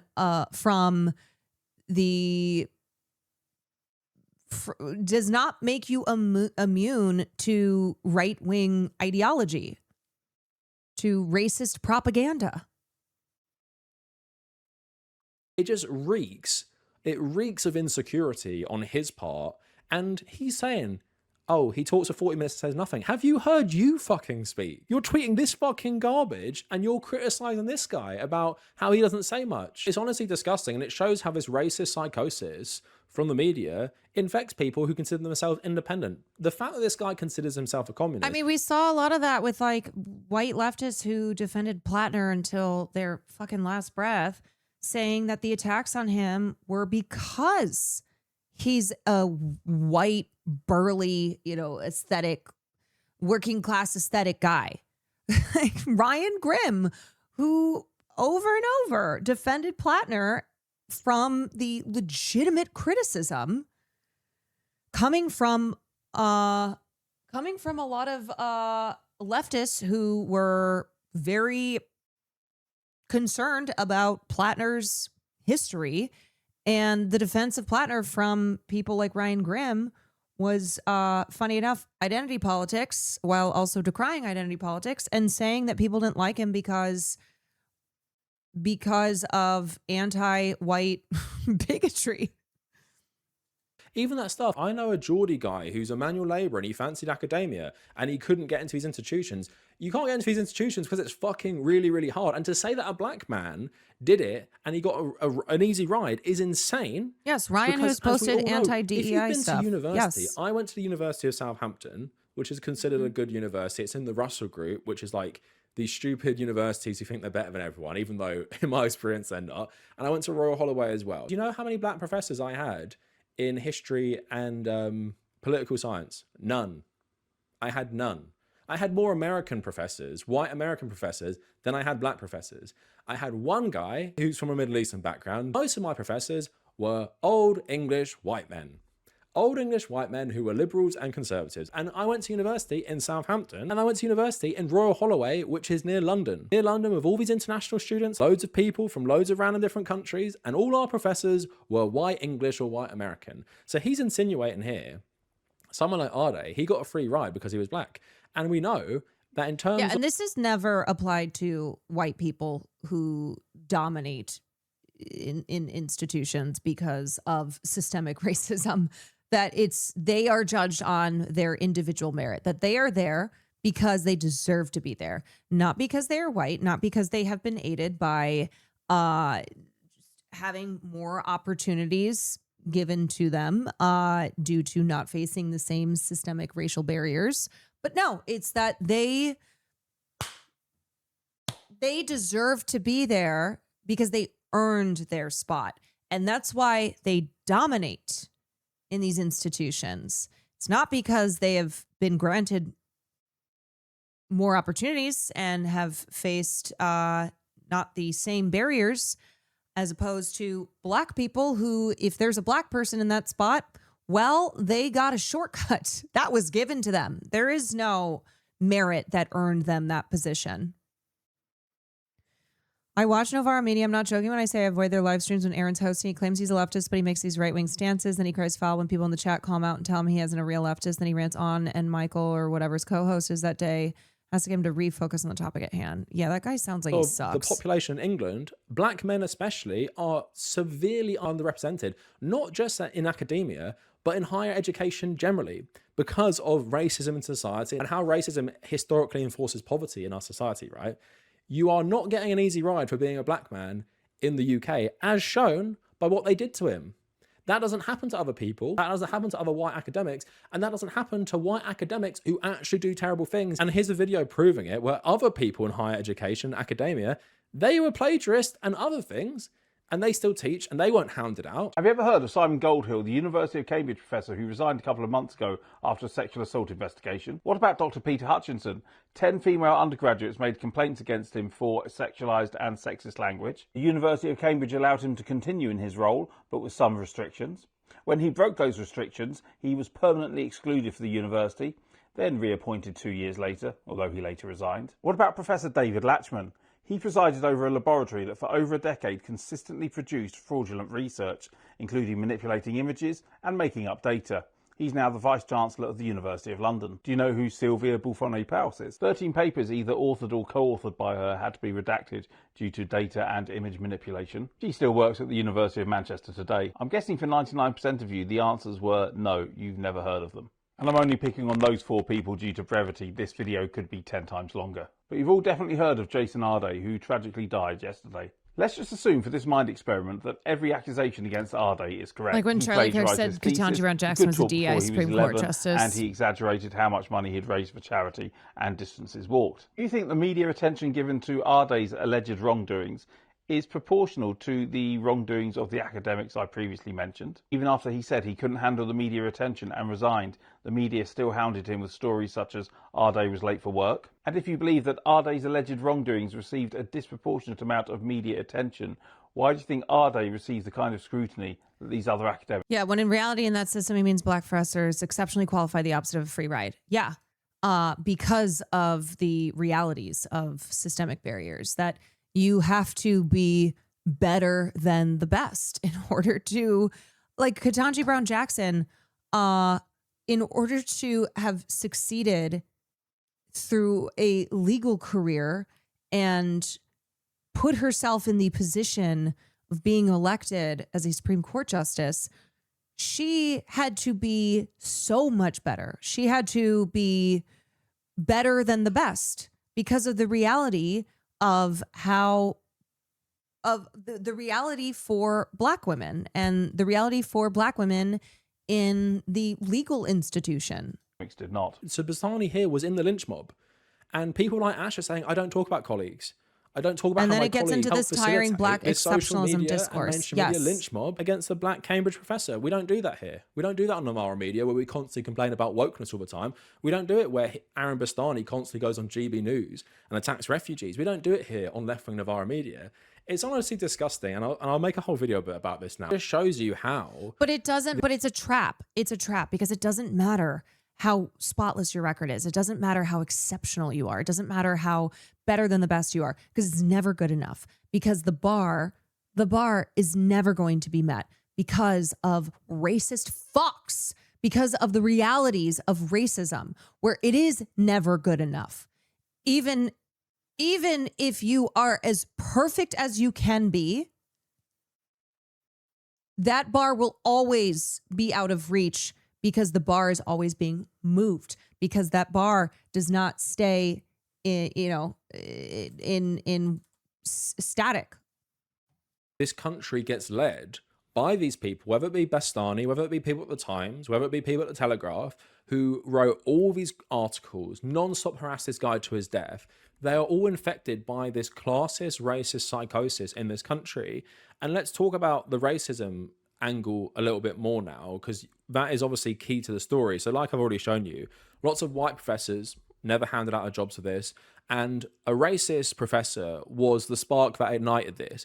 All of these newsrooms around the country, again, led by white upper class men primarily. And you know, if there are people from minority backgrounds in those newsrooms, they can't speak out because everyone around them's like this. Everyone around them's like this, and they have this context right now, this anti-woke context that Novara also creates, that everyone is skeptical of diversity. Everyone is talking about DEI. Everyone's talking about wokeness. And here you have a story of this black man who apparently lied his way to the top. People like Aaron Bastani, do you know what he called him? He said, we're in Frank Abagnale, Catch Me If You Can territory, to be honest.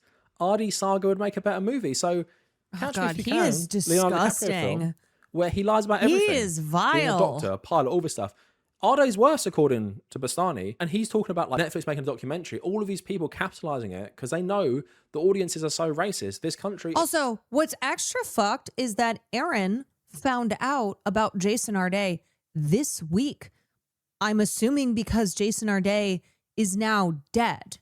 So not only is he late to this, is he late to the conversation here and is just now becoming aware.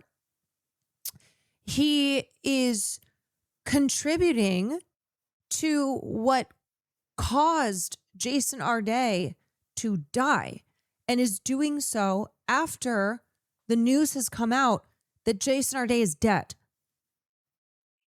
It's like, dude, could you get any more disgusting?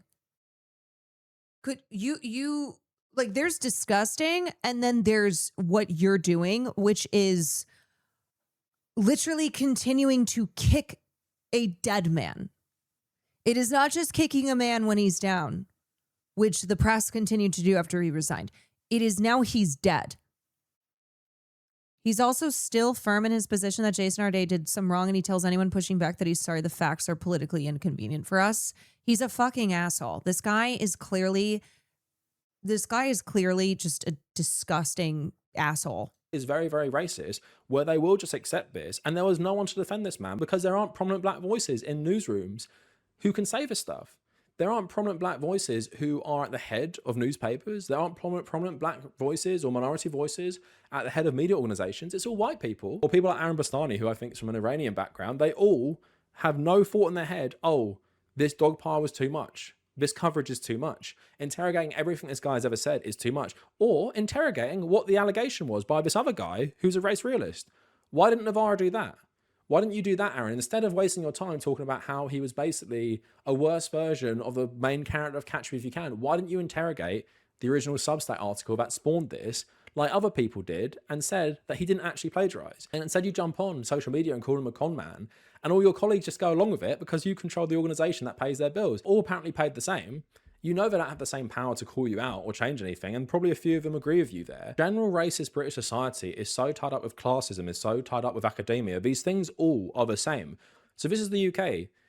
Privileged white people go to Eton. Privileged white people go to Oxbridge. And it's not surprising so many of them hated this guy because he was at Cambridge, an institution that grooms these people for power. And then you have a black academic there who they feel is out of place.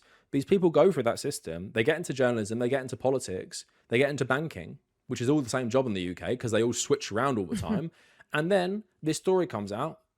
Who among them is going to say, let's interrogate this further? Who among them is going to say, let's not do this? And that's ideological, but also for profit. It's a good story for them to make loads of money. And they did make loads of money with this guy. They made loads of money off creating this lynch mob for Jason Arday. And who is going to suffer the consequences?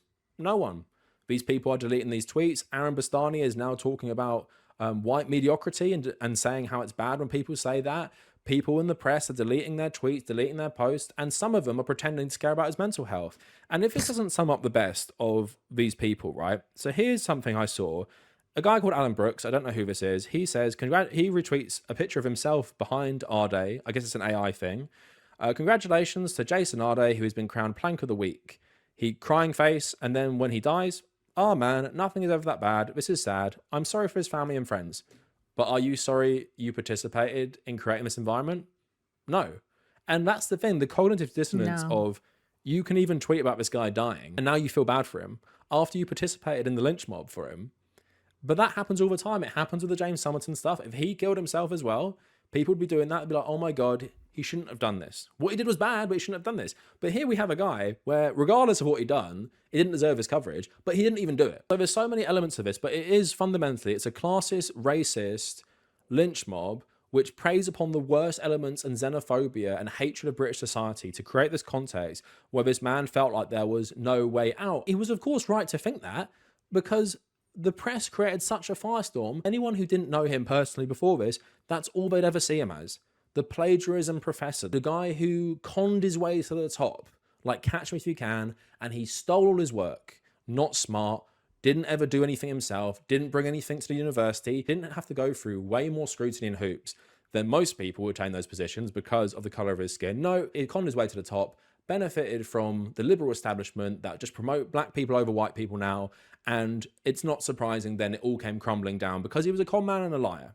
When it was a race realist and racist professors who started a firestorm picked up upon by the racist media, the classist media, and destroyed this guy's life, which made him feel like he had no other option. Should not forget anyone who participated in this, including people like Aaron Bastani, who's participated in previous stuff, including getting people arrested at pro-Palestine protests and all this other shit, right? This person is not a leftist. Novara Media is not a socialist organization. It's a social reactionary organization with some economically left-wing policies. But all of its hosts have completely bought into this context of woke is bad, and they've created the context, whether they know it or not, for this type of thing to happen. And then Aaron Bastani gleefully participates in this mob. So are there lessons going to be learned from this? No. Is there going to be consequences to this? No. Will anyone be held accountable? No. So what happens is you destroy this man's life. He's now gone. He has 2 children. One's going to university apparently soon as well. And that's what everyone's going to think of his dad. That he's a liar, that he's a con man. And yeah, it's sad he's died. It's sad he's died, but he did something bad. People in the UK become journalists to become part of this class. They become journalists to become powerful. No one wants to hold power to account. And it's a culture of basically silence from younger people who join until you're brainwashed enough that you'll go along with everyone else. They're all friends. They might have political differences, but they don't care. They'll sit on the panel shows together and get drinks afterwards. All of these journalists are scum, and they should be ashamed of themselves. And in a just world, they'd be held to account. But they won't, and that's the depressing reality. But that is it for the video. Let me know what you guys think in the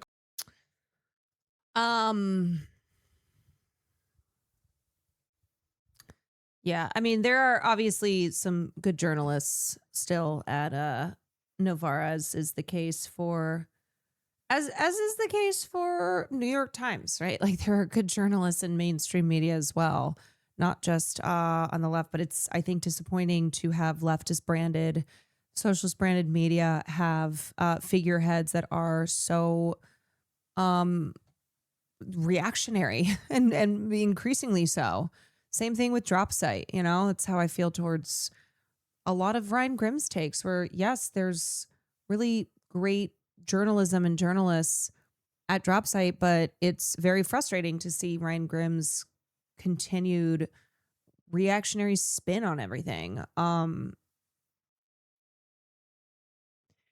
Yeah, so I don't know what else to say aside from a man is dead, and there are a lot of people who and organizations that bear responsibility, and it's real fucking rich to see now some of the media that participated in this talk about a need for reflection, talk about how this is a tragedy that demands we ask questions here, that we reflect on this. And it's like, yeah, isn't that so great that we always do this reflection after it's too late? It's too late for Jason. It is too late for Jason. And I don't know how people who participate in this can sleep at night. I'm sure they're sleeping just fine, but they shouldn't be, because their involvement, their unnecessary outrage and constant needling of this entire thing that was treated as like a serious criminal offense, that all contributed to a man's death. And I guess what we can do here is to obviously call this out, call it what it is, and keep calling out systemic racism and its everyday manifestations.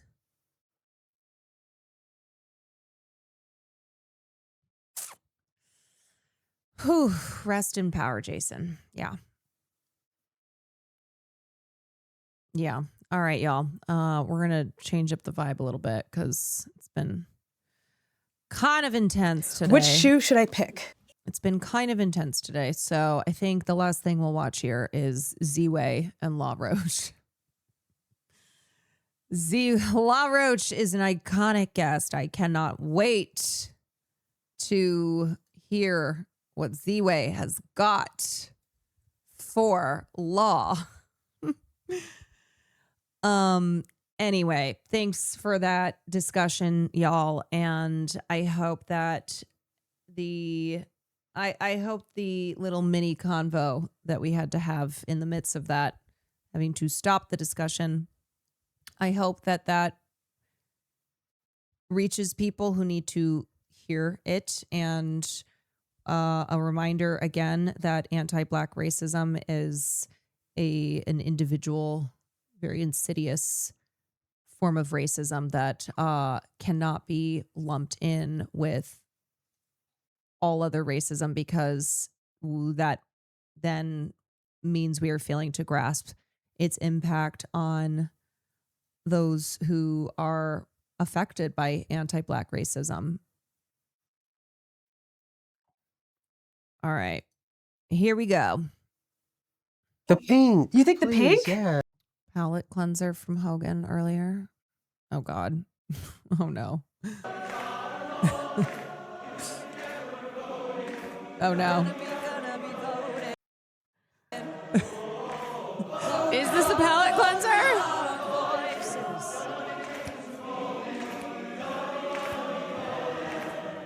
Okay, I just want to say I look like I'm off tempo. I look like I am not on tempo. I was on tempo. I've been on tempo every single time. I've listened to Vote, Vote, Vote. That's right, everybody. We have a primary tomorrow. And of course, one of the big races we have is Oliver Larkin in Florida's 25th district, who's running against the weasel, Jared Moskowitz. And we are certainly rooting for Oliver to emerge victorious here. But also this will be an interesting look at how Florida's Democratic voters are, where they're at.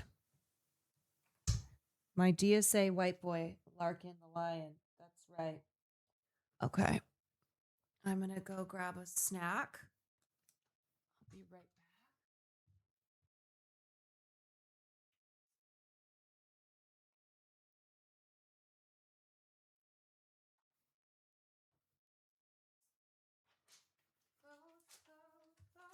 Our voices are gonna be voting. Yes. Okay. It's so cunty. I think pink because it's like Barbie dreamcore. It's cunty. But the Manolos are also fun. Yeah. But I saved that last decision for you. Thank you. Tonight, I interview image architect ROACH. Zendaya and you told me that it was her idea to do this interview. Yes. My pronoun is bitch. I like to gatekeep. I love a bad girl. I want a rich, fat man. What is for you to represent your culture? What'd you think of Euphoria season 3? I just like make love to myself a lot. You're a gooner. What do you say to people who think you're doing too much? You. Why are you biting your lip at me? My most iconic interview yet. Are nip slips your 9/11? Your little Hershey kiss pops out. You want me to nip slip? Who are the racists? My attorney advised me not to do that. Ziwe starts now. My next iconic guest is the first and only image architect. Watch him on this season of Project Runway. Please welcome ROACH. You ate that. How are you doing, La? Thanks for joining me. Thanks for having me. I'm doing really well, thank you. Can you state for the record your race, your name, and your pronouns? My race is African American. My name is Law Roach, also known as Luxury Law, and my pronoun is bitch. Oh, bitch. And do we capitalize the B? Absolutely. When we first connected at the drama premiere, Zendaya and you told me that it was her idea to do this interview. Mm-hmm. How did that conversation go? That she said I should do Ziwe. So let's act it out. You're her, I'm Law. Okay.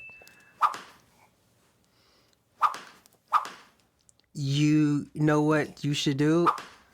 What? Ziwe. And that's how it went? Yeah. Did you like my interpretation of your hair? It was a little dramatic, but yeah. You're calling me dramatic. You're the world's first and only image architect. Yes. What does that mean in a literal sense? Literally, it just means that I think that what I do is much better than other stylists, where I don't just pick a dress. I actually help forge someone's image just the way an architect does with a building. Who is structurally more sound, Zendaya or the Statue of Liberty? Zendaya.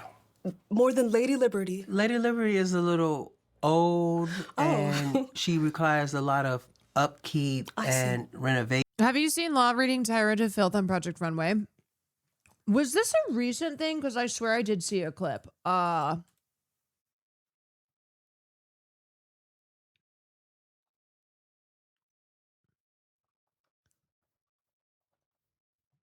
paper towel challenge? For real? You will be working with Viva paper towels. Are these the paper pants? Yes.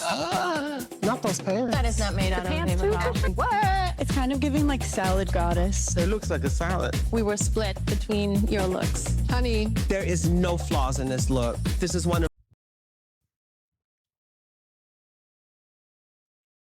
Oh.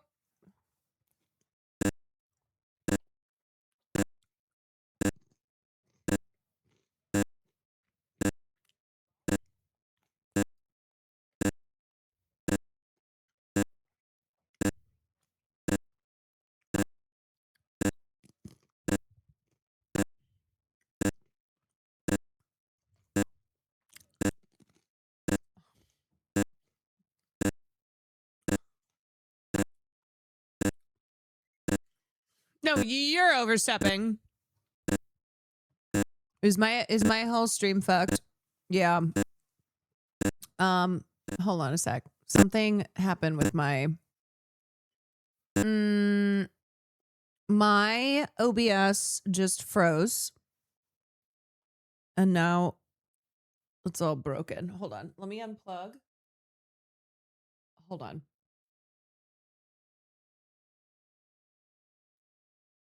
Okay, we're going to turn that off. Turn that off.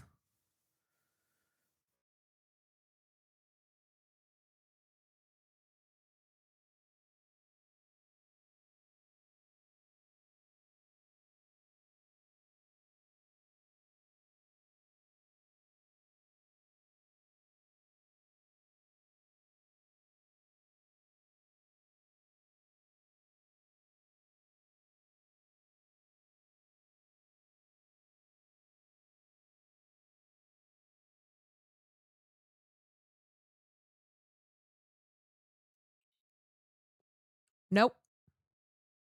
Okay.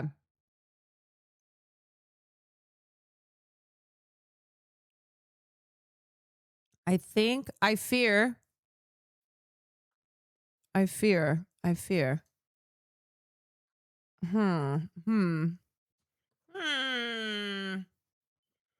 Okay, so my whole thing froze and now it's not working. You can hear me, but not the desktop. Yeah, shoot. Yeah, something is funky here. Let me try to restart this.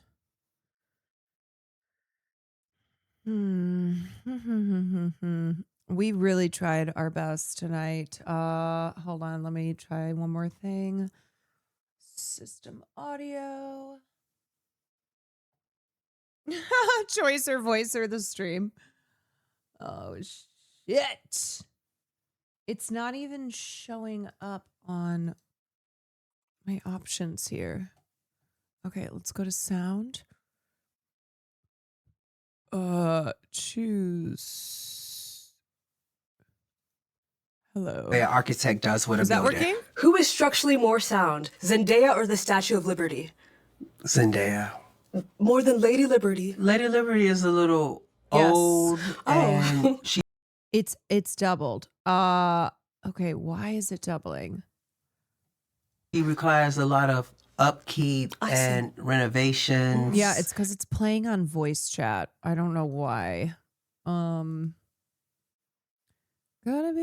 be. Yeah, I'm gonna try this for now. And Zendaya does not. Wow.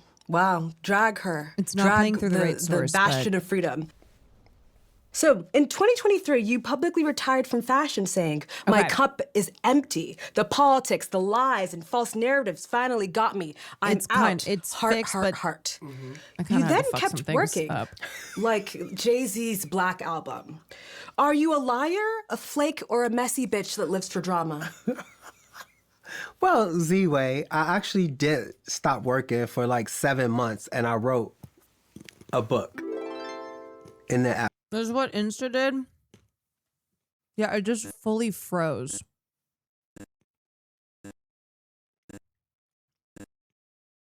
I'm telling you, my OBS froze and then it just fucked up. Absence of me So stopping. that sounds like work, to be clear. No, that was therapy. And are you in therapy? No. Okay. So you don't know what therapy is? No, I don't really believe in therapy. Oh, okay, so your book was labor. My book was therapy to you. How benevolent of you. Thank you. Now, speaking of the false narratives and the politics and the lies of the Yes. industry, who were the racists? The racists were a lot of white women. Name names. My attorney advised me not to do that. Yeah. No, I think it's cool to protect racist people. Let's continue. Do you recommend fake quitting for attention?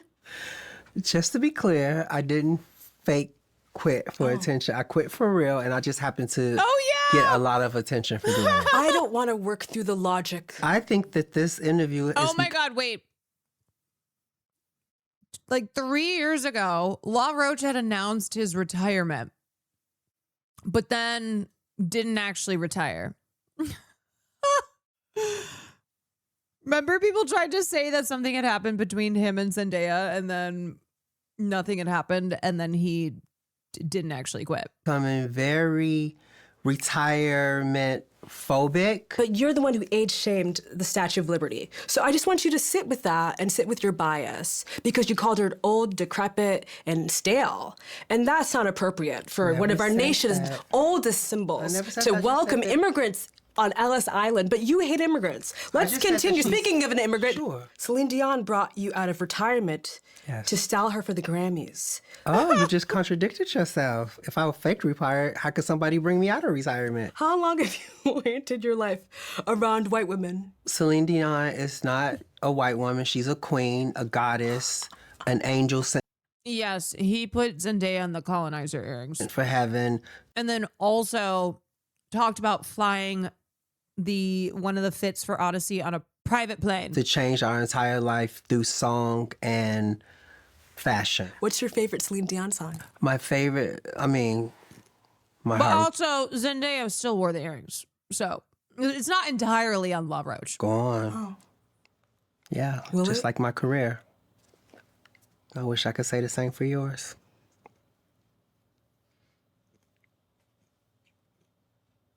You're getting very sharp with me, Lawrence. Ooh, who's that? I'm looking at the man, Lawrence Roach. Not only are you up my name, but you're also misgendering me. Oh, sorry, bitch. Thank you. Coming up, is it harder to be gay on the south side of Chicago or black in the world of fashion? Black in the world of fashion. Really? Absolutely. Why? I mean, being gay on the south side of Chicago wasn't really a difficult thing for me. I've always been gay. I never really had a coming out story because Yeah. I've always been out. but I also had a strong support system of really masculine Wait, is men. Law actually... My uncles and my grandfather that never... Well, that makes sense. Made me feel ashamed. Honestly, that makes sense because my brother, whose name is John Lawrence, when he was a kid, decided one day he wanted to go by John Law. And we all went, I don't know about that. And then he went, okay, never mind. He wanted to be John Law. Or different for being, feminine. But being black in fashion... It's tough. What's tough about it? I just can't wait till you actually get into fashion so you can understand. He doesn't even go by John. He goes by Jack. So it was a total change up. Law, it feels like you're insulting me. Are you saying that you don't think I'm very fashionable? No, not at all. I've worked several times as a model across several continents. Sure. In fact, we met at a Versace show. Maybe. I don't remember. I remember because you said, girl, I love you. I say that to everyone. Oh. So you said that your long black hair is an homage to Cher. Mm-hmm. When did the hair become signature? At birth. Really? Yeah, it's natural. Can I touch it? Sure. Really? Yeah, of course. Really? Yeah, only because you're black. Oh my gosh, like Jimmy Fallon. Oh my gosh. Wow. Yeah. Though Now let me touch yours. Okay. Totally different feeling. Oh, you want to play? For the Met Gala, you've dressed Zendaya, Ariana Grande, Celine Dion, Mary J. Blige, Anya Taylor-Joy, Hunter Schafer, Lewis Hamilton, Alton Mason, Kalani, Addison Rae, Lauren Sanchez Bezos, and more. Mm-hmm. Do you feel like you're dressing District 1 from the Hunger Games? Yeah, which was very... I've never saw the Hunger Games. You haven't? No. It's a very popular film.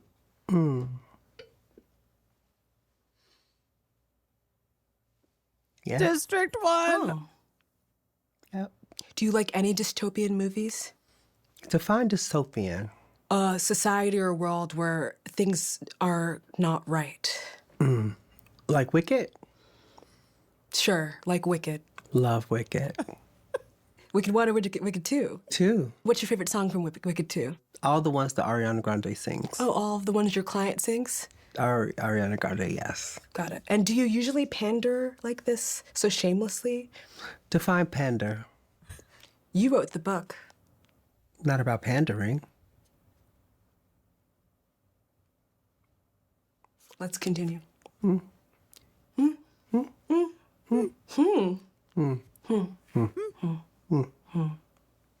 What's your favorite part of helping some of America's biggest oligarchs look and feel their best?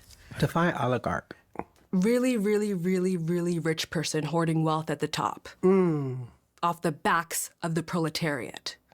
Ooh, define proletariat. The working class. Can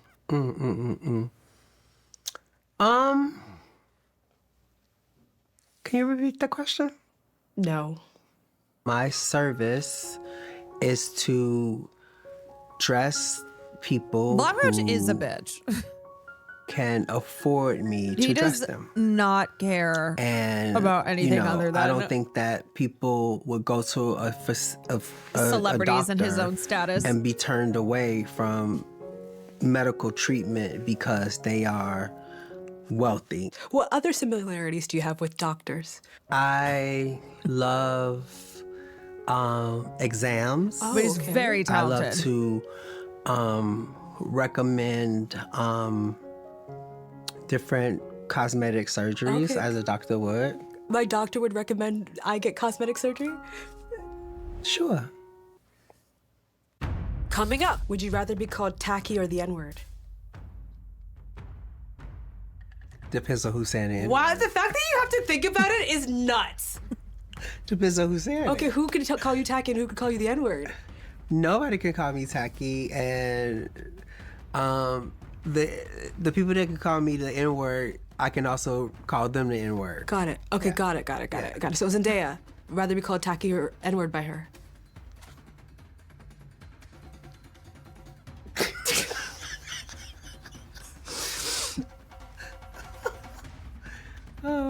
N-word.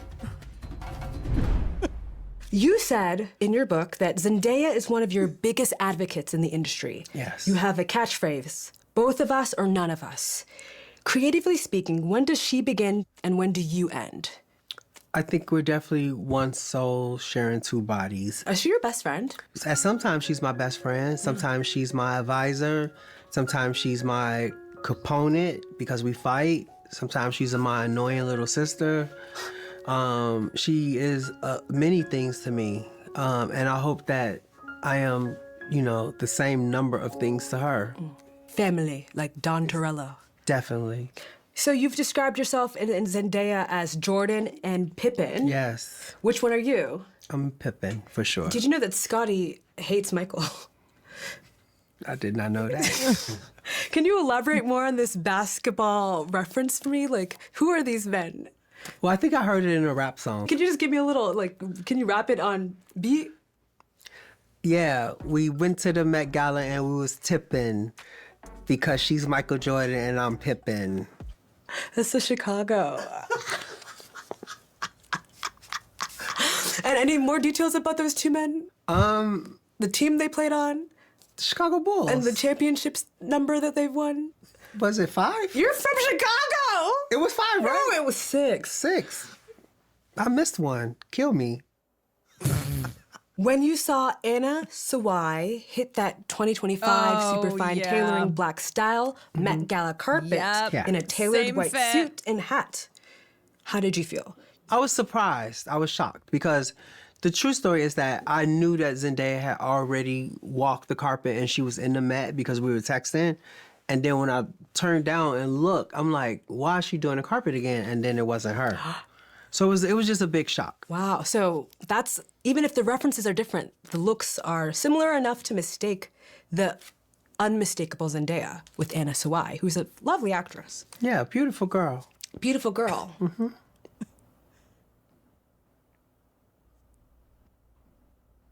Yep, beautiful girl. Beautiful girl. Yep. All these beautiful girls. Yeah, feels a way about that. You recently went on national television and said Zendaya's real-life wedding dress was infinitely better than the fake AIs online. Yes. Can you describe the dress in 3 words? Better than AI. Is the reason you're not being forthcoming because you're afraid that she'll put you back in the hat again? No, I'm just... How many times a year does she let you out of the hat? Like 2. What's wild is she wore that hat at the Teen Vogue Young Hollywood Party 2014. Mm-hmm. The fucking Explain yourself. hat. The hat. How did the hat come to be? I don't know what's the I'm the sorry, discourse that about hat. People love the the hat. hat. Ain't it? I love it. I own the hat. You own the hat? Have you ever worn the hat? I've worn the hat. When? Where? I wore That the hat. hat was a mistake. To an event not too long ago, maybe a year ago. Yeah, I own the hat. What fits under that hat? My head. No, but there's some space. And my brain. Okay. And my thoughts. Your thoughts. And my love for you. Oh, okay. Well, that's sweet. It's all under the hat. Pandering again. Coming up, Chloe Sevigny told Harper's Bazaar that she found stunt dressing phony, distasteful, effortful, and cringy. Seems like a lot of effort, all this stunt dressing. I find it very phony and distasteful. As a pioneer of this red carpet style, what do you say to people who think you're doing too much? You. Oh. Do you want to clarify to camera in case they didn't catch that? You. Ooh. And if I knew how to say it in different languages, I would. But I don't. I only speak English, so you. Our award is for you to represent your culture. And what culture is that? Nigeria. Leopard? Atuna Makana. What the hell? That's Swahili. Sorry. What do you mean, sorry? Sorry. Apologize to Nigeria and my Nigerian culture. I apologize, Nigeria, because I thought that this print represented your culture. Atuna Makana? And the animals that you keep in your homes. Sorry, Nigeria. Apologize to so Timon and Pumbaa. Fucking shady. I apologize to Mona Boomba. Timon and Pumbaa. Timon and Pumbaa. Y'all were working with Disney for like 20 years. I apologize. I'm sorry. I thought I was paying homage. The fact that you assume that all Nigerians have a leopard in their house is yeah, crazy. actually, I can't tell if he's being shady or just does not give a fuck. Oh. Mary Kill, Zendaya's 1995 Mugler look that you said that you could retire I did off love of. that look. Her 2011 Never Say Never premiere look, which was the first look you styled for her. And then Zendaya's 2015 Oscars look.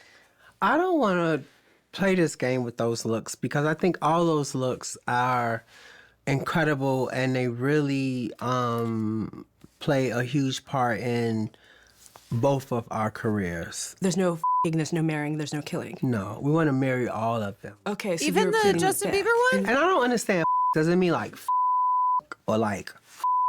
Well, I think it's up for interpretation, but it probably means Why is that your go-to with I mean, what about the like Mugler is iconic beyond belief. Right? No, you tell me. No, I'm asking you. No, please define I mean, is like, you know? Why are you biting your lip at me? You have an unofficial red carpet boycott on Saint Laurent, Dior, Valentino, Chanel, and Gucci because they said no to dressing Zendaya when you first started out. Can you turn to camera and tell the kids about the importance of being petty? I think that there is an importance of being petty, but I've outgrown my pettiness. I think that holding grudges makes you ugly. So in my quest to become more beautiful, I've released some of the grudges that I held. And I'm actually wearing Saint Laurent right now. Okay, great. Yeah. And will Zendaya be wearing any of these on the carpet? No. Coming up, what do you think of Euphoria Season 3? Remove the grudge so that he can wear Laurent. Season 3 was not as good as Euphoria Season 2. Oh, okay. And what did you think about Euphoria 3? I did not watch it. Are you a Zendaya hater? Oh, are you kidding? Her name starts with a Z. Why didn't you watch it? Yeah. I don't really like the sex stuff. Yeah. Yeah, I'm kind of like conservative in that way. Are you a virgin? No, I'm a Charlotte. Would you rather wear 5-fingered toe shoes or get a Delta One seat that doesn't lay flat? This is such an Austin show question. Oh my God, wait, I remember this. Oh my God, she is referencing his fuck-ass tweet, tweeting at Delta One that he didn't get a lay flat. Finger toe shoe. You would? Yeah. Because you hate when your bed doesn't lay flat. Yes. You had a public breakdown. Can I explain that? Please. I work really hard and I have 3 careers and I travel a lot. And if I wake up at 4 o'clock in the morning and I go to the airport and I'm getting on a flight and I expect to be able to lay flat in a seat and to sleep because when I get off that flight, I have to work. There is nothing wrong with me being disappointed that I don't get that luxury, also because I paid for it. But I don't think I had a tantrum. I think I just let statistically Delta Austin know has that tweeted at that moment, let them know? I was disappointed. How did you let them know? Dear Delta. Also, it does tell you ahead of time if it's a lay flat or not. I am disappointed that I paid for a lay flat seat and I did not receive that on a 6-hour flight when I had been working the day before and I was getting off the plane to go to work again.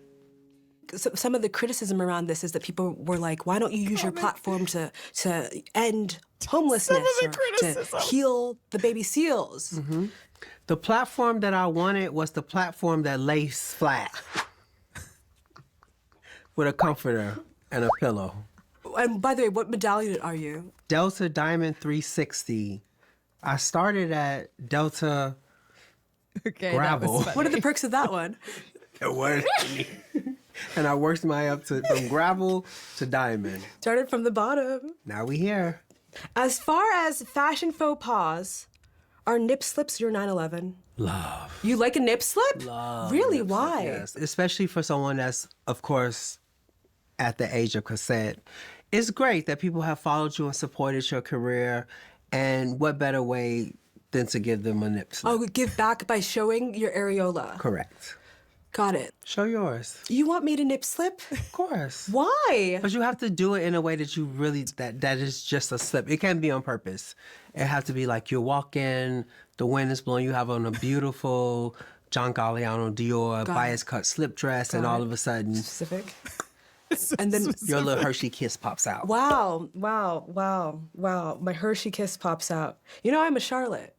You look like Charlotte today, but I've seen you be a Samantha. When? A couple days ago. Just saying.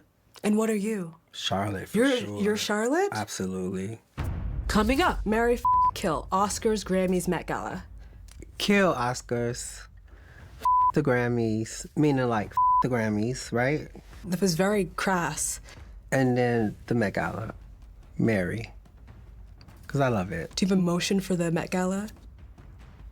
They're also doing Oh, stop! Oh my God! So Galliano, John Galliano, is who the Met Gala is honoring this year, and it's controversial because John Galliano, let's just say, did some crazy racism.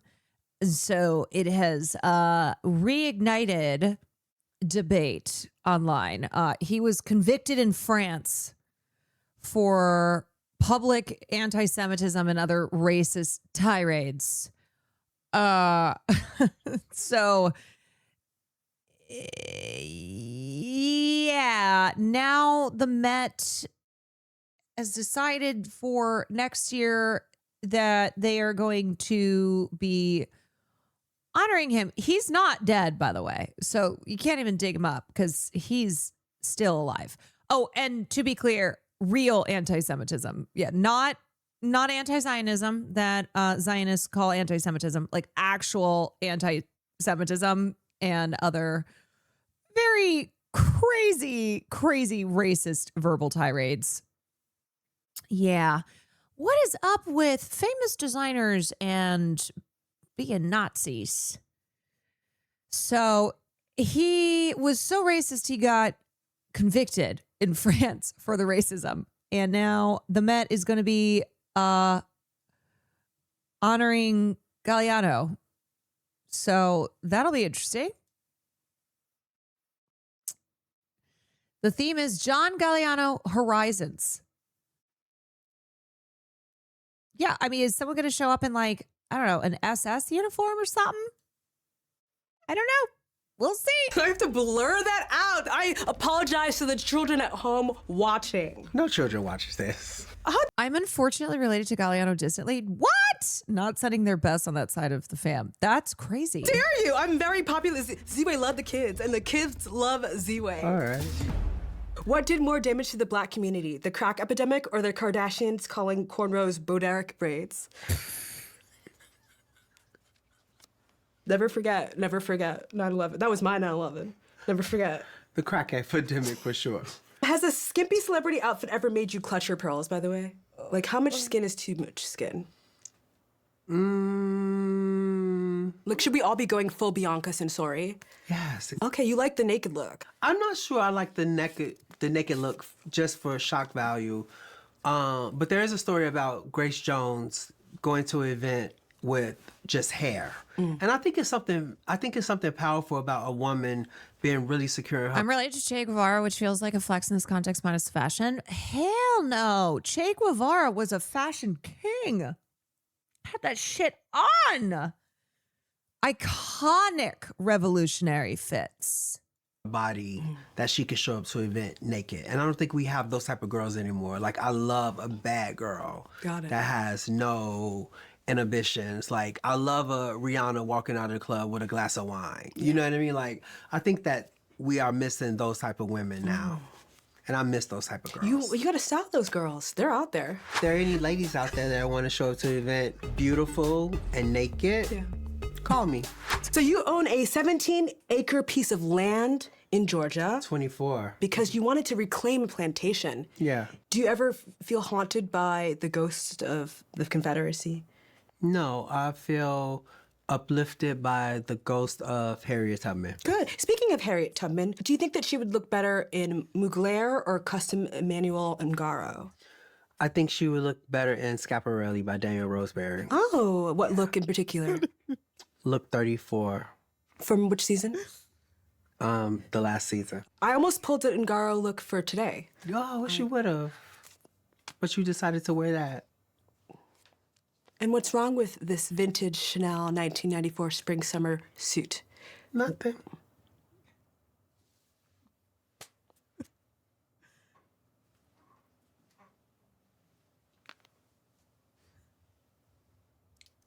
How many black friends do you have? I only have black friends. Name them. Shanika, Shakana, Sharita, Zazaria, Tamika. It's a lot. You said one of your biggest influences is your grandmother, Eloise, who put you on to vintage shopping, aka junking. Yes. As well as your gorgeous mother and Zendaya. Turn to camera and speak to your love of black women. I love black women. I think black women are the most special, powerful beings on the face of this planet, and they literally hold the world on their shoulders. I love them so much, but not so much that I want to have sex with them or to be them. Oh. But I love them. Coming up, you identify as aromantic. Yes. Have you ever considered going on Love Island to find someone? What? No, but I want to be a host on Love Island. Do you watch Love Island? I don't. What do you do with your free time? No, I sleep a lot and I research because I want to be the best image architect I can be, and you know, and other than that, I just like make love to myself a lot. Oh, got it. Because I'm aromantic. Okay, so you goon. Oh. You're a gooner. Not really a gooner. That's a little excessive. But do you like look on Twitter for like imagery, or how do you get started? That is such a personal question, Ziwe. Well, you brought it up. No one told you to talk about touching yourself. You were first inspired to become a fashion stylist by Rachel Zoe, saying she gave me something to dream about. Yes. What do you think about her career as a Real Housewife, and do you have any aspirations to be on a reality TV show? I do. I want to be on Real Housewives of Atlanta so bad. What would your catchphrase be? Getting all these girls on the show was really genius, but the only thing you are missing is a penis. Wow. Wow. Wow. Wow. Wow. Wow. In the previews for this season of Project Runway, season 22, you go back and forth with Tyra Banks. Be honest. As The a edits in this episode are gay boy killing from the me. south side of Chicago, was it your dream to be clocked by Tyra Banks? Did she clock me? You tell me. I don't think so. As far as you two disagreeing, is it a battle of the Titans? I don't think we had a clash at all. I think we have a difference in opinion and There is no way they like each other. What's No fashionable way. and what's not. Got it. And who's right? Me. What drama do we have to look forward to this season? I think not only do you have the drama with the contestants, you also have the drama with the judges. You and Tyra. Who else fights? You keep wanting to bring it back to Tyra, but I fight with all the judges. You do? Every single one. You're like the Nicki Minaj of American Idol. Not Nicki Minaj. You said you fight with everybody. We're landing this plane. Do you have a funeral outfit picked out? Yeah. You do? Okay, so I want my funeral. First of all, I have to have like Carla Otto or Lucian Pages do my funeral, my guest list.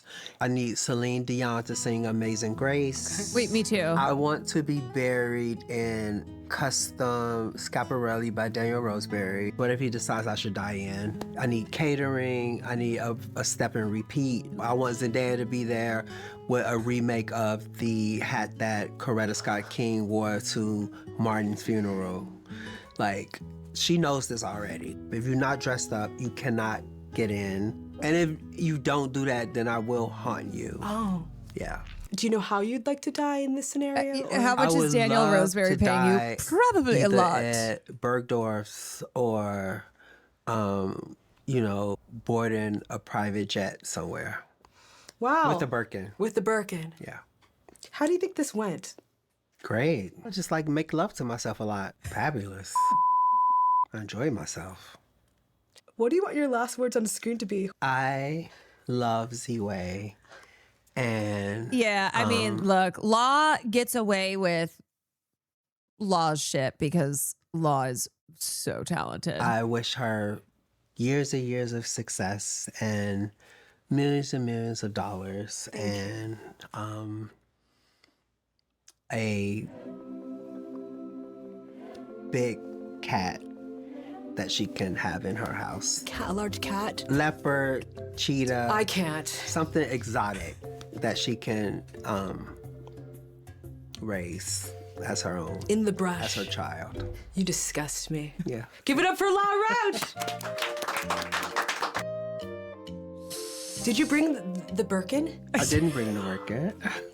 La was explicitly instructed to bring the Birkin that George Santos used in this interview. He was the facilitator of that. I stuffed $100 bills into the Birkin, and it was manhandled by an alleged scammer, but he didn't bring the Birkin. But you're part of Ziwe Dreamhouse history. An alleged scammer. Oh man, you know what? That episode is classic Ziwe. Still doesn't top the Eric Adams episode, which I think deserves a prize. The Eric Adams episode deserves an award. I fear Ziwe was not prepared for how quick he is. Well, what he does is just go, can you define that? I don't know. How do you feel about that? Just doesn't ever answer. Just completely deflects away. What's the definition of that word? Oh. I don't know.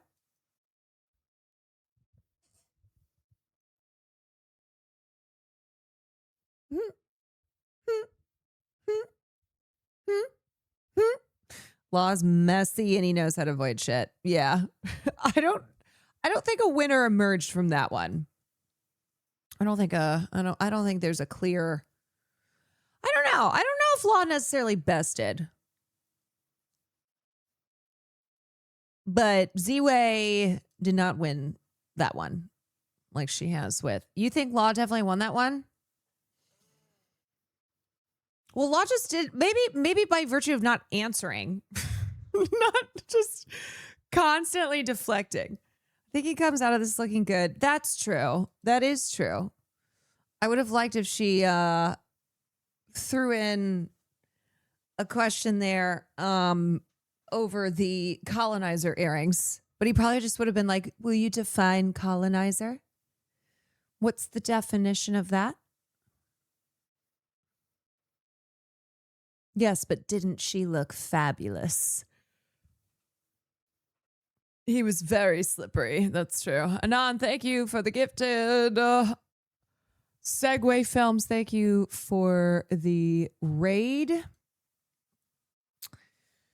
I feel like this. Oh, you know what? That's true. This might have been filmed before that happened because she sometimes does have episodes in the tank that are months that were filmed months prior. I like the Hunger Games question the best. That was great. Yeah. But then he just goes, I've never seen that. What's Hunger Games? What's District 1? Who is that? Who is she? Kind of pulled a Mariah. I don't know her. I don't know that. Next question, please.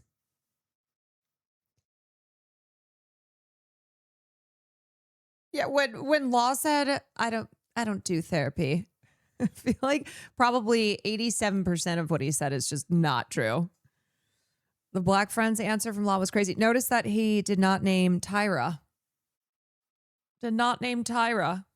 And it was funny too, the positioning of talking about how much he loves Black women to then talking about Tyra Banks. He did not like the white suit. Oh, that was a huge thing because Zendaya is one of the biggest stars on any red carpet. And the Met Gala is fashion's night, right? It is the night of fashion. And Zendaya makes her appearance. Everyone's like, ooh. And then Anna Sawai shows up and has a very similar fit on. And everybody, I remember people talking about it on Twitter, were roasting Law for designing Zendaya in an outfit that someone else essentially showed up in. Zendaya's career is very tied to fashion PR. Yes, absolutely. Absolutely. All right, y'all. Let me think if I want to do let me think if I want to do a little gaming or if I'm tie. Oh, this week is going to be so long. So long. Yeah, I probably won't be able to play anymore this week, so maybe I'll do a little bit. I don't know. I feel tired though. We had some heavy topics tonight.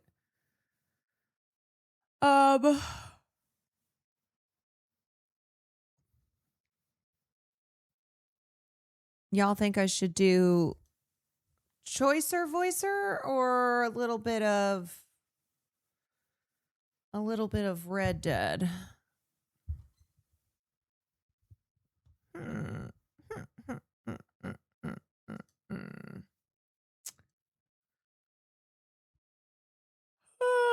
Red Dead seems cozy if you're tired. That's true. Choice Eraser is good for a short session, but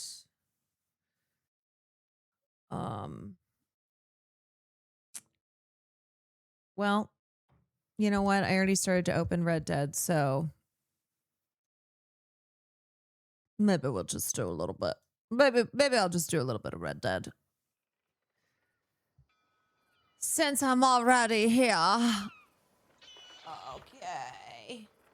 Alrighty, you guys. Plus, I gotta get through this day. I gotta get through this.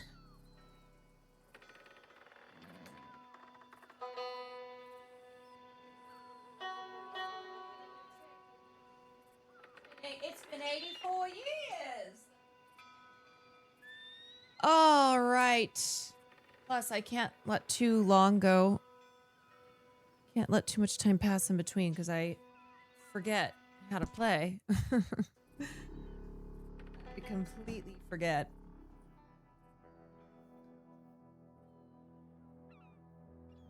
Would it be okay if we did a segment on the Chimani masquerades? I can't really give an answer on that right now because I'm pretty much going to be gone the next 2 weeks. I'm out of town most of the time. So my schedule is really sorry, hold on a sec. The schedule. Oops, what did I just press here? I feel bad promising things, and then if I don't get to it right away, I feel like a lot of pressure from that. So it's not, it's not that I don't care, but I just don't want to promise anything right now, and then that's just something that will weigh on me, and unfortunately I'm going to be gone a lot in the next couple weeks.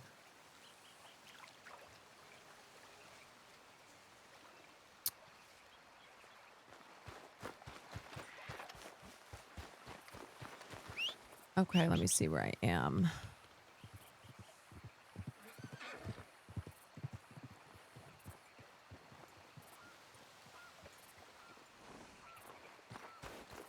You're a busy bee. Well, it's really this month and the next month are the craziest months that I will have this year, most likely. So I'm already starting to feel a little bit overwhelmed at all the stuff that I got. And yeah, okay,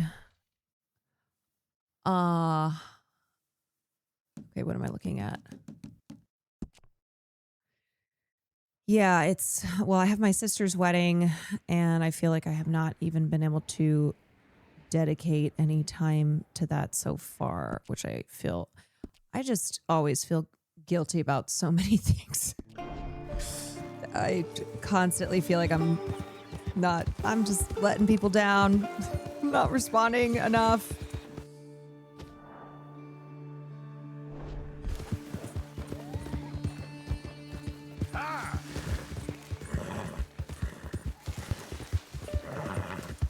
That's the Catholic side. No, straight up the cat. Oh, let me turn this up. I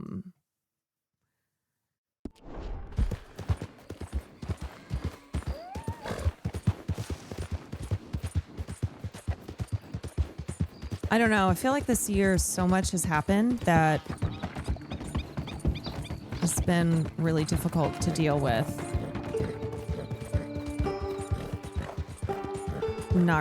With the exception of my sister's wedding, which I'm really excited for, I just kind of want this year to be over.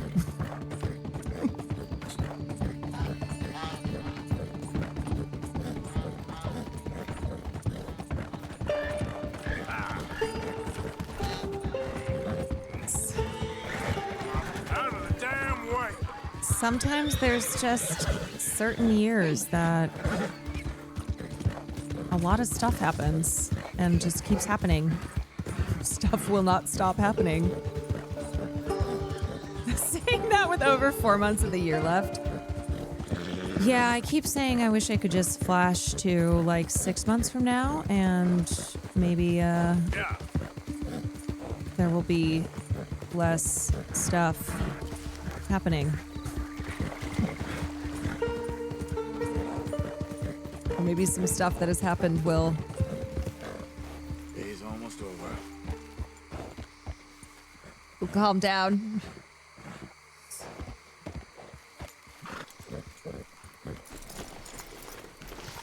All right. This is our new setup. Stuff do be happening. Yeah. At least the day's nearly over.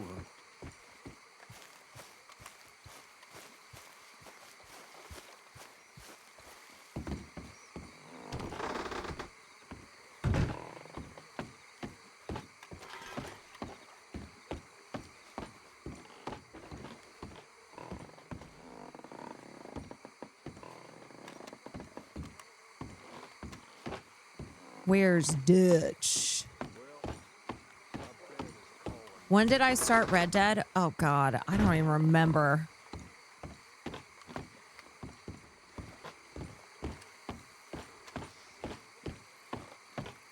Also doing deep dives peels back the layers of how horrible things are. That is true. To F. You okay there? Listen, mofo.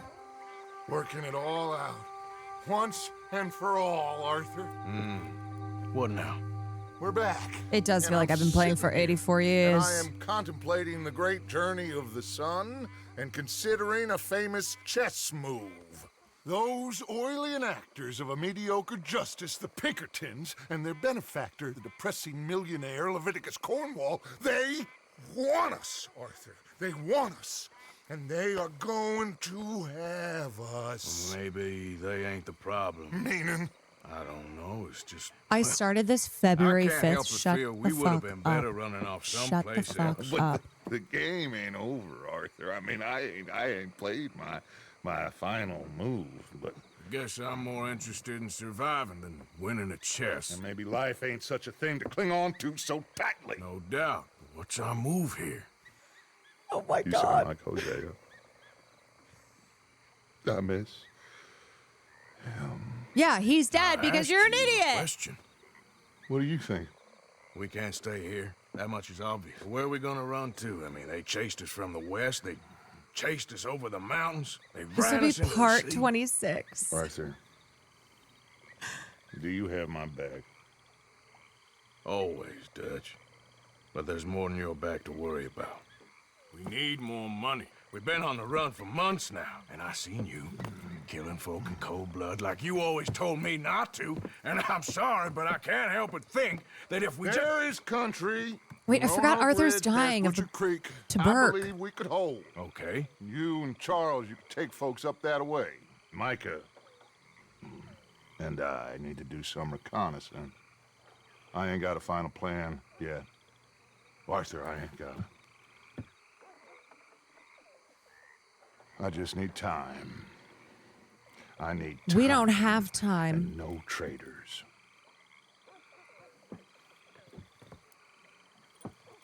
Does anyone notice that Arthur is dying?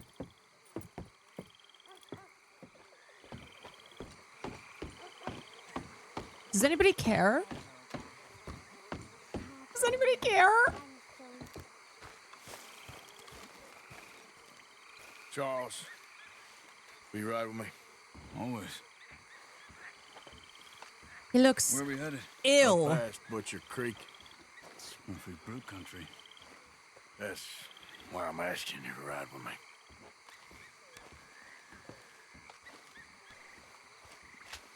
I understand. Damn, vibes are not good. No one ever asks him how he's doing, I know. Looking for a place to hole up. Even the law won't follow us up there too willingly. Yeah. I did some scouting up there while you boys were away. And?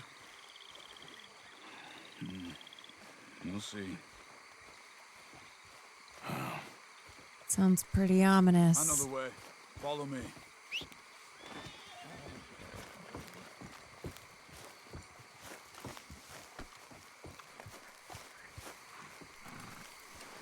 Here we go, buddy. Here we go. We need to get this done fast. The Pinkertons will have reinforced in another day or two. Yeah. The sooner we get out of here, the better. How the hell are there still more Pinkertons? Quite a ride up there. I feel like we've killed so many. Bridge upriver, which would take us right up to Butcher Creek. Might be quicker. What do you think? Yeah. A boat's probably a good idea. Okay. Let's take the canoe. It's good to see you again, Charles. You too. Thanks for what you did in Saint Denis. Real brave drawing them off us like that. You think you could finish this by Christmas? Got yourselves killed. I found a spot to lie low for a while, then managed to get a ride with a wagon of workers heading out to the fields. Abigail said she somehow managed to slip away when they grabbed Hosea. You did good getting the others out of there. Keeping everyone together. Everybody That's was a real pretty shaken leader. up when I got back to Shady Belle. It was a tough few days. I couldn't have done it without Sadie. So how did you find that spot back there? I assume the skulls on sticks weren't an addition of yours. Old Strauss knew about it. The locals are terrified of the place, so we figured that might buy us some time. And it did. Until one of you brought the law with you. And where did you end up again? Cuba? La Roach, that is. Oh, not exactly. An island off of there called Warma. Landed ourselves in a heap of trouble. Really? A tropical island? Isn't that just what Dutch wanted? Well, I guess it didn't exactly live up to his ideals. Anyway, what does Dutch I ain't want? always sure Dutch knows what he wants anymore. Perhaps not. But he's always managed to figure things out in the past. I know. Hey, you're right. Just... It's been... Arthur's talking some shit. Guess I just miss Hosea and his wisdom, you know? Of course.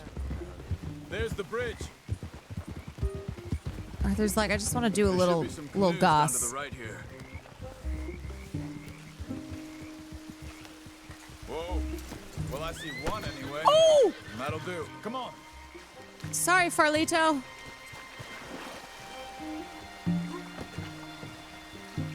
Okay, use L to control and A to row. Okay. Butcher Creek is a few miles upriver. So I spent some time up this way while you were gone. I ran into Rainsfall and the Eagle Flies. The Indians? And I've been trying to help out a bit where I can at the reservation. Things are bad there. That's not a surprise.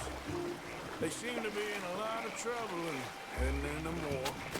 Some men there spoke a lot about the Murphy gang that hides out in these caves. I know, I love Charles. Be careful. They're animals. Everyone is terrified of them. Great. Dutch didn't mention this. Well, hiding up here, it's not a crazy idea. This is a spot nobody comes near. Was this really faster? Just be ready. It won't be pretty. Feels slow as shit. I feel like we've gone 10 feet.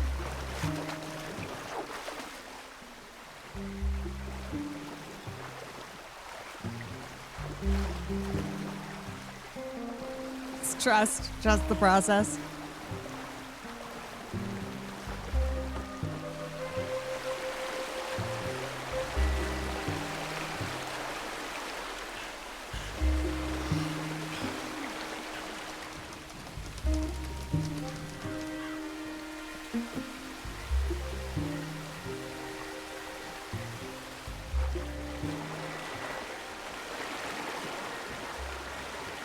Yeah, honestly, A-Team is Charles, Sadie,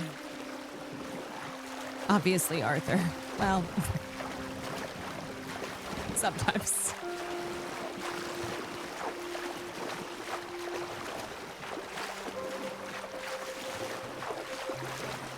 That's Butcher Creek up ahead.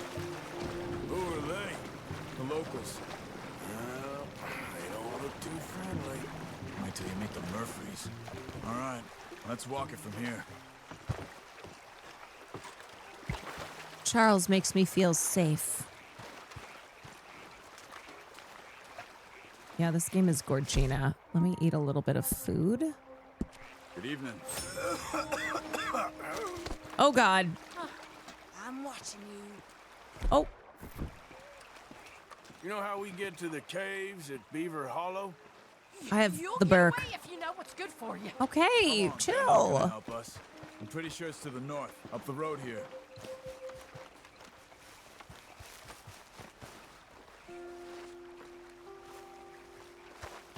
Yeah, I don't understand how no one is saying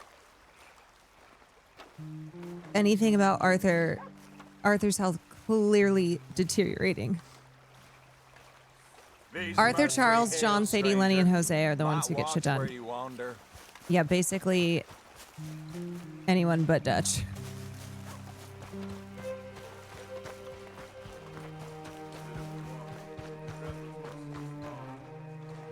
What we got up here?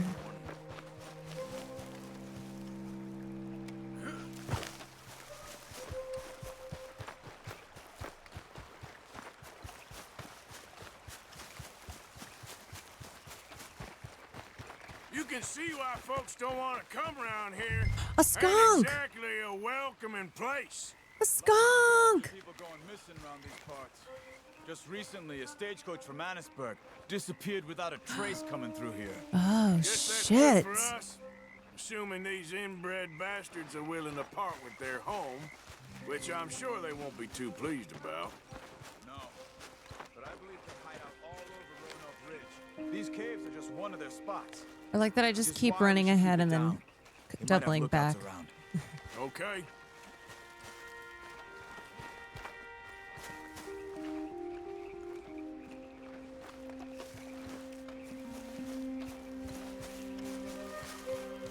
Arthur shouldn't even be running with his Burke.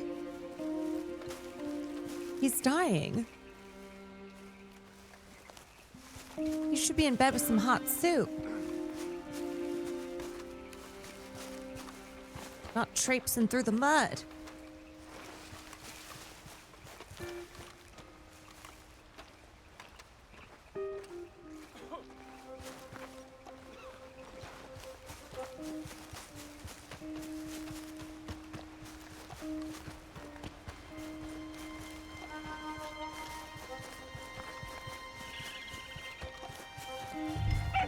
Return to Charles. He's going so slowly, though.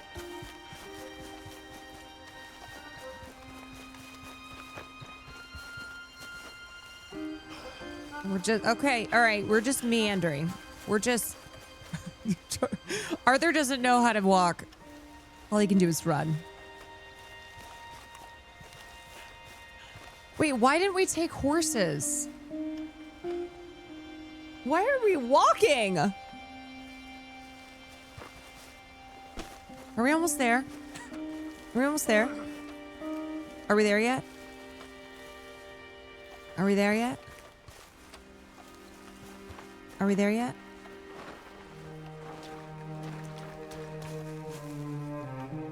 Are we there yet? How about now? Are we there? Yeah, why? He's not talking either. I'm so bored, I'm gonna start shooting something.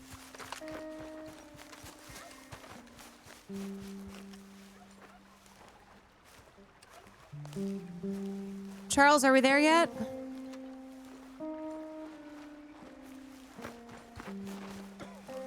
Wait, is he dying too? Are we just a couple fellas with... Yeah, Charles mentioned you could steal some horses, and then I wasn't paying attention to him.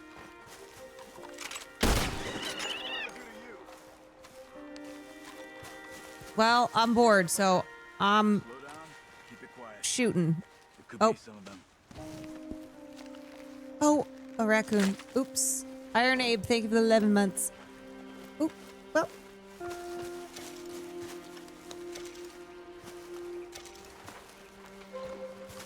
That might have been Jimothy.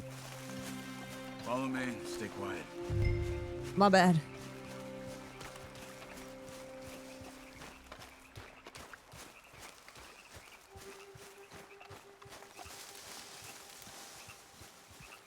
Let's get closer to him. Yes. Finally. Kill. Kill.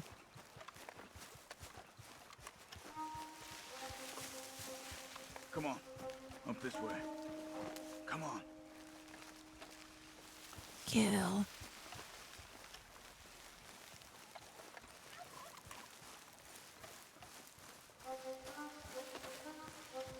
Yeah, Arthur just skins animals with his bare hands. Definitely Murphy's. I say we deal with them from here. You take one, I'll take the other. Okay. How about I do the skinning? Then who do the carrying? You're a son of a bitch. I got this one. You stupid. Look at how I thought you were gonna get his ass! Let's go, Arthur. We must be close now. Let's stop and have a look from the top of this hill there.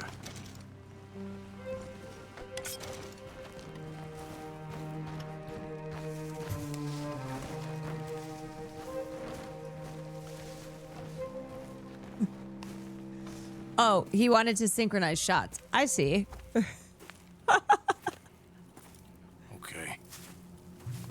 Let's see what's going on. That's the stagecoach we're missing. Jesus. Christ. They must be in the cave. All right. Let's get on with this. Okay. What you think? We can head into the cave or flush them out with dynamite? Well, you know my answer. Dynamite be safer. And more fun. Let's be quiet and hope they don't come out. Let's get this over with.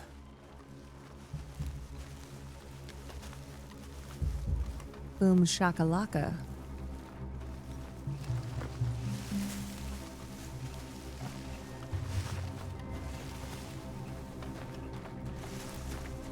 Okay. Get in a bit closer and then throw it into the cave. Okay. Light that stick and throw it in there. Here we go. Oh wait, why did I do that? How do I pick it up? Wait. Ah, I fucked up! I fucked up! I fucked up! Looks like it. Looks like it's on. My bad. My bad. My bad. Wait, why am I? Okay, now, there we go. I guess I'm just throwing dynamite now. Okay. Woo, this is crazy.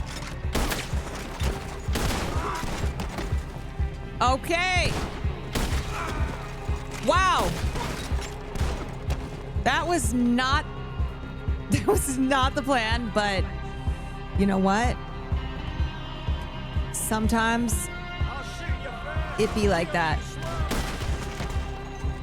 Sometimes it be like that. Okay, do I have time to eat? Yeah, there we go. Okay, we're so back. We're so back. That was plan B. Where are these fools? Should we go in?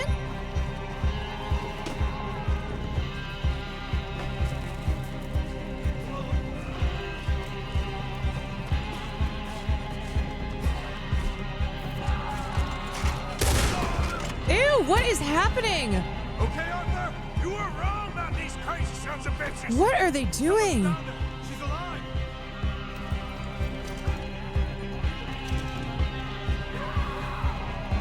Holy shit. Oh, fuck. Okay.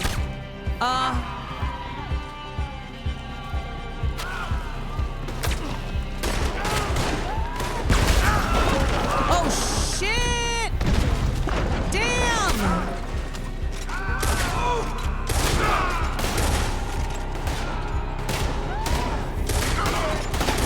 What the fuck? What the fuck?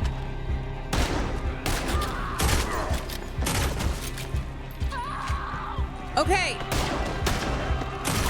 I'm coming. Who is this? Only way you leaving here is in pieces. Oh!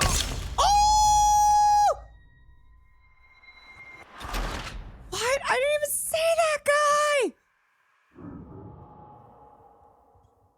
Shit. I kind of just got over with. Fuck me. I'm starting all over. All right, this time I know what to do. Okay, now we're gonna go ignite. There we go. Woohoo! Okay, this time we know what's up.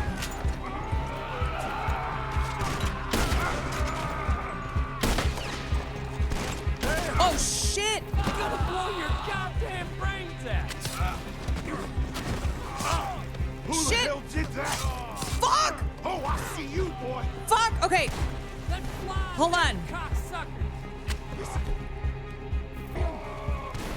Why can't he throw this? Wait, what is happening? You were wrong about these crazy. Why can't I figure out how to throw this? Wait, what is going on? What? Bro, why couldn't I use my dynamite though? It's over with. Charles died? How is that my fault? Okay, I go light this. Okay, and now guns. Okay. Now guns, and now shoot.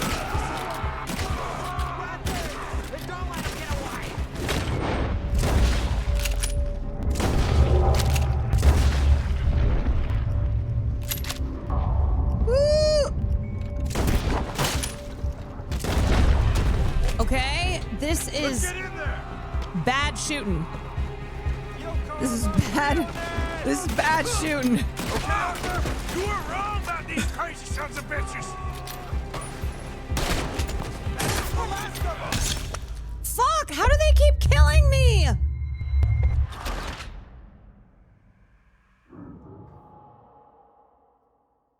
How Let's get this over with. I don't understand. Because they have machetes? So what, one machete hit? I can take multiple bullets. Okay, this is freaking it. Oh my god. Okay, here we go. Okay. Okay. You're not a fan of Deadeye? I mean, I don't really... Here they come. Okay, here we go. Okay.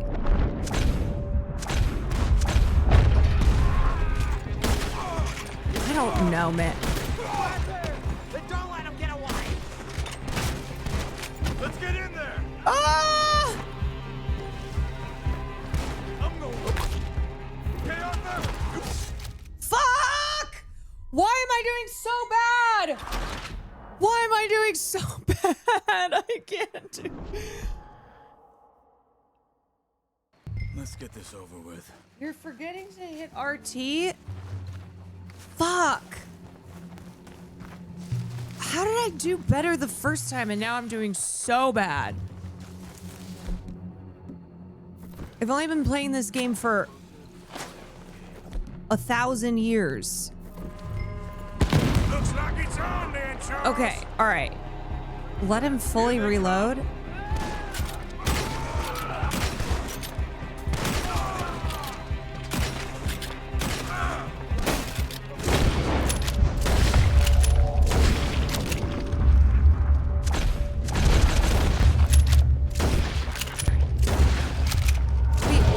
What the fuck? Okay, I don't know if that's right, but... Okay, Arthur, you were wrong about these crazy sons of bitches. Shoot him again. Okay, okay. Now?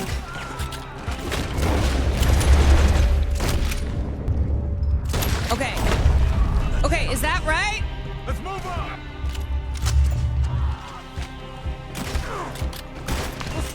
Woo! We thank you. Okay, now we're shooting. Now we're shooting. Now we're shooting.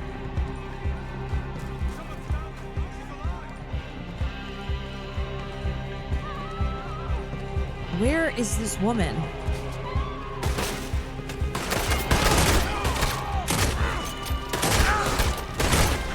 Fuck! Can't see shit!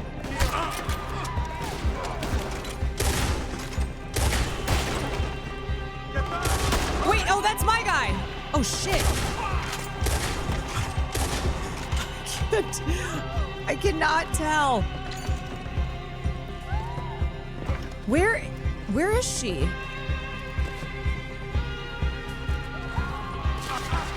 Oh, God, Arthur, get up. Okay, is that her right there?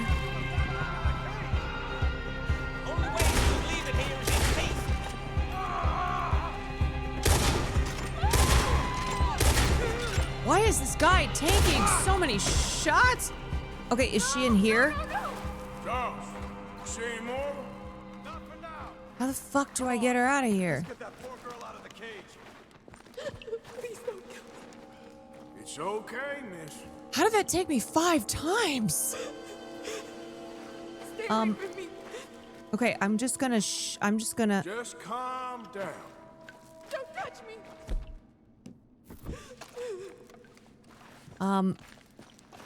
Ma'am?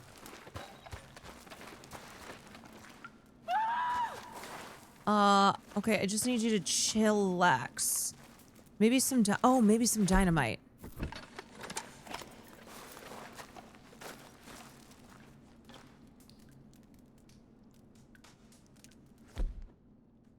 Wait, no?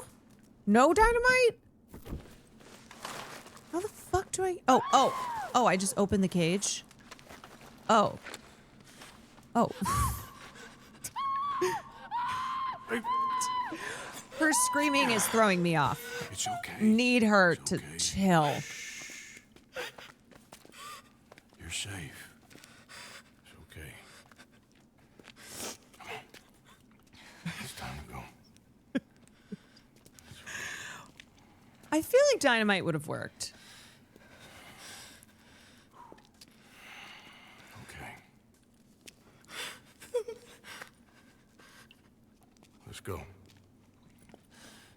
I feel like it would have only opened up the lock and not blown her to bits. Where you from? Annesburg. What do we do with her? Take her there and I'll go get the others. Sure. Miss, you okay to ride on my horse a little? God, Arthur looks so I'll bad. keep you safe. So.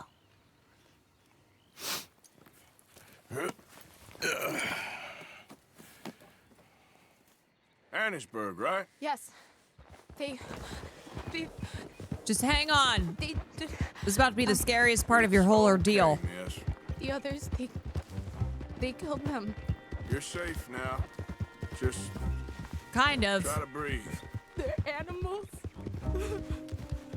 I know. Yeah.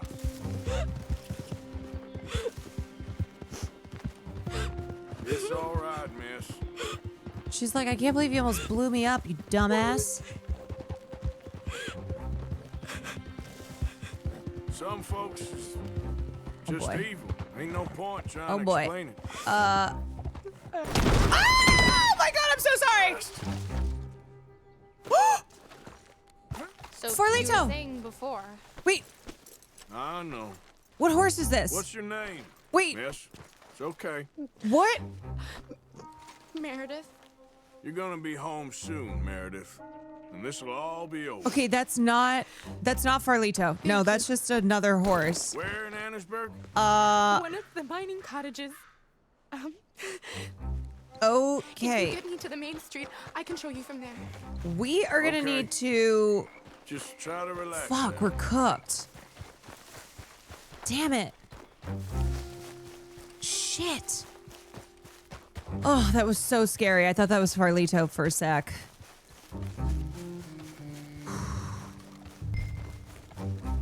Okay, come here. Oh my god, you're so slow.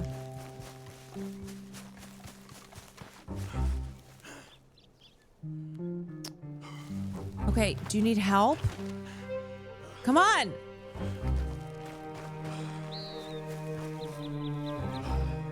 Oh my god, this is not good. I need to find a horse.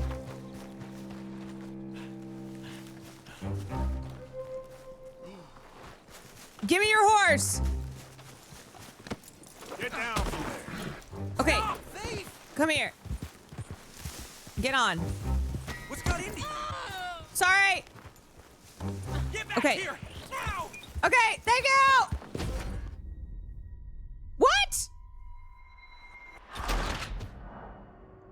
The law were alerted? You're fucking kidding me. I have to kill that guy if I need his horse? Annesburg, right? Yes. Oh, well, you know what? We've got ourselves a horse back. It's okay, man. Well, okay, there I went trying not to kill, They killed and You're safe I guess now. I always have to kill. Try to breathe. They're animals. Guess that's what I gotta do. I know. Trying to be a pacifist here and have high honor. It's all right, miss. I did not mean to get off the trail. Some folks God. just evil. Ain't no point trying to explain it. I haven't slept in days. Well, I'm dying of tuberculosis, so I know. What's your name, miss? It's okay. Meredith. this You're horse gonna be is so home tired. soon, Meredith. And this'll all be over. Thank you. Where in Annesburg? One of the mining cottages. If you get me to the main street, I can show you from there. Okay. Yep. Okay. Just try to relax now. Yep. Okay. She's like, how the fuck can I relax?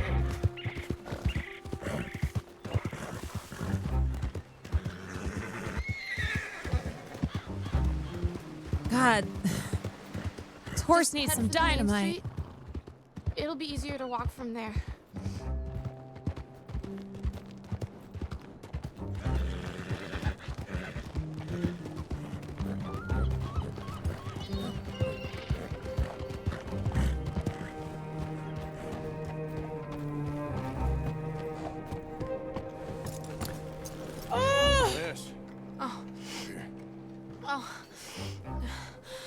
thank God. Which place is yours? Up at the top of the hill. It's near the blacksmith. Come on now. Ma! Ma! Meredith! She's alive! Oh, she's alive! You saw some pretty bad things, I'm afraid, man. Got some trauma. Murphy Brood got Oh, my darling. How did you manage I to? just ran into them and found her. Oh, thank you.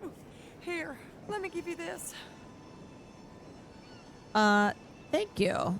Okay. Thank you. That's mighty kind of you. Wait, I should have said no?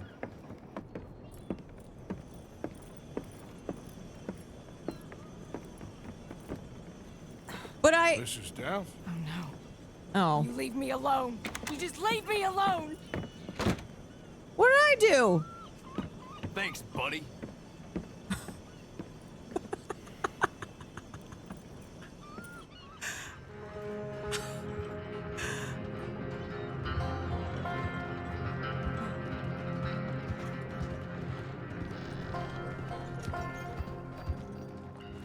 You beat up her. Oh, well, I got tuberculosis from it. So, really, who's the loser?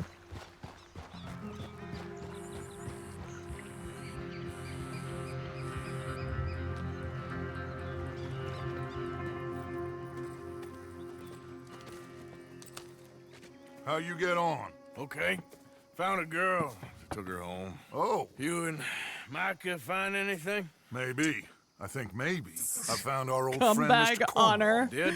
Yeah, he's buying a stake in the mine in Annisburg. Relentlessly ambitious fella, isn't he? Mike and I'll sniff about, see if he knows we're here, and exactly what his plans are. So, Dutch, did you miss me? I found her drunk in Saint Denis. You're back. How jolly, Miss O'Shea. It's funny, you sack of shit. Back Who are and you? drunk. The Master, the Lord Molly. God. What the hell is going I on? won't be ignored. Dutch Vanderlyn, I ain't him. I ain't her. Or any of your stooges. Calm You yourself. don't owe me nothing. Miss. I don't owe you nothing. Nothing. Okay. I'll spit in your eye. I did. Honestly, I'm on her side. Them. I'm sorry? Yeah, I told them and I tell them again.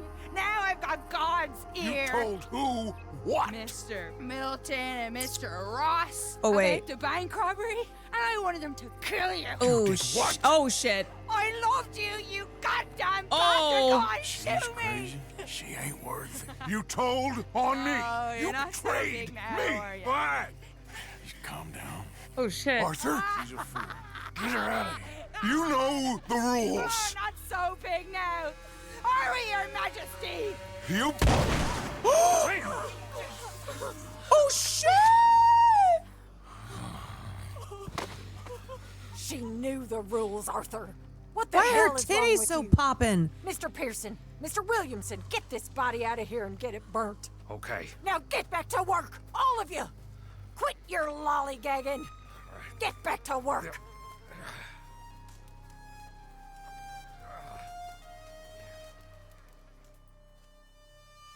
Yo, she just blasted her. She just fucking blasted her ass. Damn, things have gotten so dark.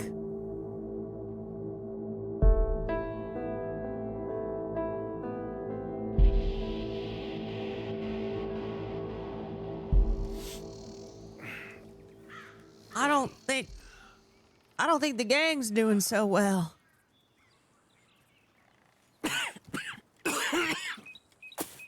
Oh. Does anybody care? Anyone? Damn. Nasty woman, Miss Crenshaw. Nasty woman. You think I wanted to shoot her? You seem to like it. I saw that beady look in your eye. You're drunk again, and you're a Damn. broke the rules. She did no such thing. She was in love. You sour-faced old crow. She. Him, you murderer.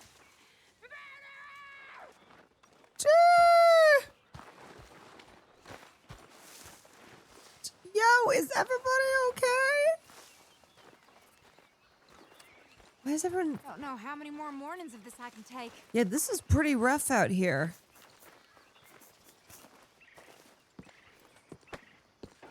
Sorry, Mary Beth. Damn. And morning, Mr. Morgan. Do we need a little kumbaya sesh? So you think Vibes are Dutch has lost his bad. mind, Arthur? Yeah, Dutch is. I don't know anymore. Ugh, Jesus. I'm not sure I even care. Well,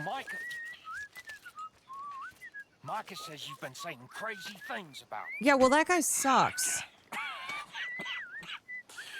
Keep an eye out for Micah, Bill. He says a whole lot. That guy freaking sucks ass. Damn. This is some rough shit out here.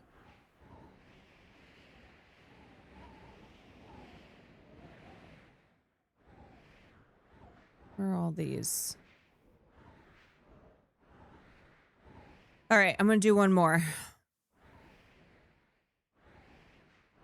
I'll go help. I'll go see what's up with this stranger. Come on, Farlito. Vibes are bad, buddy. Oh, wait. Come on. Oh, there you are.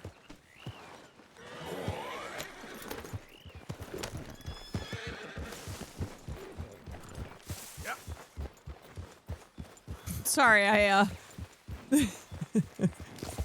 couldn't tell which one you were for a second, but don't take that personally. You know Daddy loves you.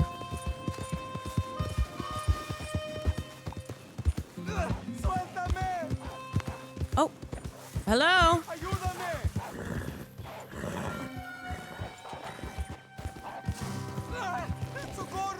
What's happening? Oh shit.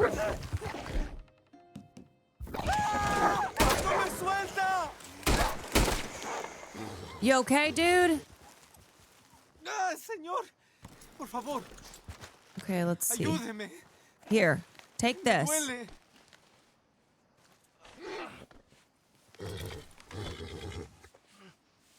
Duele. Are you good? What the fuck is going on? I got some medicine. Medicina. ¿Ya para qué? Okay, dick. Alright, you want me to put you out of your misery or some shit?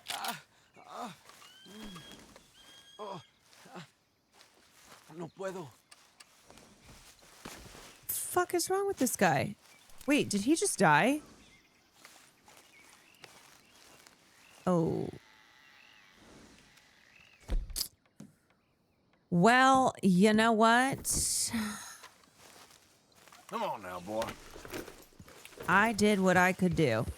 And I'm going to walk away and not loot his dead body. Oh, shit.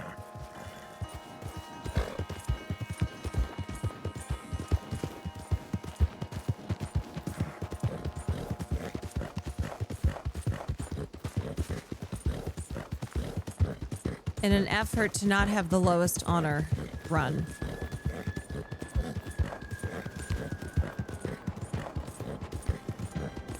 Farlito and me. Maybe charity will find you.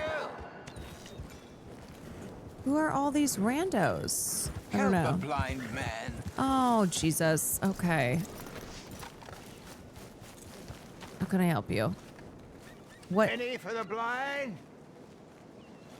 Oh, God. Penny Okay. for the blind. How am I supposed to help this guy? Penny for the blind. Oh my God. I'm sorry. At least I didn't shoot you.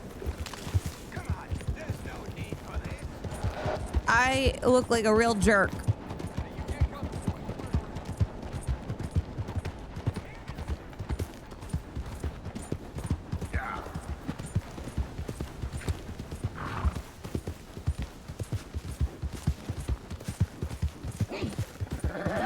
I don't understand why I couldn't even give that guy money. This won't even let me get honor.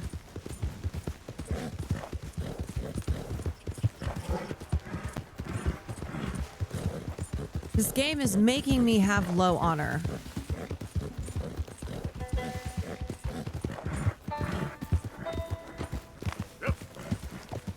You know what? Take me back to the island. I feel like things are better there.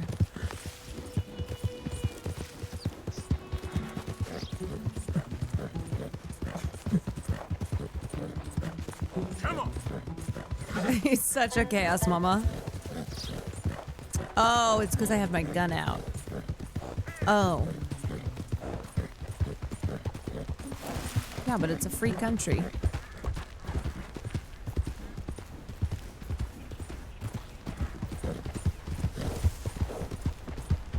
What is this guy?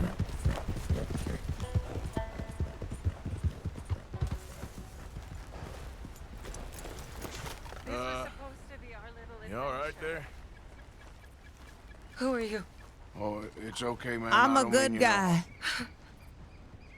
Well, it makes no difference now. If an outlaw or a wild animal doesn't get me starvation, well... Ellie, thank you for the tier 1. Sad. We came out here from the city in search of a different life. Sad. Something true, something real. All this squandering and indulgence, we wanted to strip it away, to find something authentic. What a pair of fools. Is there a train station or a town I can take you to? No, I can't give up now. He wouldn't want that. I can't have it. I'm gonna do this for you, Cal. Cal. I'll leave you to it.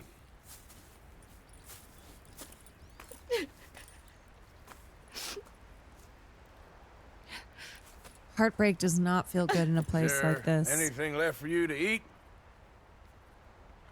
Nothing. No, we didn't know the first thing about hunting. We couldn't even catch a darn mouse. If you need any poisonous berries, though, I'm a natural at finding those. Well, you ain't gonna last much longer out here if you don't know how to hunt. Come on. I'll show you.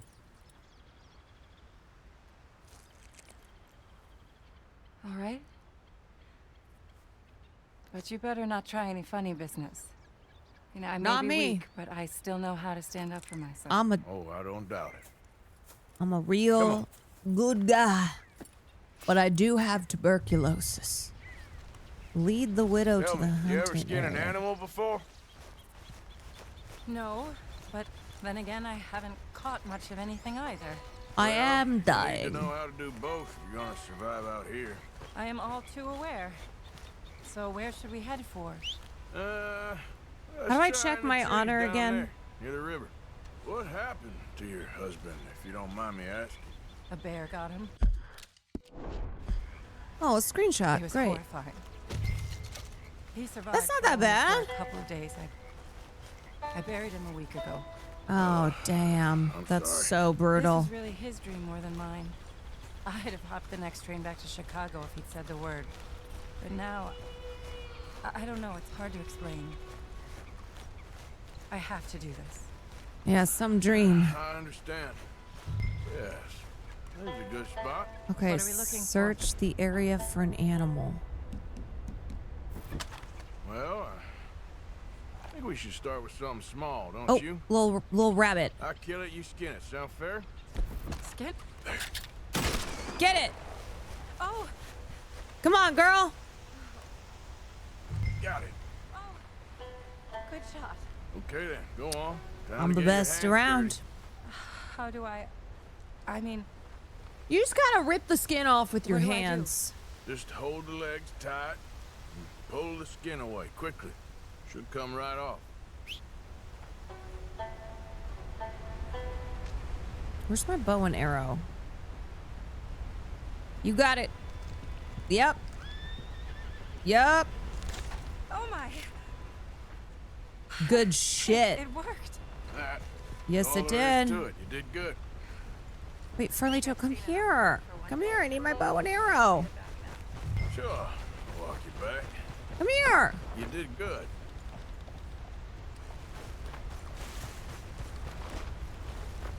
Well, at least you got a rabbit.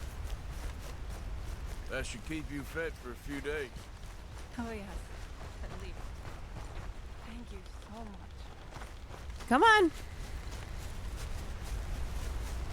Wait, sorry, I don't have the energy to go that. Oh my god, everyone's so No, slow. We're done for now. Wait, what the fuck? Stay back. Oh shit. Dead rabbit. Do something, please. Wait. Whoa! Shit! Farlito! God.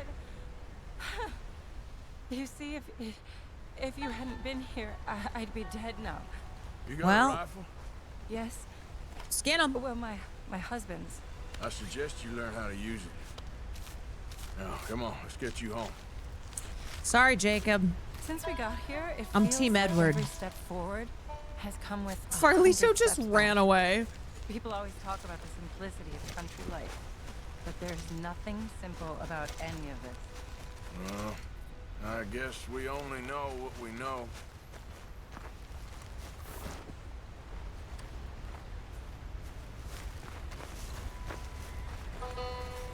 I'm sorry I'm so slow. I'm sure you're in a rush to get going. Well, I'm Please, dying, I'm sure it but- wouldn't take you too long to adjust to a life of privilege and indolence in the big city.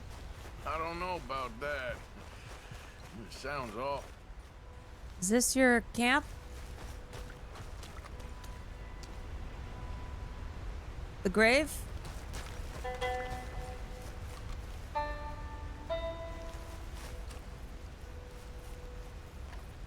Oh, it is. A truly empty and boring existence. But an undeniably easy one. I still can't believe he's gone. You know what? It happens.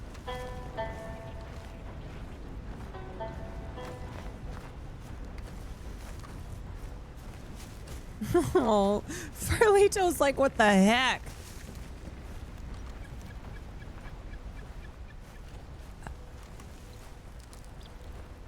That's okay. That's okay. Yeah, wait, does she want to just join our camp? No, our camp's vibes are kind of fucked right now.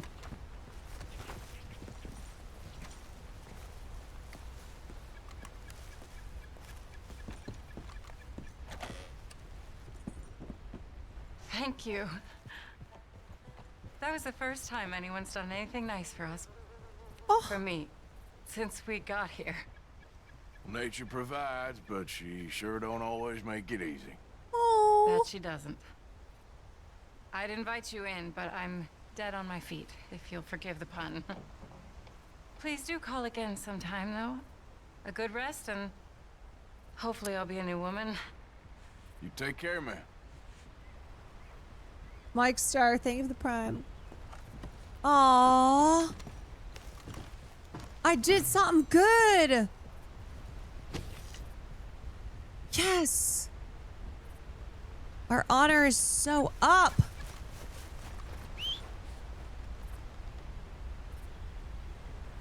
We're looking good.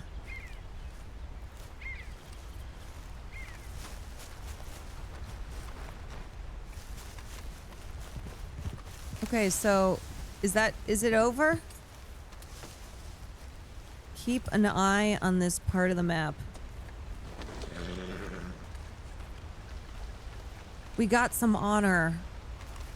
You know what? That feels pretty good. Oh, there's a second mission.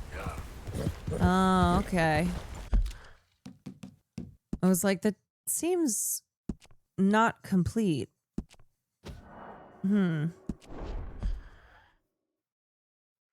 You'll be able to visit her a couple more times. All right. Well, I'm gonna stop there for now. I feel like that's a good note to end on. I helped a lady out. I got some honor. Things are looking pretty good. I think that was a pretty good sesh. I helped this girl out too. Just evil. Ain't no point trying Oh to boy. explain it. Oh my god, I'm so sorry. After I killed this horse and broke that girl's neck. Wait, you know. I know. What horse is this? What's your name? Wait. Yes, it's okay. What?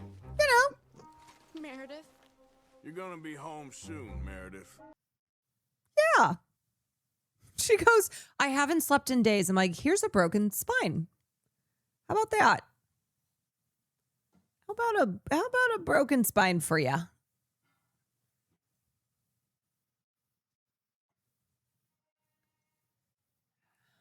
How about a broken spine? Wow, both of you linked outro songs. I'll have to play them at the same time.